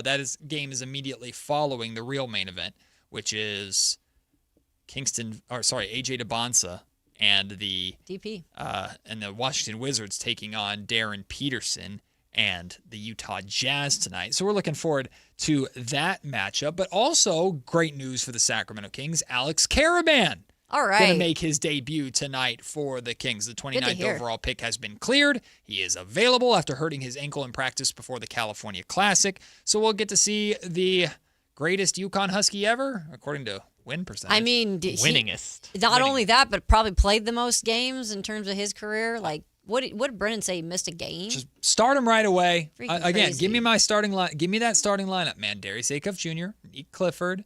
Emmanuel Sharp, Nick Clifford, Alex Caravan, Dylan Cardwell. Mm-hmm. Give me that 5. And if you're wondering, what about Maxime Renaud? Max is not playing tonight. He's out due to rest. When's the next game again? I think it's Saturday Sunday or Sunday. Okay, No, it might be Saturday. So we'll probably see him in that one in terms of Maxime. Hopefully. Should look up the Kings Summer League schedule. These weeks are going by so fast. I couldn't even believe today was Thursday. I was like, oh yeah, there's a game today. Well, Sactown Holy Sports is all over the Summer League for you next week. So yes, on Sunday, okay. the Kings play AJ DeBonsa and the Washington Yeah. Wizards. Then on Tuesday next week, they'll take on Michael Brown Jr. and the Brooklyn Nets and wrap up Summer League. Their final Summer League regular season game will be against the Boston Celtics on Wednesday, July 15th. Then, if the Kings make it, which they will, of course, they're one of the greatest Summer League teams ever, they will make it to the playoffs and go from there. So we shall Just see. for reference, Kings Sunday, Tuesday, Wednesday Yeah. are their other games. Sunday, Tuesday, Wednesday, and then the playoffs beyond that. So we shall See, and Sactown Sports will be in Las Vegas all week long Viva next week Las Vegas. to cover it all. From the Drive guys, who will join us here in just a little bit, to our digital crew, Jason Ross heading down there already. He'll be there starting tomorrow. He'll be broadcasting tomorrow's show, I believe, from Las Vegas. So Sactown Sports will be all over Sin City because for all this Summer League stuff. But I'm very excited to see Alex Caravan tonight. Very excited. I want to see him just let it fly. I'm pleasantly surprised because when we had Brendan Nunes on, I asked him the question, do you think we'll see him? Because, again, we hadn't gotten any updates on him with that ankle. And he was like, that's when he brought up he's played like in almost every game when he was at UConn. He's like, I'm pretty sure we're going to see him. But I think even he was surprised probably to see that he was going to play tonight. Yeah, so we were waiting for an encouraged. update from the Kings, and they didn't give us an update. They just said, other than, hey, here's who's available and who's not tonight. And Alex Caravan has a big old all caps available. Let's go. Next to his name. So let him rock. Let it fly, Alex. I want to see it because the Kings, I mean, it's one thing. It's the 29th overall pick, so we still have to be realistic about what we're talking about. But they here. traded up. And it's the same thing to with get like him. the Neat Clifford conversation. Neat Clifford was the 24th overall pick last summer, in last year's draft. And it's like, okay, 24th overall pick, realistic expectations. But because you traded up to go and get him, there's a little more pressure and excitement there. Mm-hmm. I really think Alex Caravan is going to be when you talk about the culture and identity that Scott Perry's trying to build, I think Alex Caravan checks those boxes with flying colors. And let's see if we see some of that. He's for a rookie in Summer League, I almost don't expect him to look like one tonight. Maybe that's too high of expectation. I mean, because it is Summer League, so you're not, I don't mean to be like pessimistic here, but you're not going up against like the NBA's best per se. Right. So you do have a chance to kind of showcase yourself a little. And we all do get excited with Summer League players that stick out. Mm-hmm. Like it just is a thing. Mm-hmm. And whether it means anything long term, that's, to be determined. But it is kind of fun to be like, oh, Alex Caravan balling out. Mm-hmm. I think he could definitely identify as one of those guys here in Summer League. We'll take the break. When we come back, the Drive guys will join us. Whitey Gleason, Alan Stiles, the second to last time this week before they head out to Las Vegas. We'll talk to them next on Sactown Sports. Take Sactown Sports with you everywhere you go with the Sactown Sports app. The most in-depth coverage of the Kings and 49ers. A library of written and video content. And all your favorite personalities all in one place. Download the Sactown Sports app today and get in on the action. Your local sports leader. Sactown Sports 1140. This Green and Gold Injury Report update is brought to you by the law firm of Gingery, Hammer, and Associates. If you've got an injury, just call Gingery. Tough news on the injury front. Brent Rooker, who was rehabbing his left knee bone bruise, is now set to have season-ending surgery. The procedure is set to take place during the All-Star break at Stanford and will keep him out for the remainder of the 2026 season.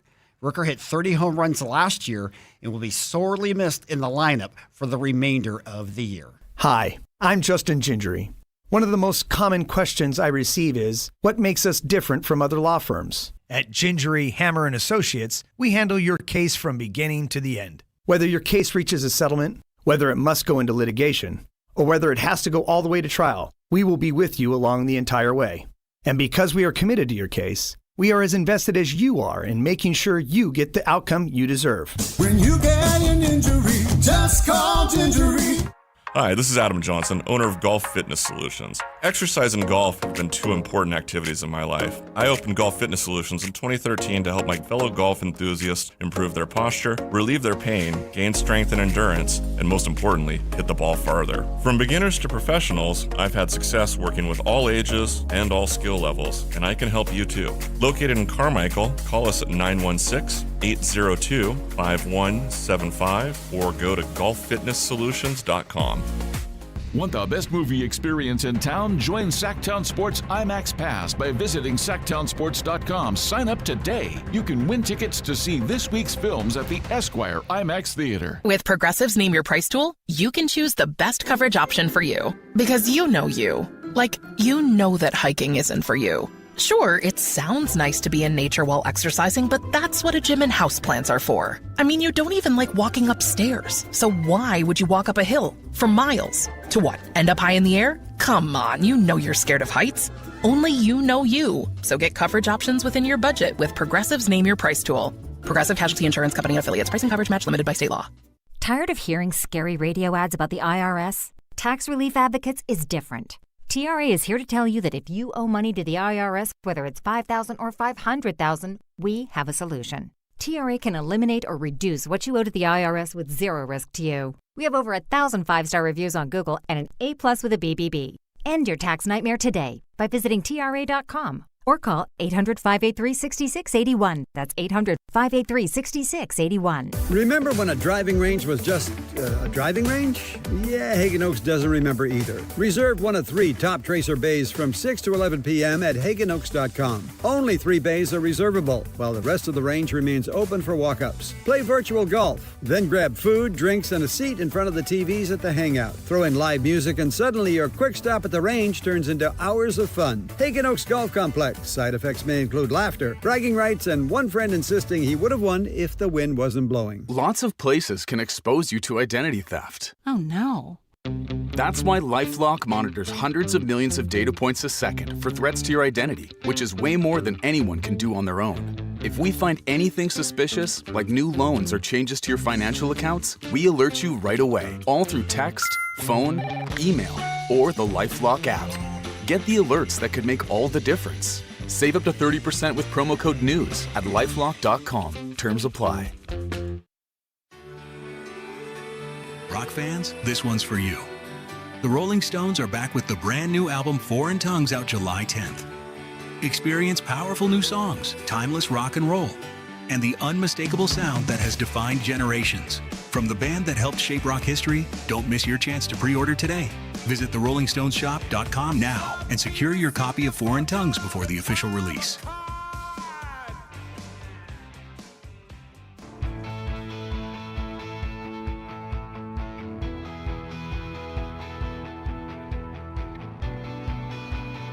It's Matt George and Kayla Anderson on Sactown Sports 1140. One segment left before we hand it over to the excellence known as The Drive guys. Wow. Whitey Gleason, Alan Stiles in the building. 2 more shows for you gentlemen before your wheels up to Las Vegas. Till the shirtless shows. Speaking of, well, not just shirtless. Speaking of excellence, how about this guy in his golf game? Right? So, listen, I'm glad you brought that up.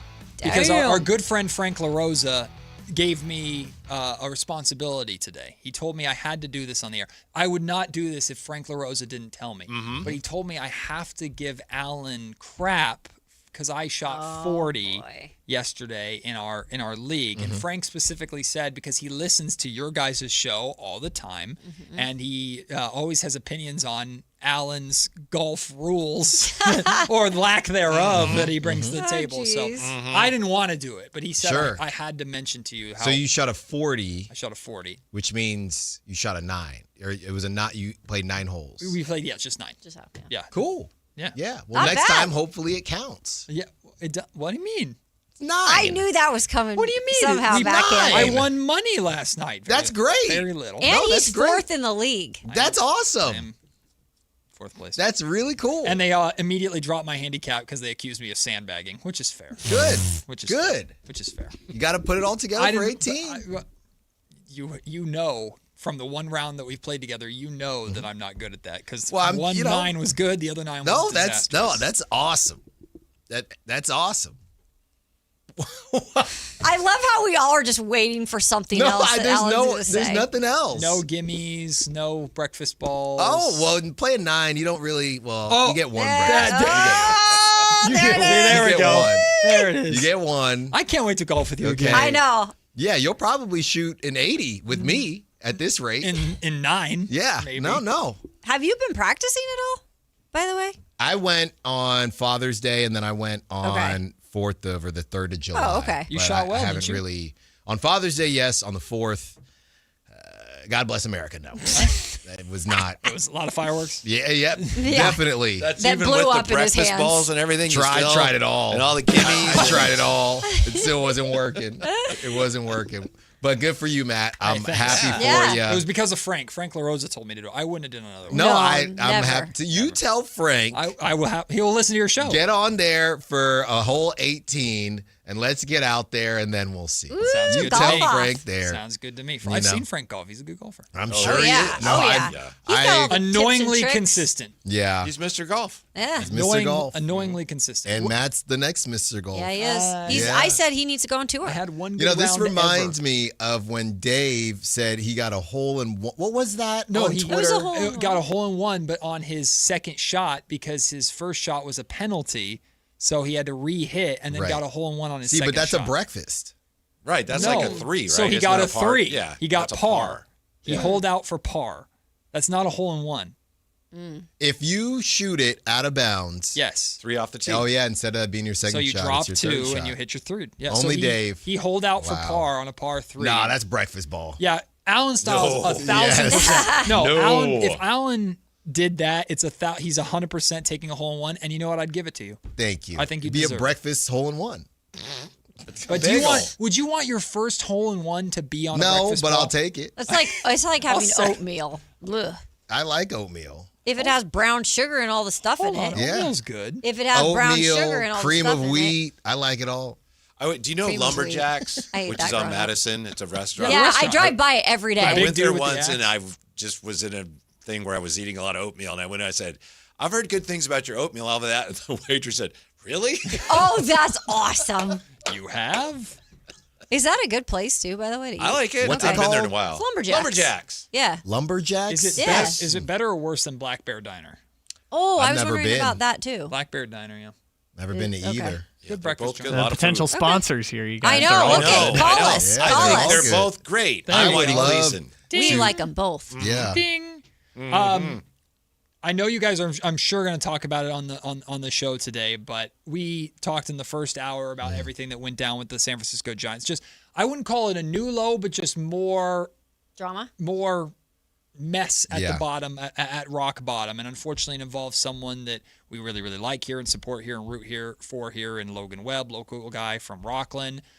Took issue to some things said from a reporter and got into it with some fans and that reporter on social media and has since deleted his account. So as someone who follows the Giants very, very closely for the Locked On Giants podcast, what was your thought on all of that? Yeah, he follows you. Didn't he follow you? No, he unfollowed. He unfollowed a lot of people because people were saying, "Oh, well, he was blocking people last night." But what happened was it was Jack Loader from the Flagship, right? And the Flagship, they've been very, very, very tough on the Giants, and he's been doing a video after every game. Yeah. Right? And he did it again, and he said some things where Logan Webb, he gave up 5 in the first. Yep. He balled out, still threw 7. Yep. But he gave up 5 in the first. Yep. And Jack Loader said, look, we do this thing where there is a difference to where you haven't even sat down and got your hot dog yet, and the team is down 5. There is a psychological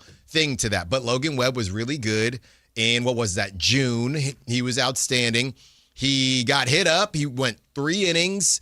7 earned runs in Colorado, and then he got tatted up again early against the Blue Jays. And Jack brought up the conversation of whether or not Logan was an ace or not, which, was more hot to trot a couple years ago. Logan responded and said, well, it's a shame that people like you are in the locker room. And as a media person myself, I felt as if, well, unless I'm missing something and Jack has said something, not in this video, but in general, that is straight up disrespectful, I started getting hives and the ghost of Russell Westbrook started popping up. And I just thought he didn't say anything. So Jack got, honestly, he got kind of destroyed by fans because as fans, you can talk about this player, but not this player. So that's basically what happened. Logan Webb told somebody, you're talking to me and you probably didn't even play Little League or something. Yeah. We got all the screenshots. Yeah. And then within 2 hours, he deleted his account. So it's pretty crazy. Yeah. It was pretty crazy. I just told Matt, I've had this in other markets with players that I actually really like too.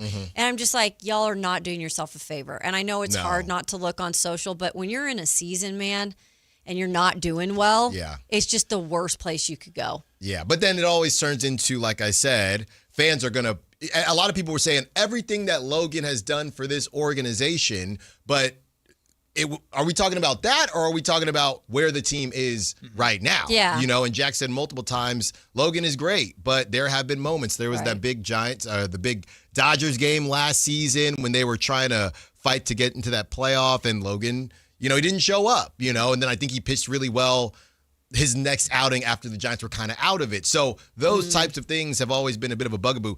Let's not get it twisted. Logan Webb has been outstanding. He hasn't gotten nearly enough the run support, anything else. But when your team is this bad, you can't only blame the same 5 dudes. Yeah. You know, everybody's going to get blamed. I'm okay with the player pushing back a little bit. No, that's right. And then that's a play on. To me, it's like, wow, okay. It's a play on. To me, saying someone shouldn't be in the locker room is what I took issue with. If Logan said, you've never played, you're a bum, that would be better to me than it's a shame people like you are in the locker room. Well, Logan, you can't have a bunch of yes men in the locker room. This is so common, though. It is so common. I agree 100% with what Alan said there. Once you start essentially attacking like the credibility of the journalist in a way, or suggesting that they've done something so wrong that they shouldn't be allowed to do their job, that's where it gets uncomfortable. But in a weird way, I can very much sympathize with Jack being someone on the flagship station of a team that you're being critical of and therefore being called out by a player because of it.